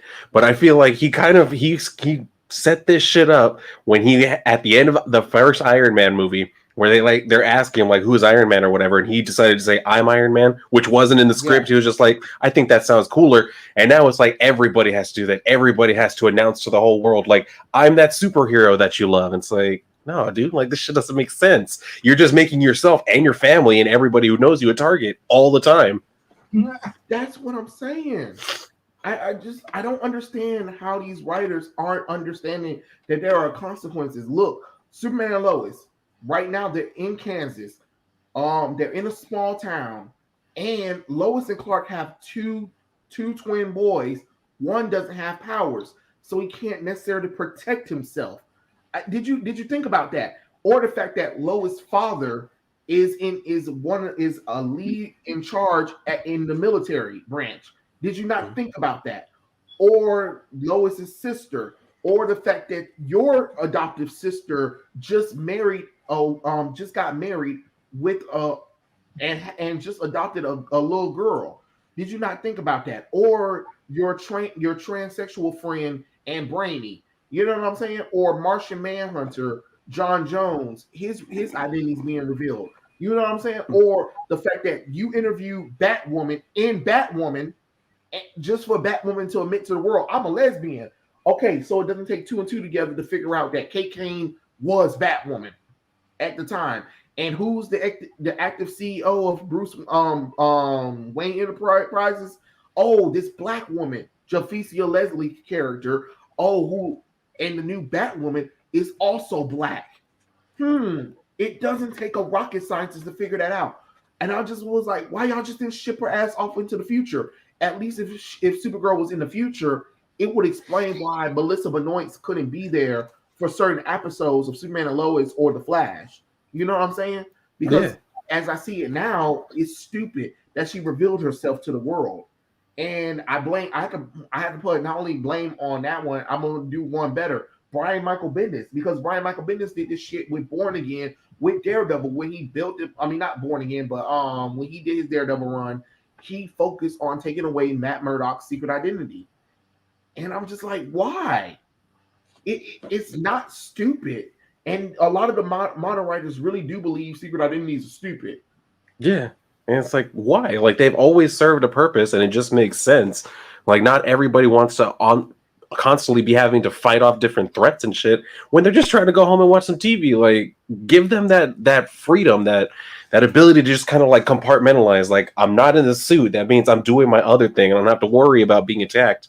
Like, and then it also kind of sets up even more like storylines where it's like, well, is this villain going to figure out who I am or whatever, and then trying to like deal with all of that shit. And instead, they just like take it all away and say, well, no, I'm going to tell everybody who I am, and then it's going to be fine because we've decided it's going to be fine. It's like, nah, it shouldn't be though. Yeah, and that's the crazy thing is like when Brian Michael Bendis revealed that Superman was Clark Kent. Okay, all right. So Clark Kent is Superman, right? Supergirl is his cousin. How is her identity still a secret? How is Bruce Wayne's identity still a secret? No, anybody that Clark Kent really is heavily associated with, their identity is open. Because think about it. Because all you gotta do is it doesn't take a rocket scientist to figure that one out. Because okay, Clark Kent and Bruce Wayne do hang out on their free time together, right? People seen them in Gotham. People seen them in Metropolis. We know that. Also, Batman, Bruce Wayne adopts a new child, and when that new child also becomes a new sidekick for him. I'm just being honest. Like, we don't even think about that kind of stuff. And then what about friends who are associated with these characters, but who are normal, who don't have superpowers to protect themselves like that, or who don't want to be harassed while they're at work? I don't know. It's just lazy, and I didn't understand why they thought that was a good idea, because it was just like, oh, I just don't know how to be myself and be Supergirl, because it's just so complicated. Like, I'm never able to be whole, and I'm like, Kara, what are you talking about? You don't have the same issues as comic book Kara, who actually went through a lot of shit. You didn't go through all that shit. You came to Earth when you were like 11 years old, and you grew up in a loving adoptive home with an adoptive sister. You only recently revealed yourself in 6 years to the world, and then you became Supergirl. What are you talking about? You were always Kara Zor-El. Now, I don't know. I hate when they act like they have to do the Batman thing where Bruce Wayne is just a mask. Bruce Wayne is the real person. I'm just like, all right, Picasso. All right. I know. Yeah, like, they're trying to be so creative with that shit. It's like, all right, yeah, I get it. You think you're clever. That's fine. I hate when people bring that argument in, like, oh, Bruce Wayne's just the mask. No, it isn't. I don't care if people tell me otherwise. I hate when they pull that in and be like, oh, well, there's both sides. Yes, I can understand that. One side wants to do all the defending for Gotham and shit. The other one is, he tries to mask up his real feelings because you know him. He doesn't want to get close to anybody because his job is like for Gotham, blah blah blah, and he needs to find a way to kind of distract people from thinking, oh, I'm not Batman. Why would you think a guy like me, a billionaire playboy who can't even do much with like exercising? I mean, yeah, I go to the gym, but not like I don't climb mountains and shit, man. No way. Please. Who the hell Bruce Wayne fooling? Yeah. Who the hell he fooling? You can look at Bruce Wayne and tell he works out. Like, it's always funny when Bruce act like this drunken bastard or this person who's so weak he can't do anything, and I'm just like, do y'all not see him popping out of his own damn suit? I was gonna say you can see his abs through his damn like suit jacket and shit. Oh my God. Like, it's always funny when they try to pretend like Bruce Wayne himself isn't capable, and I'm just like, have y'all not seen Bruce Wayne? Like, look at the man. I mean, like, let's be honest. Like, let's think about. Wait, this is kind of a wild question. Like, do you think if Bruce was raised to be any spoiled child, like had his parents lived and he was a spoiled brat, do you think he would be, as brave as you think he would be? I honestly think he would not be, because someone who is afraid of bats at a young age like that, and especially with a man of his mentality, I mean, even without his parents being killed off, I think he would be kind of a bit of, a coward, a guy willing to pay to get whatever he wanted. And I understand that his family does have a history of, like doing things the right way. I mean, Thomas is a prime example of that, and I just kind of feel like Bruce would not get rubbed in the right way of that, and just kind of be, a spoiled brat. And it's interesting to see that he does kind of play that part a little bit in some like comics or some like shows, that he does act like a, kind of a someone who is snobbish, and that's totally fine. But if could you imagine had they done that, like if nothing bad ever happened to him in his life, do you think he could ever end up like, very like snobby or something, like frightened, more like freaked out, like that kind of thing? Well, from what I've seen in a lot of multiverse things, is basically no matter what happens, apparently it's destined for Bruce Wayne to be Batman in some kind of form and capacity. Ah. So I think he'll be back. He would eventually be Batman, but we don't know how or why. But something will always make him become Batman.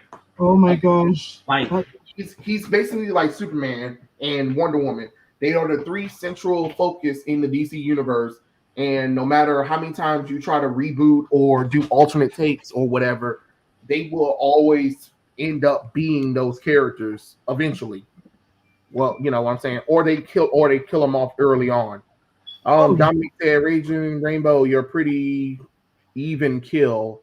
I'll check out and subscribe to your channel. You and Trey and Kate are good people to hang out with." Why, thank you, Dominic. Yeah, definitely. Thank you for that. I was also telling you that in the chat, but yeah, thanks for that, man. I appreciate that. Let's see. Damian Way, slobs, donkey knobs. There, I finally said it. Okay. Okay. We went all the way out there tonight. Okay. Yeah. So, quick question. Would you guys actually want to see Lincoln March be officially acknowledged as Bruce Wayne's brother? Yes. Because, like, they've been teasing it for years, and I'm just like, either do it or let the shit go. Yes. I just want Bruce to have a sibling of some kind. It would be so fucking hilarious if like Lincoln March or Thomas Jr. would be this like, psychopathic, assassin guy who's just like raised by like court of owls to be, a killer. And he's like, okay, let's just kill everyone in Gotham, Bruce. And Bruce is just like, no. And like Thomas is always trying to get him to do something major. And it's like, no. Like I feel like Bruce would have to like mentor him to go back into, thinking normally like a normal person. But like I think it would be pretty funny to have Thomas just be kind of interested in taking care of the problem easier than, having it be simplified, like fighting many villains over forever and it's just like, kill everyone. Like no hates them. Like why can't They did kind of do that a little bit. Well, I mean, with them bringing in like Ghostmaker and shit. I mean, they basically kind of already gave him that. But yeah, I would prefer to see it be like his actual brother. You know what I mean, Lincoln March, because I mean, just the way that they've built him up over the years, like it needs to be a thing. You know what I mean? Like it makes so much sense, and I think it'll contribite to Batman overall. So I would really love to see that. Oh, yeah. I was just kind of thinking about that a lot more because there were two different versions. There was one version from I can't remember which Earth, but he was basically an older brother for like Bruce. Earth 3 was the evil one where we find out that he killed Bruce Wayne and his parents, and you're like, oh, okay, you monster. No, he was actually sent to a mental hospital after in some iterations of that character they'll have him also kill his brother. So I don't know which one we're looking at, because they rebooted the continuity. But I do love that that line from the animated movie where when Bruce and Owlman were fighting and he was like, the difference between me and you is at the end of the day we both stared into the abyss, but at the end of the day you blinked. Yeah. Like, oh, bitch. That shit was cold. I was like, oh, damn. You might as well come up and just slap him across the face. That would have been less than something. It felt like Batman slapped Owlman against the face. He was like, you talk a big game, Owlman, but you couldn't hold yourself. Mm-hmm. You couldn't hold yourself like I could. We looked at the abyss. I saw the darkness within everything. And guess what? I became Batman. What did you become? A murderous owl bitch. So Exactly. there, you blinked. What I was thinking, if they ever were to do that, like with Thomas Jr., like I'm calling him Thomas Jr. just to save me a headache from saying Lincoln. Lincoln. It's not that I don't like the name; it's just that like it's hard to like say for me. But yeah, Thomas Jr. basically being the person to hand the extra sidekicks to. That way, Bruce cannot have to like drag 5, 8 sidekicks to one location. Exactly. Like he needs some more adults in the room. Right. Like you do something.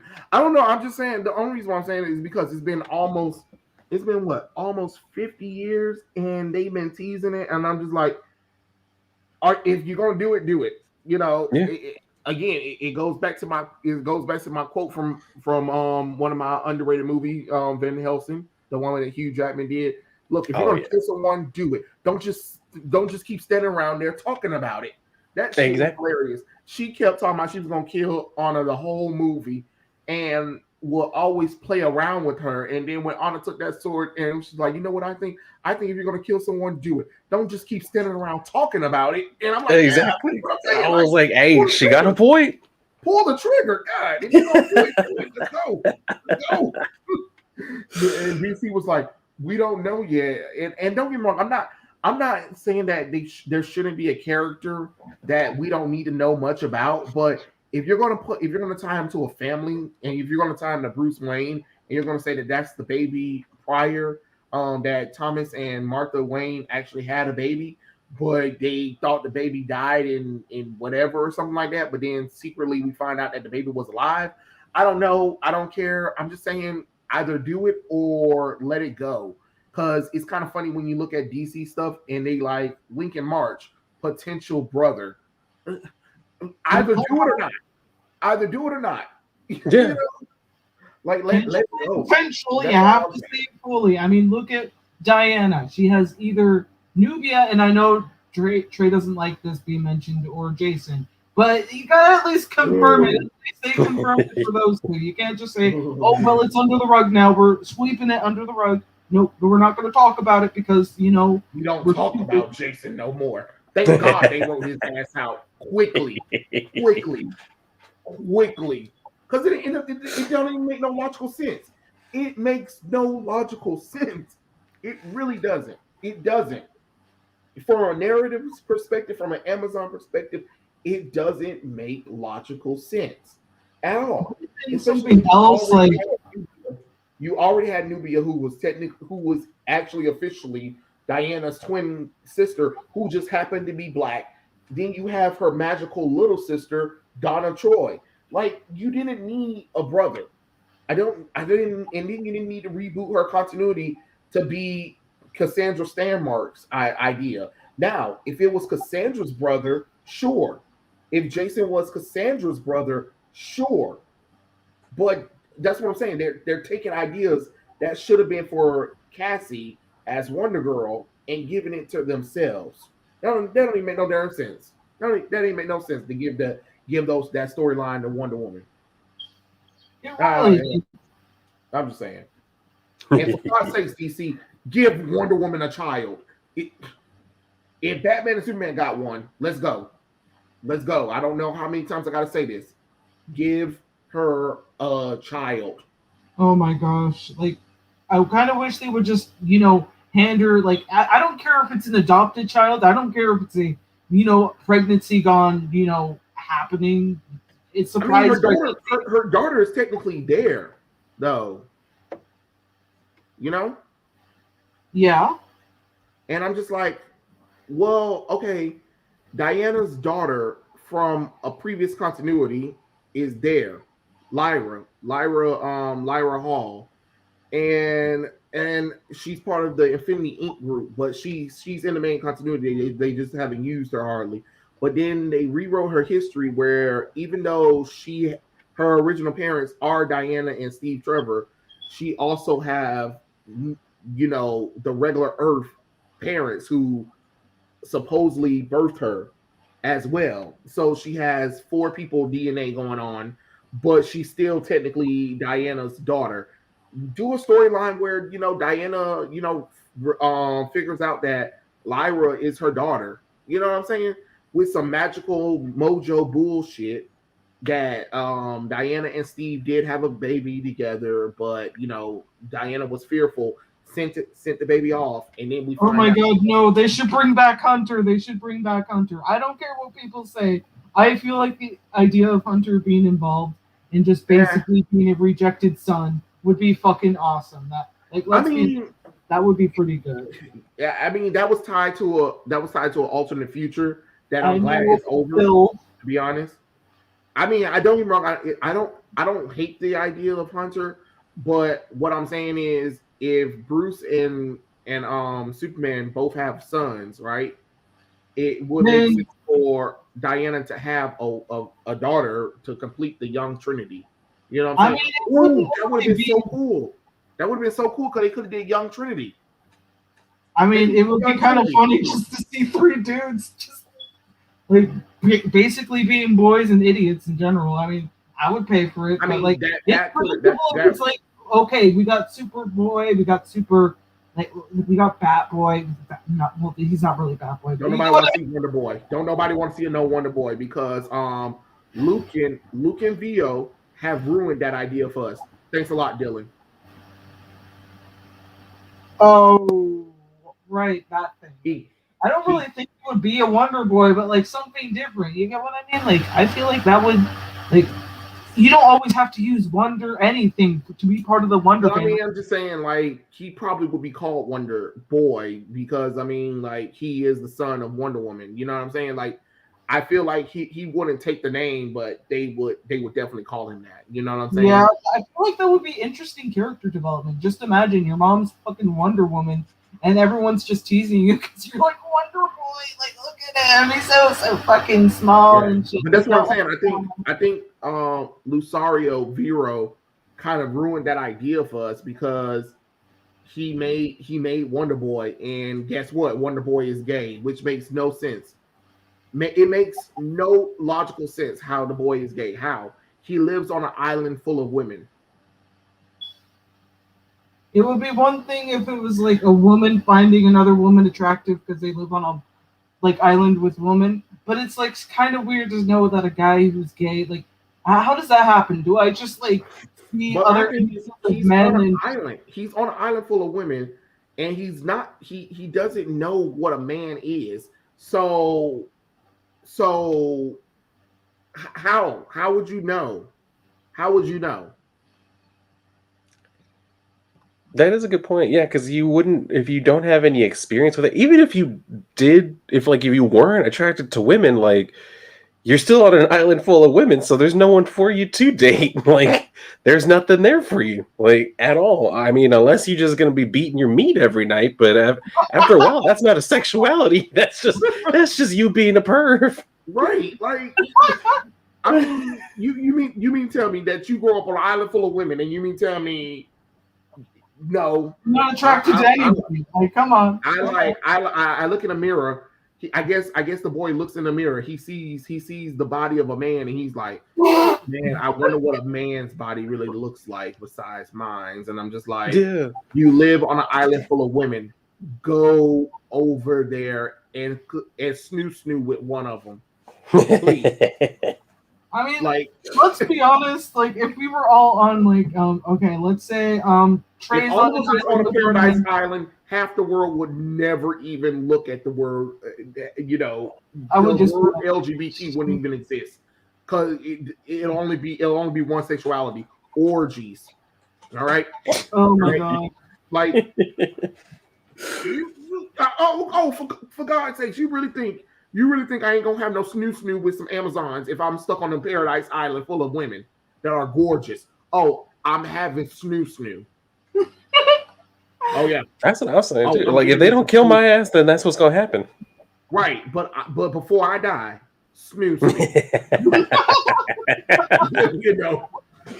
You a freak. Well, I'm gonna be a freak, but guess what? Snoo. And that's what's gonna happen. It's worth it. Happen. Let's go. Snoo time. I don't know about you guys. Thinking about that.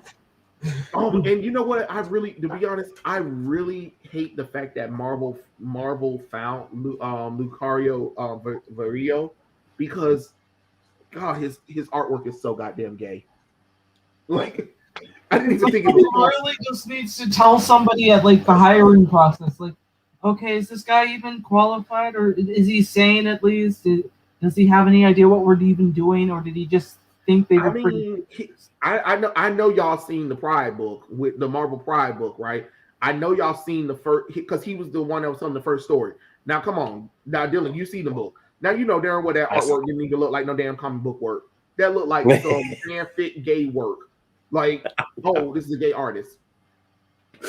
Like, and they don't even try to hide it. Like, it's so bad. And every time they get the opportunity to do these stories, like they have to make it look gay as fuck. I'm like, what are y'all doing? Like, I get it. You want everybody to know this is what you do, but you need to take it back like 4 or 5 notches. Keep it back there. Do that shit on your own time, in your own little portfolio and stuff, like in your spare time. Do that for you. But when you're working for a company like this, do something that everybody's going to enjoy, not just you. Yeah, that's what I'm saying. Like, God dang it. There's like a lot of comments so far, guys. I'm just looking at all the like comments right now because I wanted to see what was going on. Oh my goodness. Oh wait, I'm never calling what he said. I'm never calling him Owl Man again. In the words of Trey, I will always call him murderous owl bitch. Well, that's what Owl Man was. He was a murderous owl bitch. Like, oh, so you're upset at the world and you decided, hey, I should kill my parents and my brother, or send my brother off to a mental hospital, depending. And because I blinked when I saw the abyss, because I couldn't handle it. That would have made more sense than Nightwing having a sister. Nightwing doesn't have a sister. They can say all they want to, he got a sister. No, I rebuke you. Yeah, it's one of Fontaine's not so good moments, and I hate it so fucking much. There's other opportunities to bring other things in, but it's like no, it's just the sister. Just the fucking thing we didn't know about until now. I mean, he could have looked all around, but didn't find out that his dad had a little affair, and yeah, that totally makes sense. That fucking makes sense. It just doesn't make any sense because from the way the story was saying it, that she is his older, she's supposed to be older than him. But we're gonna say brother. Whatever. It doesn't make a lot of sense. And I mean, I won't be surprised if they introduce that element. Oh, I used to be a boy. Oh Lord, that's even worse. That would be hilarious. Because remember in the story, they were basically saying that John was with the girl's mom before he settled down with Mary, and she didn't want to tell Mary that she had a baby with John, because John and Mary were happy, and then they had Dick. But then they're basically saying that Dick Grayson is older than her. That doesn't make any logical sense. I'm timeline my brain hurts. It doesn't make sense. I thought she was the older one. Sister. Is somebody lying to me? I don't know. Like, she can't be his younger sister. She has to be his older sister. That's the only way that works. And even then, it doesn't make any sense because, like, again, it makes both Dick Grayson and Bruce Wayne look stupid at their job. They're supposed to be detectives. It doesn't matter if they change the last name of the baby or whatever and stuff like that. The fact that Bruce Wayne, the world's greatest detective, and the world's greatest detective together with Nightwing, didn't know that Nightwing had another sibling that wasn't adopted. What? I'm sorry. Are we reading Batman or are we reading fan fiction? I mean, nowadays they don't even try and like differentiate anymore. It's just whatever they think, like whether it makes sense or not in continuity or for the character. They're just like, fuck it, I'm gonna do it because I know it'll surprise people. It's like, no, that's not enough of a reason to do some shit in a story. Right. Oh, look at what Dominic said. Why do you think why do you all think bisexual in fiction are getting the short end of the stick by the words that are LGBT friendly and whatnot. Looking at you, Glee. Don't get me started with Glee. Don't get me started with Glee because there are some issues we can go through, and I don't think we have enough time for me to go through Glee issues. That's another stream for another time. But yeah, Dylan, what do you think? What do you think? As a Yeah, bisexual bi, what do you think? I think that it's just because they really don't understand these sexualities. It's like they know that it's going to be popular, that it's something that will get people's attention. So they're like, all right, we're gonna go ahead and do this. And then when they actually try and execute it, it doesn't even come across as like an actual person. It's either a stereotype or like a caricature. Like it doesn't read as authentic or genuine. It's always just what their idea was of what a bisexual is, and they mess it up every single time. Yeah, yeah. I mean, and then of course, your own community says I hear it all the time from people like, no, there's no such thing as bisexual, and I'm just like, what? Yeah, What? you get that from people too, like, and it comes from both sides. Like the Yeah, people who are gay who try to say, like, "Oh, well, you're gay, you just don't want to accept it yet," or people who are straight who say, "Well, like, you're just confused and all that shit. It's a phase." It's like, no, it's none of those things. Like, I have a boyfriend right now, and trust me, I'm still very much attracted to women. Like, it's got nothing to do with any of that. But at the same time, like, if people just want to call me gay, like I've always said, like, I don't have a problem with that because I realize I'm in a relationship with a dude. To everybody, that's gay. So I mean, that's fine. I know what I am, so that's fine. but what's so crazy is they will like people in the LGBT community ignores the B, but then they want to acknowledge all of the other made up sexual orientations that they done came up with, and I'm like, wait, hold on, how was these fake ass ones that y'all just made like 30 seconds ago is more valid than being bisexual? You know what I'm saying? Like, I just always found it Exactly. weird. I was Like like, it's the weirdest what? shit. We were on this What? acronym before any of the T or any of the numbers, any of this other bullshit. Like we've been there, but they still want to act like, well, they're not really a thing. It's like, who the hell are you to say? Right. um, Like, as Real Concept says, are there any other characters you think will be cool parents? Spider Oh Man, my gosh. Nightwing, and Starfire. Um, Apollo and Midnighter need their daughter back. I don't know why DC took it away from them. Let's see. I think Thunder and Grace should finally have a baby. They've been together for a long time. Let's see who else could have kids. That would be a cool parent from either companies. Oh, Jean Grey and Cyclops. Like they need a main continuity child and not a child from another future or alternate reality version of their child. No, like an actual child between them. Let's go. yeah, Let's go. Uh, I think Ben and Alicia should have some kids. Let's see who else is another character that I want to see have some kids. Other heroes or whatever. I think I named the ones that I would want them to have some kids. Let's see. I'm trying to make. Oh, Raven and Beast Boy. Um, oh, they're cute. They're cute together. Why not? Why not? Oh, fun fact. Did you guys know that Superboy, Connor Kent, and Wonder Girl Cassie Sandsmart actually have a child together? That's a clone of them. I was like, hmm. oh shit. Yeah, that I did not know. All right. Me Yeah, neither. they say it's a clone, but it's not really a clone if it's the DNA of Connor and Cassie. It's their daughter. Like, let's stop playing. Like, Yeah, it's their daughter. yeah. I mean, that's how it works, anyways. I mean, yeah. Yeah, like you know how like X-23, it's a female clone of Wolverine. No, it's just his daughter. It's just his daughter. That's not how cloning works. When you clone, it's literally the same person that's standing there. Just like Connor Kent isn't a clone of Superman and Lex. He's the son of Superman and Lex Luthor. No matter what anyone says, that's what it is. I'm just being Yeah. honest. two different DNAs. That's not cloning at this point. That is an offspring. He is the offspring of Superman and Lex Luthor. Let's see what other characters I believe. Oh, Captain America and Sharon Carter. Yeah. Like I said, if you read Captain America comic books, she's been a long running girlfriend for a long time. They haven't. I know, but it's like, to me, that will forever be the weirdest thing I've ever seen. Not really, because it makes me cringe every time I think about it.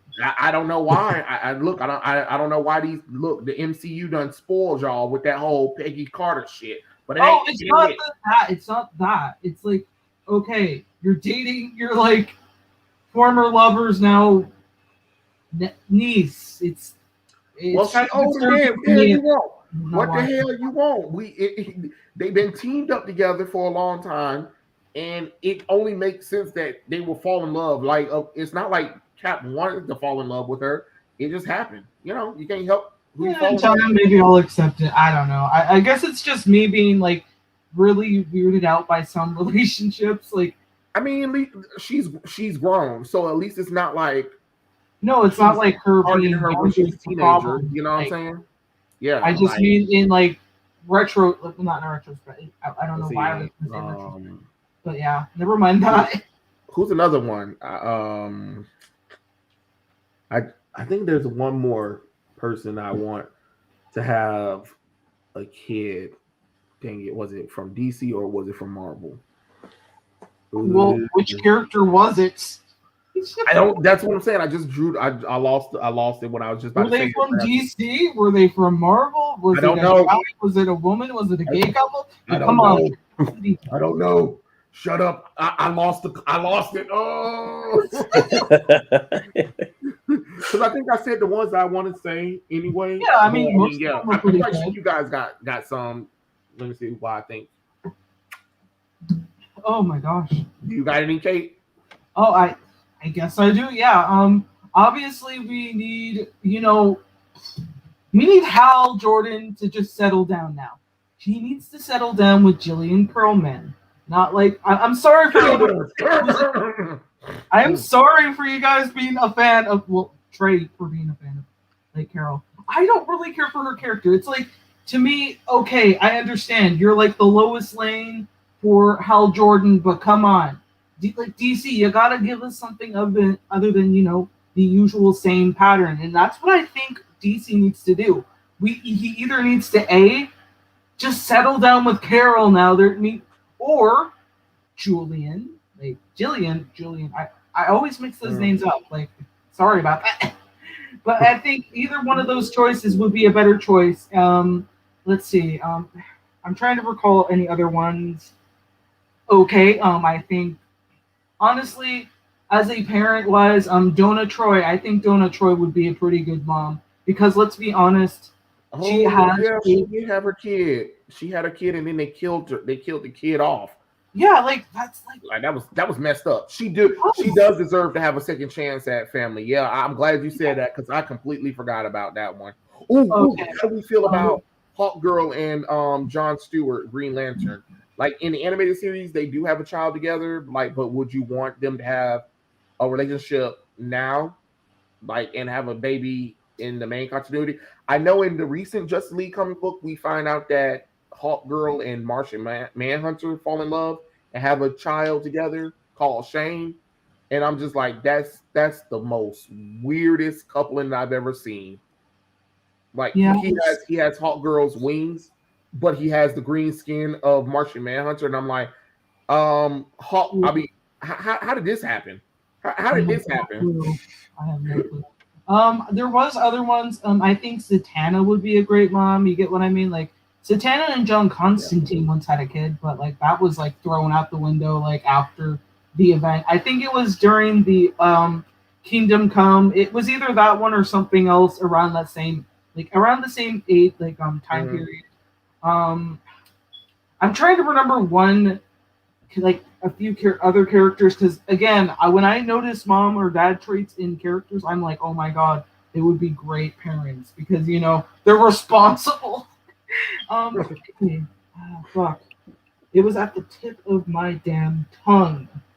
It was at okay. Nightwing and Defacer. Come on. I was hoping for this when the pregnancy was in the comic. Dick really needed to understand that when he puts it in the woman, he's gonna have to expect the results. And I think that would have been an interesting concept. I'll let you have that one because I can live with that one as long as it's not Barbara Gordon. Yeah, I know. Like Barbara Gordon and Dick as parents, they had plenty of moments like that. But with them in a relationship, in a permanent relationship, marriage, I would think it would not go well because they both have different goals. They have the same personality in some ways. In some ways, they probably wouldn't work well in a marriage in that kind of way. I just want to be a nice star. Defacer would be perfect. Defacer would be a perfect example of a villain and hero trying to parent their child and them just trying to see what is the right way and what is the wrong way. And that would be a pretty interesting concept to play around with in DC Comics. And I think that would be honestly, I like the idea because I like, villain and hero couples. And that's a unfortunate trait of mine. Then fuck. I know what else I wanted. Okay, this is gonna sound crazy, but let's be honest. Well, not be honest, because I don't think anyone would really believe me if I said I think John Constantine would kind of make a great dad. Hear me out. He's able to trick anything, and so he can just shove the kid into an alternative reality. He can shove it. Oh my God, Trey, don't. Hear me out. I'm sorry. I'm sorry. I'm just thinking about all the terrible things that John could possibly do. I know. I'm just more thinking about that, one clip that we've seen of John and Satana having a kid, and I'm like, okay, she either A, put a spell on that dumbass, B, he at least grew some balls. I mean, he already had them, nice ass, but let's get to the point that he would totally toss the kid into an alternate reality, therefore being raised by someone more caring. See, he's putting it into a better situation. It may not be a good look of him, but he's putting his other foot onto he's putting them into a better situation than he could probably raise them through. So tossing it to someone else would be probably the best idea. Bad idea, I know. But it's good parenting if you just go okay, I got the baby, throwing it into another reality. Bam, taken care of. No worries. Okay. I just wanted to put that in as a joke, but it would make sense. It would make sense. Anyways, what about you, Dylan? I honestly don't even know. I can't think of anyone that we haven't already discussed. That's what I'm saying. Oh, wait. Green Arrow and Black Canary, they deserve to have a kid. Right? I just started realizing that, and I'm like, oh, wait, we forgot. Black Canary and Green Arrow don't have any kids together. They have one adoptive child together, but that's not. But I don't even think they even remember that in the regular continuity. So yeah, they don't. Why do they let them have a kid together? Oh, wait, didn't they meet their and Lana Lane and Steel? They're engaged right now, and I'm like, okay, let them have a baby too. Yeah, sure. Yep, let's get some interracial babies for that. Oh my God, Hyper Sky, don't open that door. Do not open the door. No. If you're me, Trey, don't read it. Don't read. Oh man, you read it. No. Screw it. No. Screw it. Throw it in the trash can. Hell no. No. Oh wow. Batman and Wonder Woman. If you really want to talk about some stuff, Batman and Wonder Woman. Yeah, that's right. Batman and Wonder Woman. I would love to see Batman and Wonder Woman have a baby together. Hell yes. But not that. So many else I kind of got sick of it. Huh? I'm kidding. Don't. Know what I just said. Don't let them know what I just said. I'm kidding. Oh wait, if you don't know what happened, Hyper Sky. Trey does not like Superman and Wonder Woman as a couple. I don't really I kind of think it makes sense sex-wise. Let's be honest, those are the only two who could probably do it pretty well and not hurt. And I can imagine other like characters. I mean, oh wait, remember when they introduced Superman's evil son from the like latest comics? I can't remember his damn name, but he was like, okay, he was the son of Superman and Cersei. Honestly, that was kind of a hilarious combination. That was fucking hilarious. Yeah. In Future State, they had Superman a whore. I mean, he slept with everybody and had a baby with everybody. I mean, maybe she just, did what Tyler did and, drugged him, did something to him in his mind and made him think he was fucking Lois. And he was just like, oh, well, I slept with you, Lois. And then realizing, oh, shit, I didn't sleep with you. Damn it. Damn. Dominic brings up a good one. Huntress and the Question. I don't know how the DC animated universe made me actually enjoy that couple, but they did. And I thought it was a cute couple, let's be honest. And I'm sad that we can't get it was weird. It was a weird choice. The Question and Huntress, really? I mean, he was pretty cute. Like, let's be honest. The Question is pretty cute. I don't look at Question like that, but okay. She said she said it like, oh, well, Trey, he was cute, though. Come on now.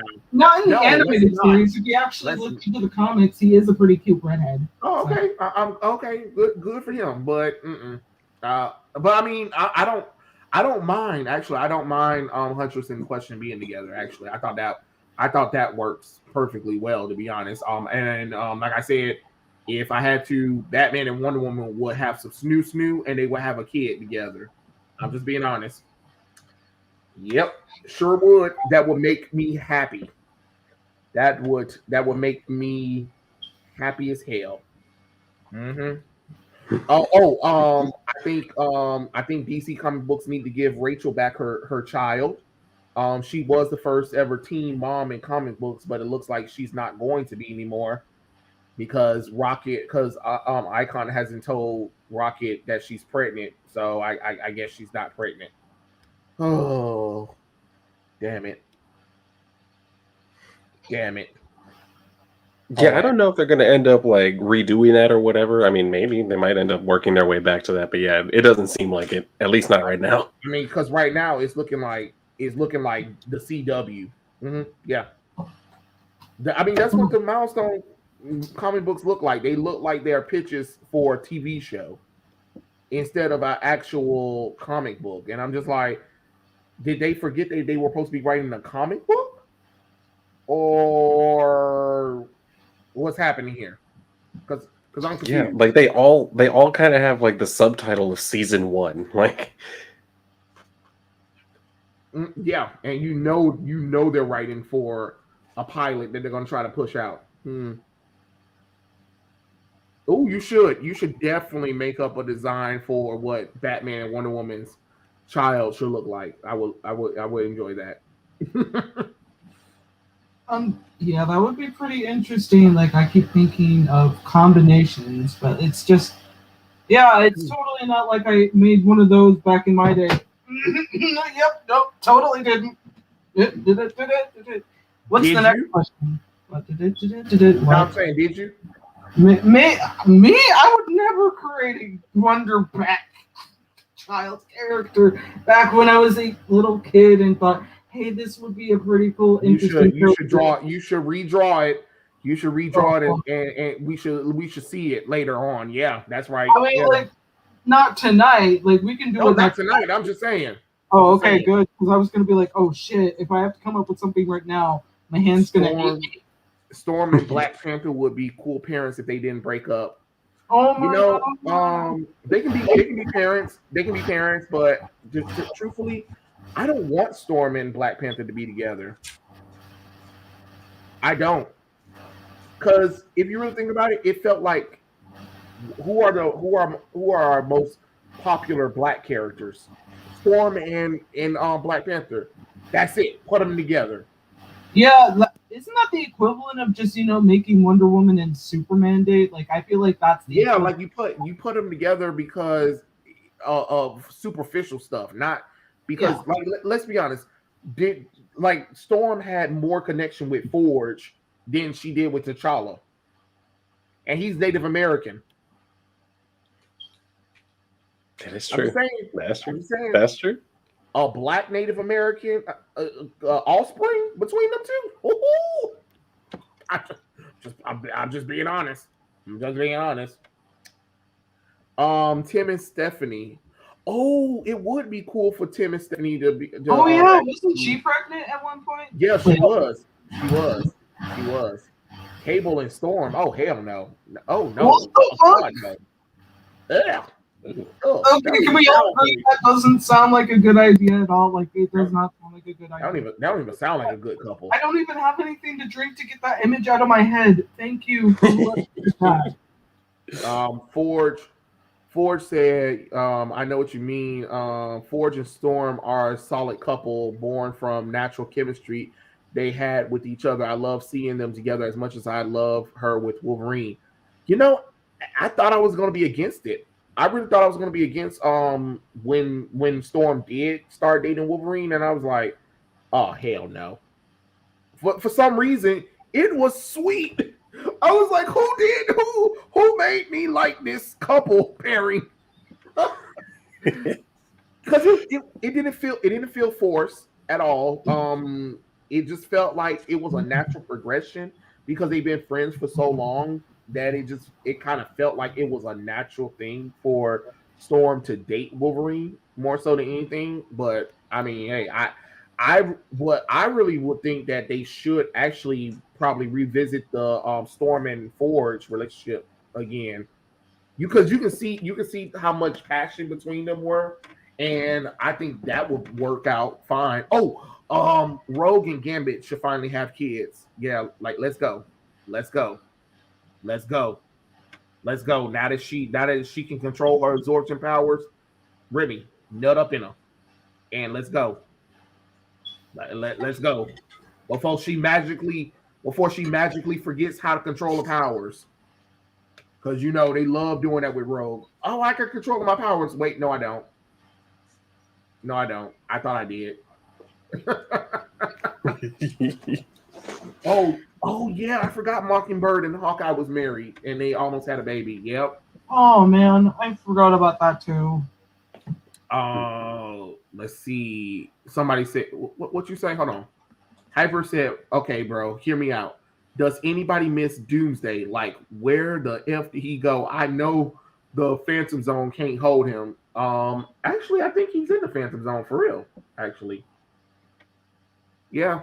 At the end of the first arc in Superman Rebirth was Doomsday coming out of fucking nowhere and rampaging, and Lois was worried. She was like, "Oh no, it's gonna be the death of Superman all over again." And then Superman and Wonder Woman was able to team up and stop him. Well, really Superman, but Wonder Woman kind of came in for a little bit.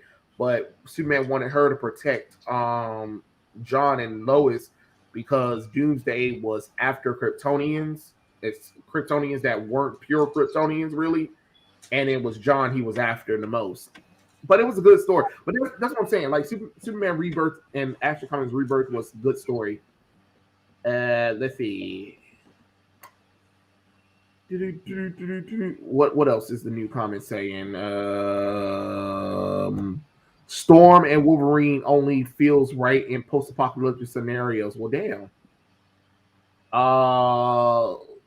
Let's see.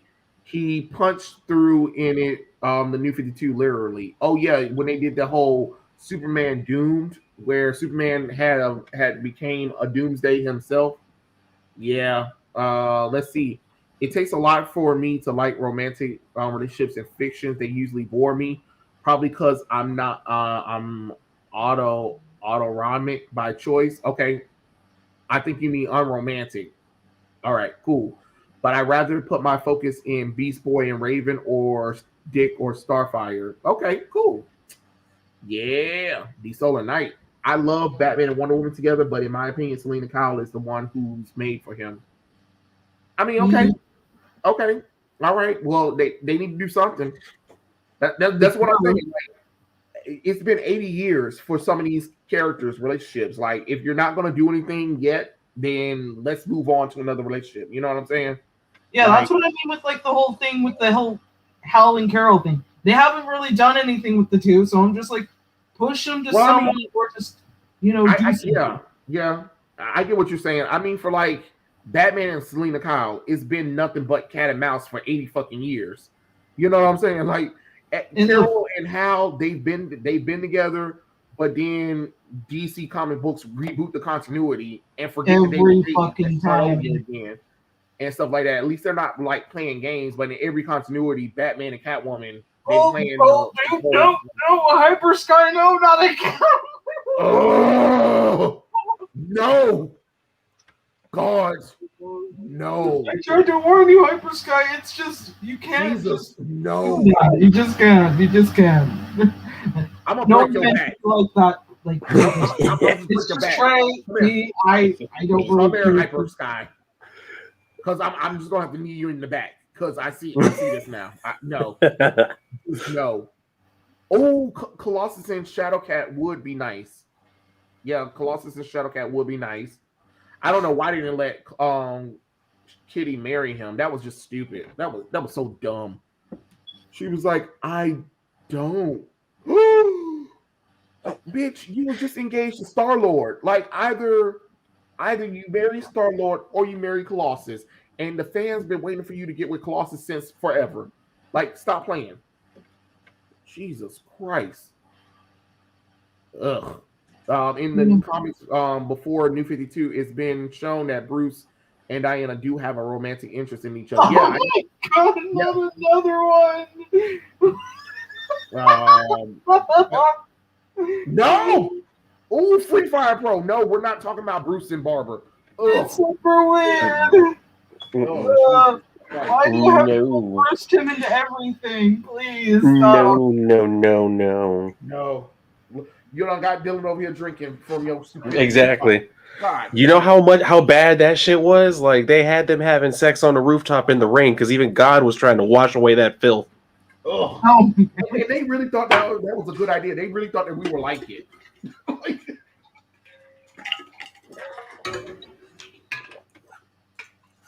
At this point, they just need to, like, if they want to continue doing something interesting, like with any parenting, to be honest, like, just give the main three kids, get some people engaged here and there. So if you want to do the whole, here's the future of the DC universe, you can do it with, oh, look at the cute little kids they have. Like, look at how wonderful their abilities are and how great superpowers they have for, when they become heroes or being civilians. Like, whatever. It's just, De-age John Kent.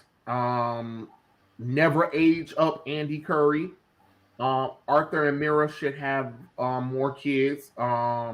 Lois needs to be pregnant because Superman gave her the snoo, and she was sleep like a rock at the end of that issue.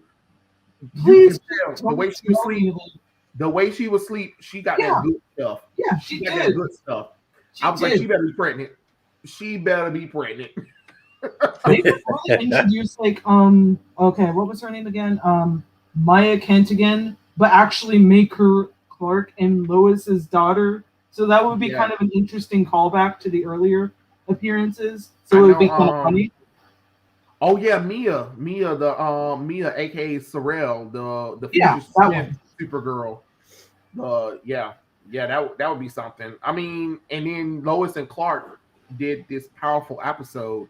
Like I was like, oh snap! Like that was really cool. Where they had this thing where we find out that Lois actually was pregnant again after she had her twins, and she was almost full term, but the baby miscarried close to the end of the due date, and she never told the boys that they were going to have a little sister that was named Natalie. And guess what? In the alternate reality, Lois is married to John Henry Irons, and they have a daughter named Natalie. And I'm just like, what are the fucking odds that the daughter that Lois was going to have an alternate reality version of herself had it with another man? Like, that was crazy because she was worried about her sons, but her sons didn't understand why she was so hell-bent on being overprotective and stuff like that. And she kind of freaked out and put a lot of blame on her children. without realizing the reason why is because she hated herself for miscarrying her third baby. I was like, damn it, that's something. Yeah. And now that they're introducing the fact that Lois can have kids, I mean, maybe we can get a restart. We can get a fresh start with this John Kent thing. Like, fine, let them have it. Let them have John Kent. We can get a new child. Mm-hmm. His name can be Christopher Kent. Yeah. He can be the Superboy, and he can be Damien's best friend. Yeah, that's right. We don't need you, John. We don't need you anymore. Screw you. Oh my god. I'm just saying. It makes sense, yeah. I'm just saying. I don't know, like, why I brought up the my idea, because I kind of feel like it would be interesting, so that way, you know, Kara could just, like, you know, go to the future or whatever she's gonna do. She can at least leave the identity to someone else, and bam, it solves everything. She can be her own woman and not have to be, like, you know, built up to be like having to look at, like, Clark as this like competition. To me, it's just like currently they don't know what they're doing with these characters. Like, it annoys me. Yeah. Oh, you know what's so funny is Supergirl and Brainiac 5 actually have a child together, and guess what the child is called? What? Brainiac's daughter. That's her superhero name. I'm like, that's it. That's it. You might as well just call her Braina or something. That's at least original. I mean, Brainiac's daughter. It's just as lazy as the Joker's daughter.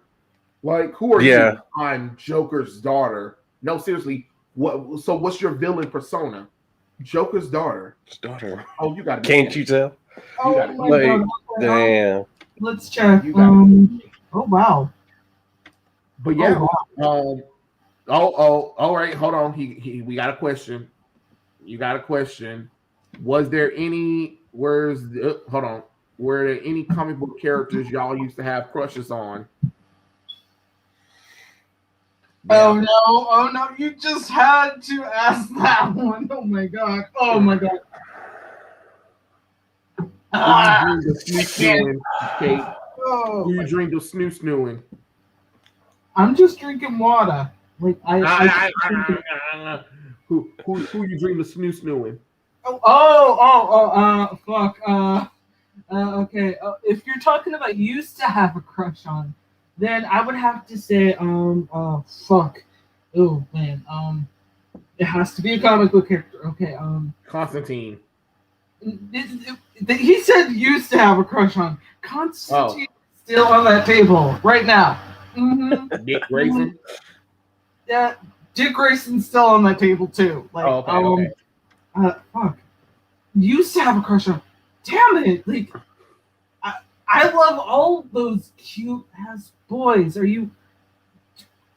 I'm sorry. Like, I have a shit ton of, like, different crushes on different guys. I guess, like, now, since, you know, I'm older and stuff, so I used to have a crush, like, this is a former crush, because, you know, once you get older, you just kind of lose that. But, like, I used to have a crush on a male character from some book. I can't remember what it was called, but he was pretty cute, like, all emo-ish and shit. Like, he was pretty badass to the bone, and I'm like, oh yeah, I like that.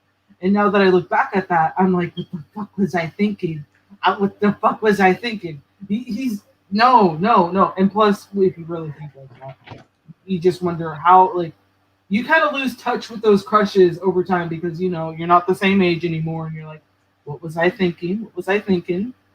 But yeah, so you never had, like, a crush on Batman, Superman, Spider-Man, Wolverine, Cable, the X-Men? No, none of them. For comic characters though, yeah, the one I was talking about was a manga character. I can't remember his damn name, but okay, if we had to come up with something, well, I mean, if I had to come up with something, it has to be, you know, Spider-Man. That's my former crush. Now, before anyone asks me why is he still not on the table, I'm gonna say right now, I respect his relationships with Mary Jane and whoever else he wants to get with. Just as long as I can watch a little bit, and I'll be fine. Okay. Mhm. Oh God, I think. Well, you know me. I am a bisexual, so I actually do have two. I got one from each gender.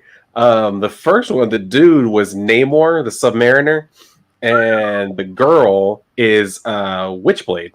So Oh, good. Okay. both of them basically run around practically naked all the time anyway. So it wasn't that hard.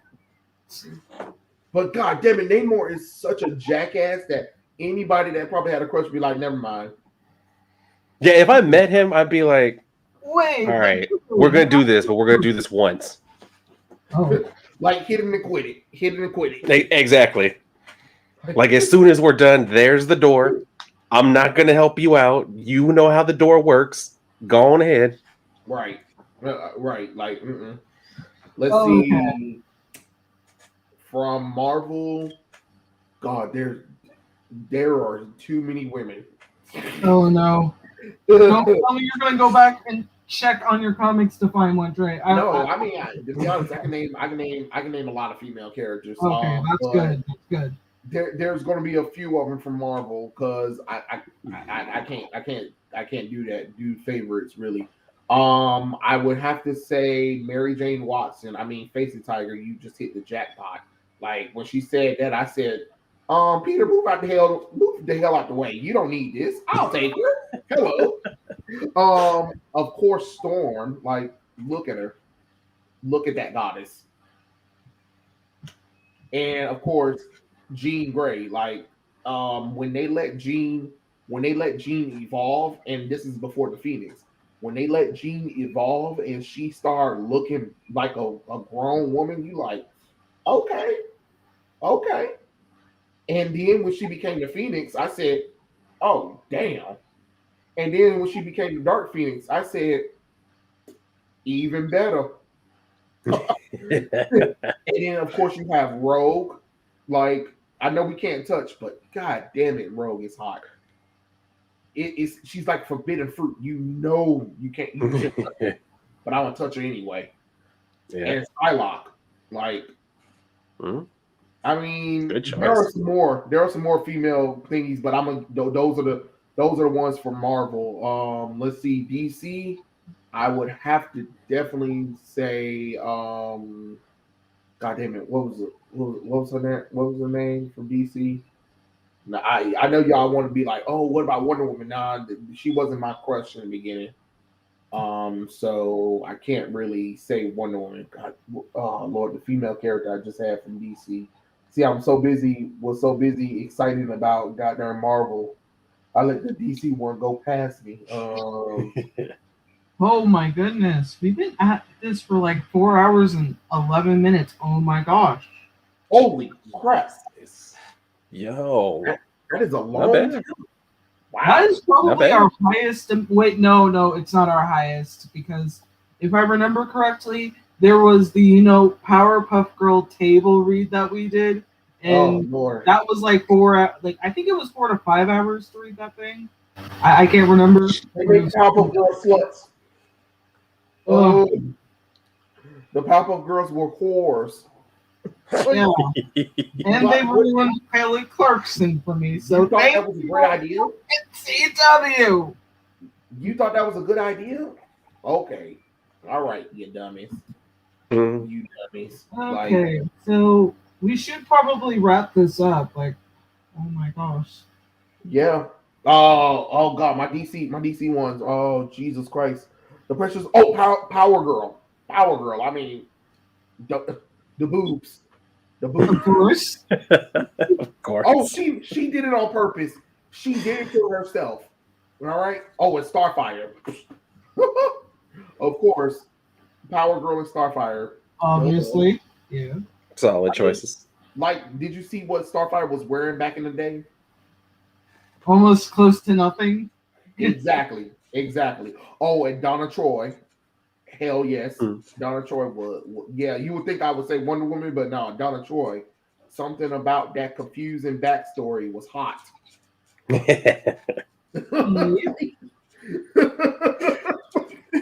Oh my goodness. So far, so great.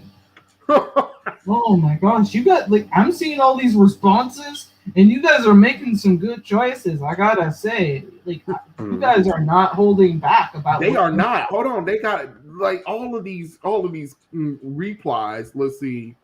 Oh, look, the Solar Knight. What he look at this. He asked us what mutants power we will want if our mutant powers can manifest. Chaotic magic warp reality. That's my power. Yep. Warp everything fucking around me. Yep. Anytime I don't like something, I can just change reality to fit it. Just like that. That'll be mine. What about you two?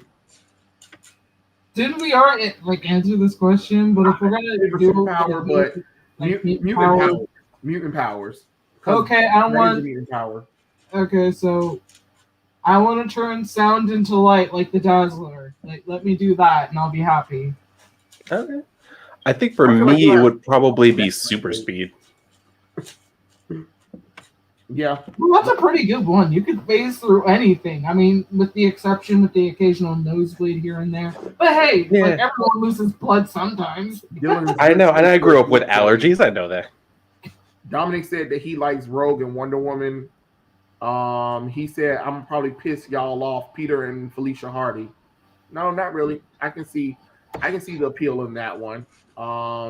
Let's see. Mine is Diana, Donna, Corey, Barb, Jean Grey, Mary Jane, Storm.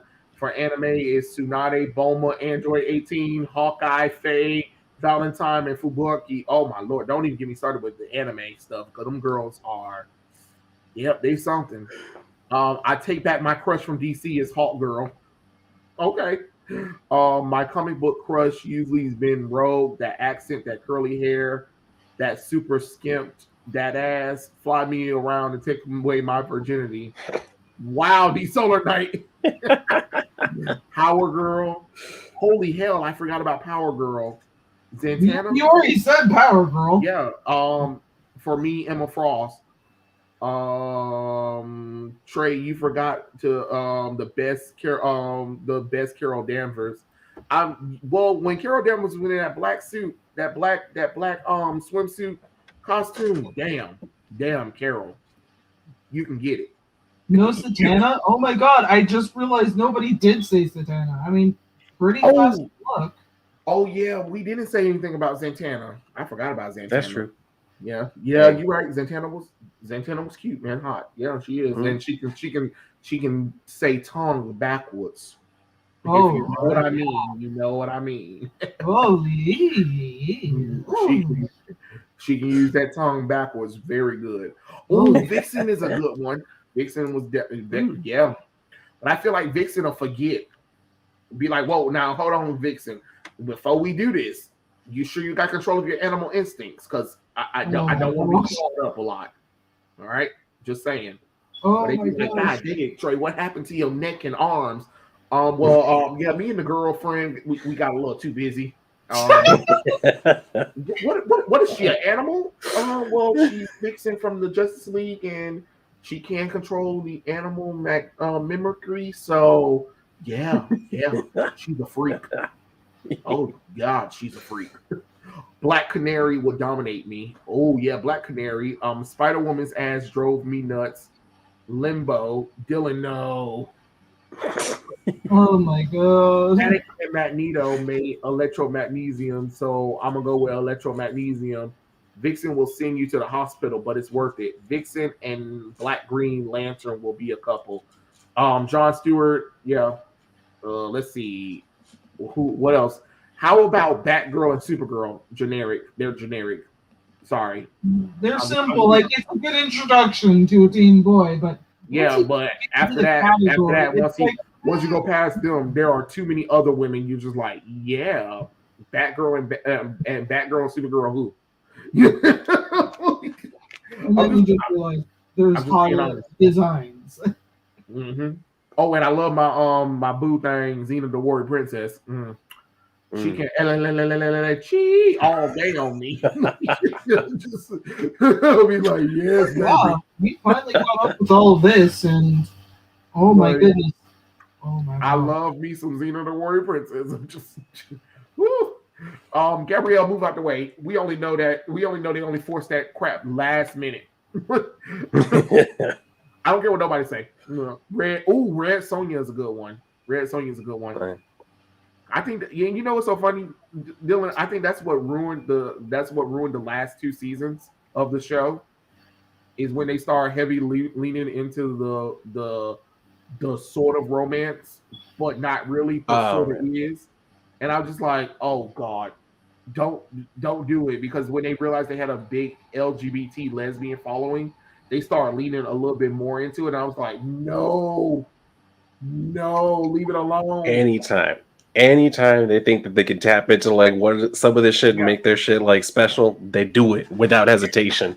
And now Xena and Gabrielle are now looked at like the LGBT lesbian iconic couple, and I'm like, but they're not a couple, and they never were at all. Mm-hmm. Just because they had moments between each other doesn't mean anything.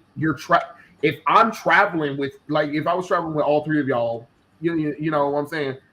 Of course, we're gonna have a bond because we're traveling every day around the world, saving people's lives.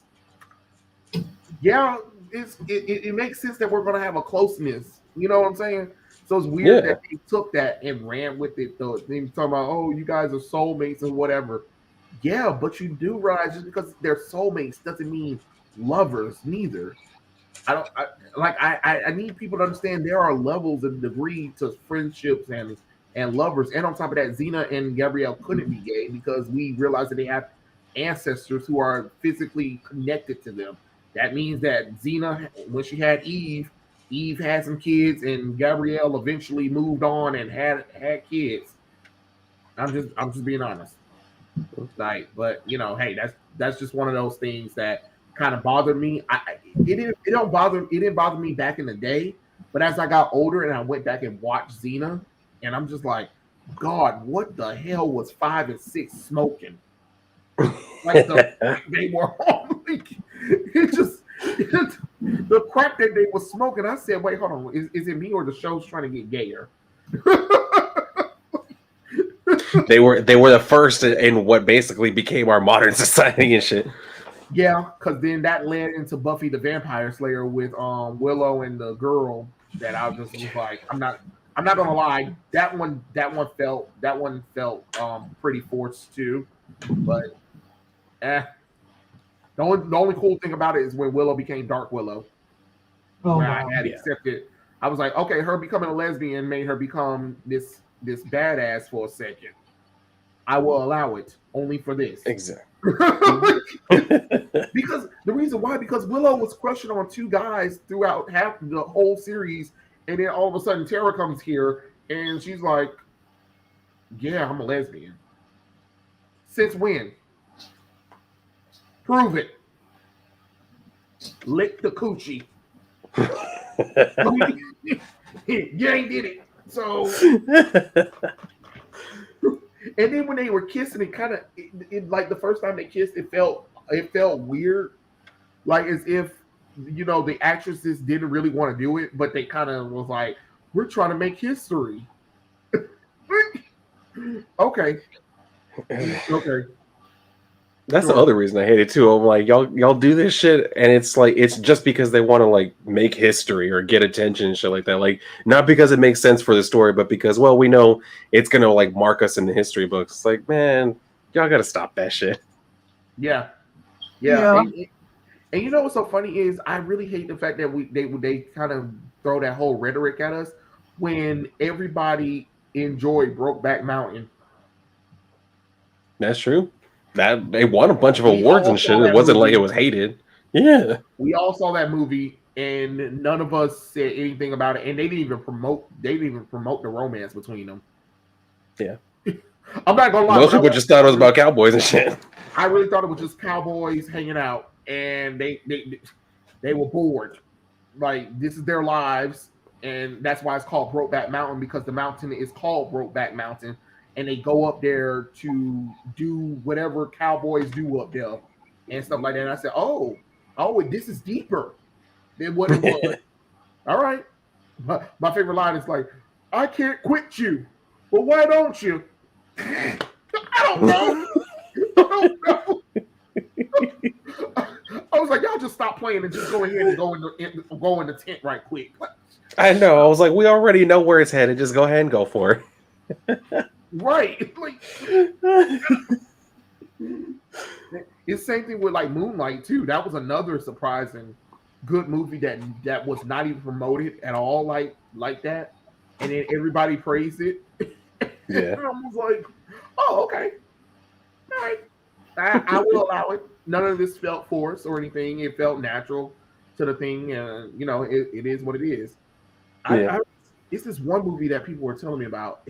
I can't remember, but I was just like, I don't know if I think that's kind of weird. It's this boy. He went to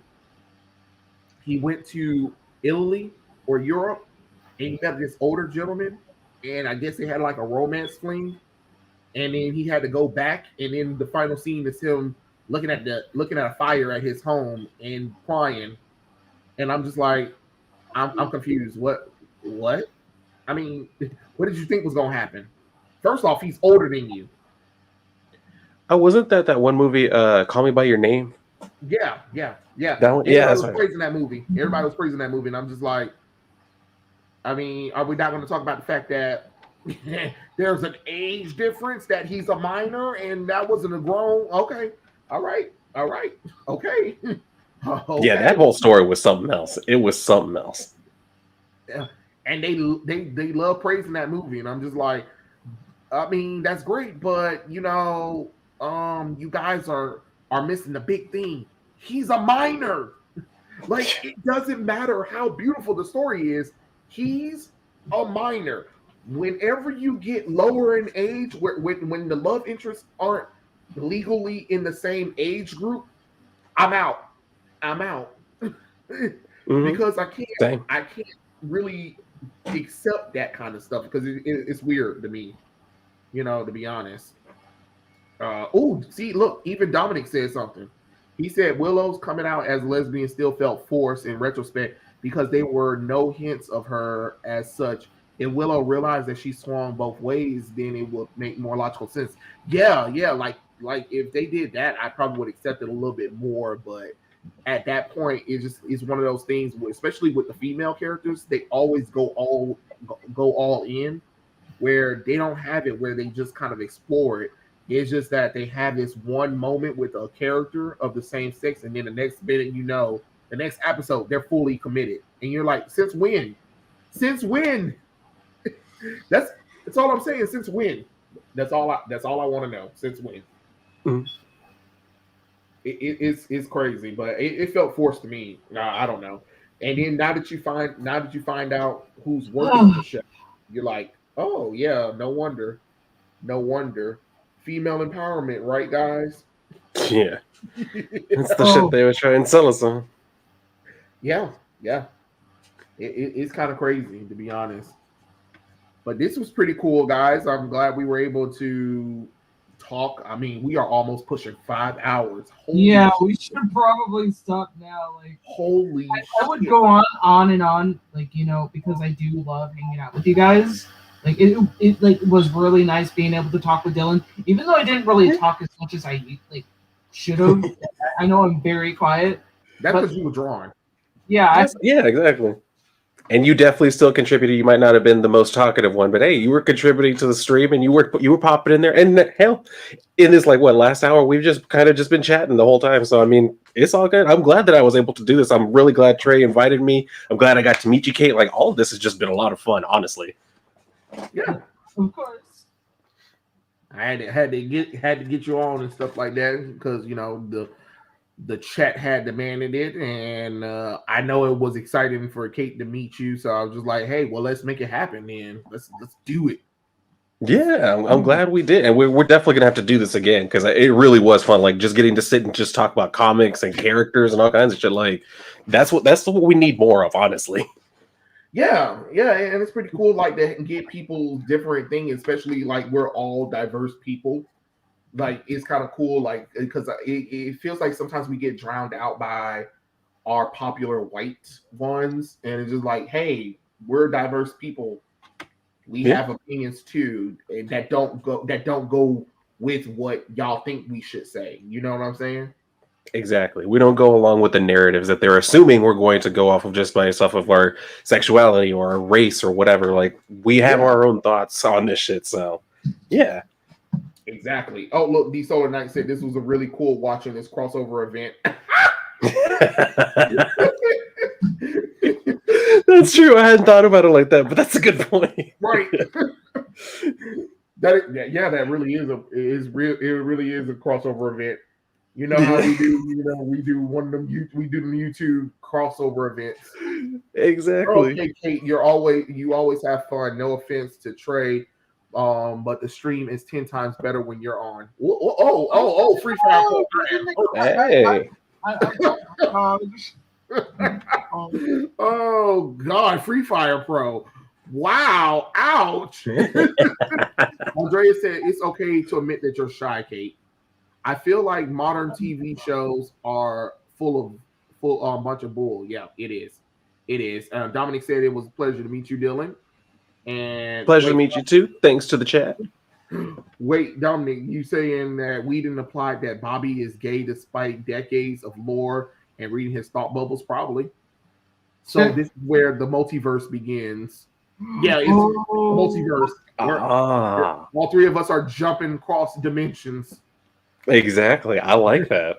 See, the chat is what always makes this even better. Like they come up with all the ideas that make it even better for us. Right, like that. It's kind of funny because when I first did this, I think I started out with probably 4 people watching, and that was in a month. And then because it was Kate that was convincing me to do it, because we would always try to go on her channel or somebody else's channel, because I was like, I don't know if I want to do this live streaming stuff. And then less than a month, I'm over here with 10 to 14 people every time I'm doing this stuff. And I'm like, oh, you guys actually care about what I'm saying. Exactly. So this is why I do it. I do it because I know people like it, and I enjoy doing it. And it's pretty fun having people on there, because then we can all get our opinions out and thoughts and stuff like that. I like the other popular streams, but sometimes it feels like we're kind of drowned out sometimes. So it's pretty cool to have a small chat where we can all kind of voice our opinions about stuff as well, you know? Exactly. Hopefully this will happen again. If it doesn't happen right away, but this was fun. Yes, Free Fire Pro, we will try to do this again. This is like a crisis. Oh God, no, don't do this. What? How's that? It's not that kind of crossover, but I like where your head's at. Right. Oh, somebody said, holy crap, you gave me a great idea for Superman. I had a question, Kate. Oh, Taylor said, did you ever finish 13 Reasons Why season 1? Okay, let me admit right now, I've not even touched the series right now, and I know I should be, but when the midterms happened, I was gonna watch it, and then I was like, oh crap, this essay is pretty fucking long. There were 2 fucking essays, and I'm like, fuck. And you get what I mean? It's so that's the best schedule. It's totally understandable. It's totally understandable. Get your schoolwork in first. I mean, we'll always be here to finish up talking about stuff. I'm quite sure she's not gonna like. She is not gonna like 13 Reasons Why. Please stay yourself. Don't watch it. Oh man, you guys are just making me not want to watch it. Okay. No, she got to watch it so we can get her opinion on it, because we can't talk about it with her if she hasn't seen it yet. That's why I'm not gonna watch the series, because I'm not gonna watch the entire series because it would be a waste of time. And I just don't like watching too many things at once. Yeah. Once you watch season 1, the other seasons are just kind of all right, y'all just dragging this shit out for no reason. Yeah. Let's see. Any thoughts on the Spider Pool ship, you guys? We find it pointless because Marvel editorial unwilling to have Peter grow up. I think it's weird. I think it's weird and it's pandering, but it's what it is. What? Okay, I understand that. Okay, if I'm remembering things correctly, didn't that whole infatuation thing happen because Deadpool just basically like I think it was either I don't know, was it Venom or something that attached to him, and I don't know what exactly did, but didn't something happen to Deadpool to make him infatuated with Spider-Man, and that's the only reason why it happens, and not so much for the pushiness of the. I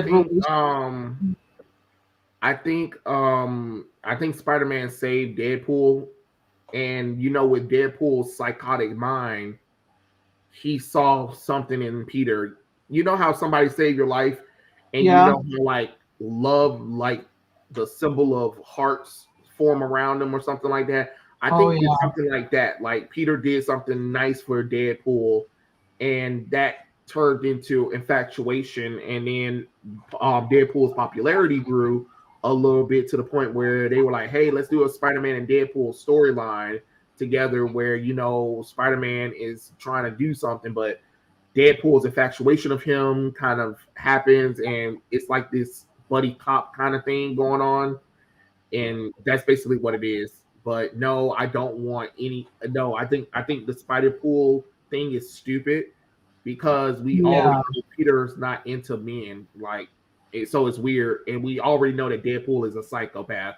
Yeah, I mean he'll fuck anything in a dress. Let's be honest. That's what I'm saying. Like he will fuck grass.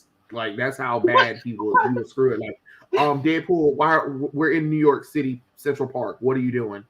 I'm getting it on with grass. Yeah, the grass feels so good. I'm like, all right, I'm gonna walk away from you for right now. You'll find me. You'll find me when you finish. You'll find me because I can't with you. Like, I mean, I'm just saying, like, what would you do if you had a friend that'll screw anything? You just be like, all right, I'm just gonna go over here. When you finish, let me know. Like, all right. Yeah, we should probably end I'm not trying to be forceful right now. I'm just realizing, guys, I'm talking to the audience, but guys, don't throw so many questions at the end right now. It's like we just said we'd end, and it's like, oh my goodness. Right, like they're asking so many questions, guys. Tomorrow or next week or something. Yeah. Yeah, I mean, tomorrow I will be doing another stream for that gameplay, the game I'm gonna play, because I do like to take time to appreciate some nice art and something Kate was playing. I believe it was To the Moon. Yeah, I've been playing that, and so far it's so good. Yeah, and sad. I'm very sad. Oh Lord, hey, don't y'all start that Superman Goku stuff. No. This will be another stream. This will be another stream to talk about that. I promise we will get to all of that. We will get to all of that later. Don't do it. Don't do it, Seeley. God, Jesus Lord. They are already at it. They are already here. Oh Lord. It's comic books with their convoluted continuity and constant reboot. It's like Wolverine's amnesia and potential being linked to the healing factor due to replacing damaged brain cells. Yes. Well, hey, before anybody say anything, we're done. We're done for today. Yeah, we're done later. Guys, we will see you guys next time, okay? That's Dylan, that's Dazzling Kate, and I'm Trey, and all of their links will be in the description after the show is over. I'll catch you guys later. Peace out.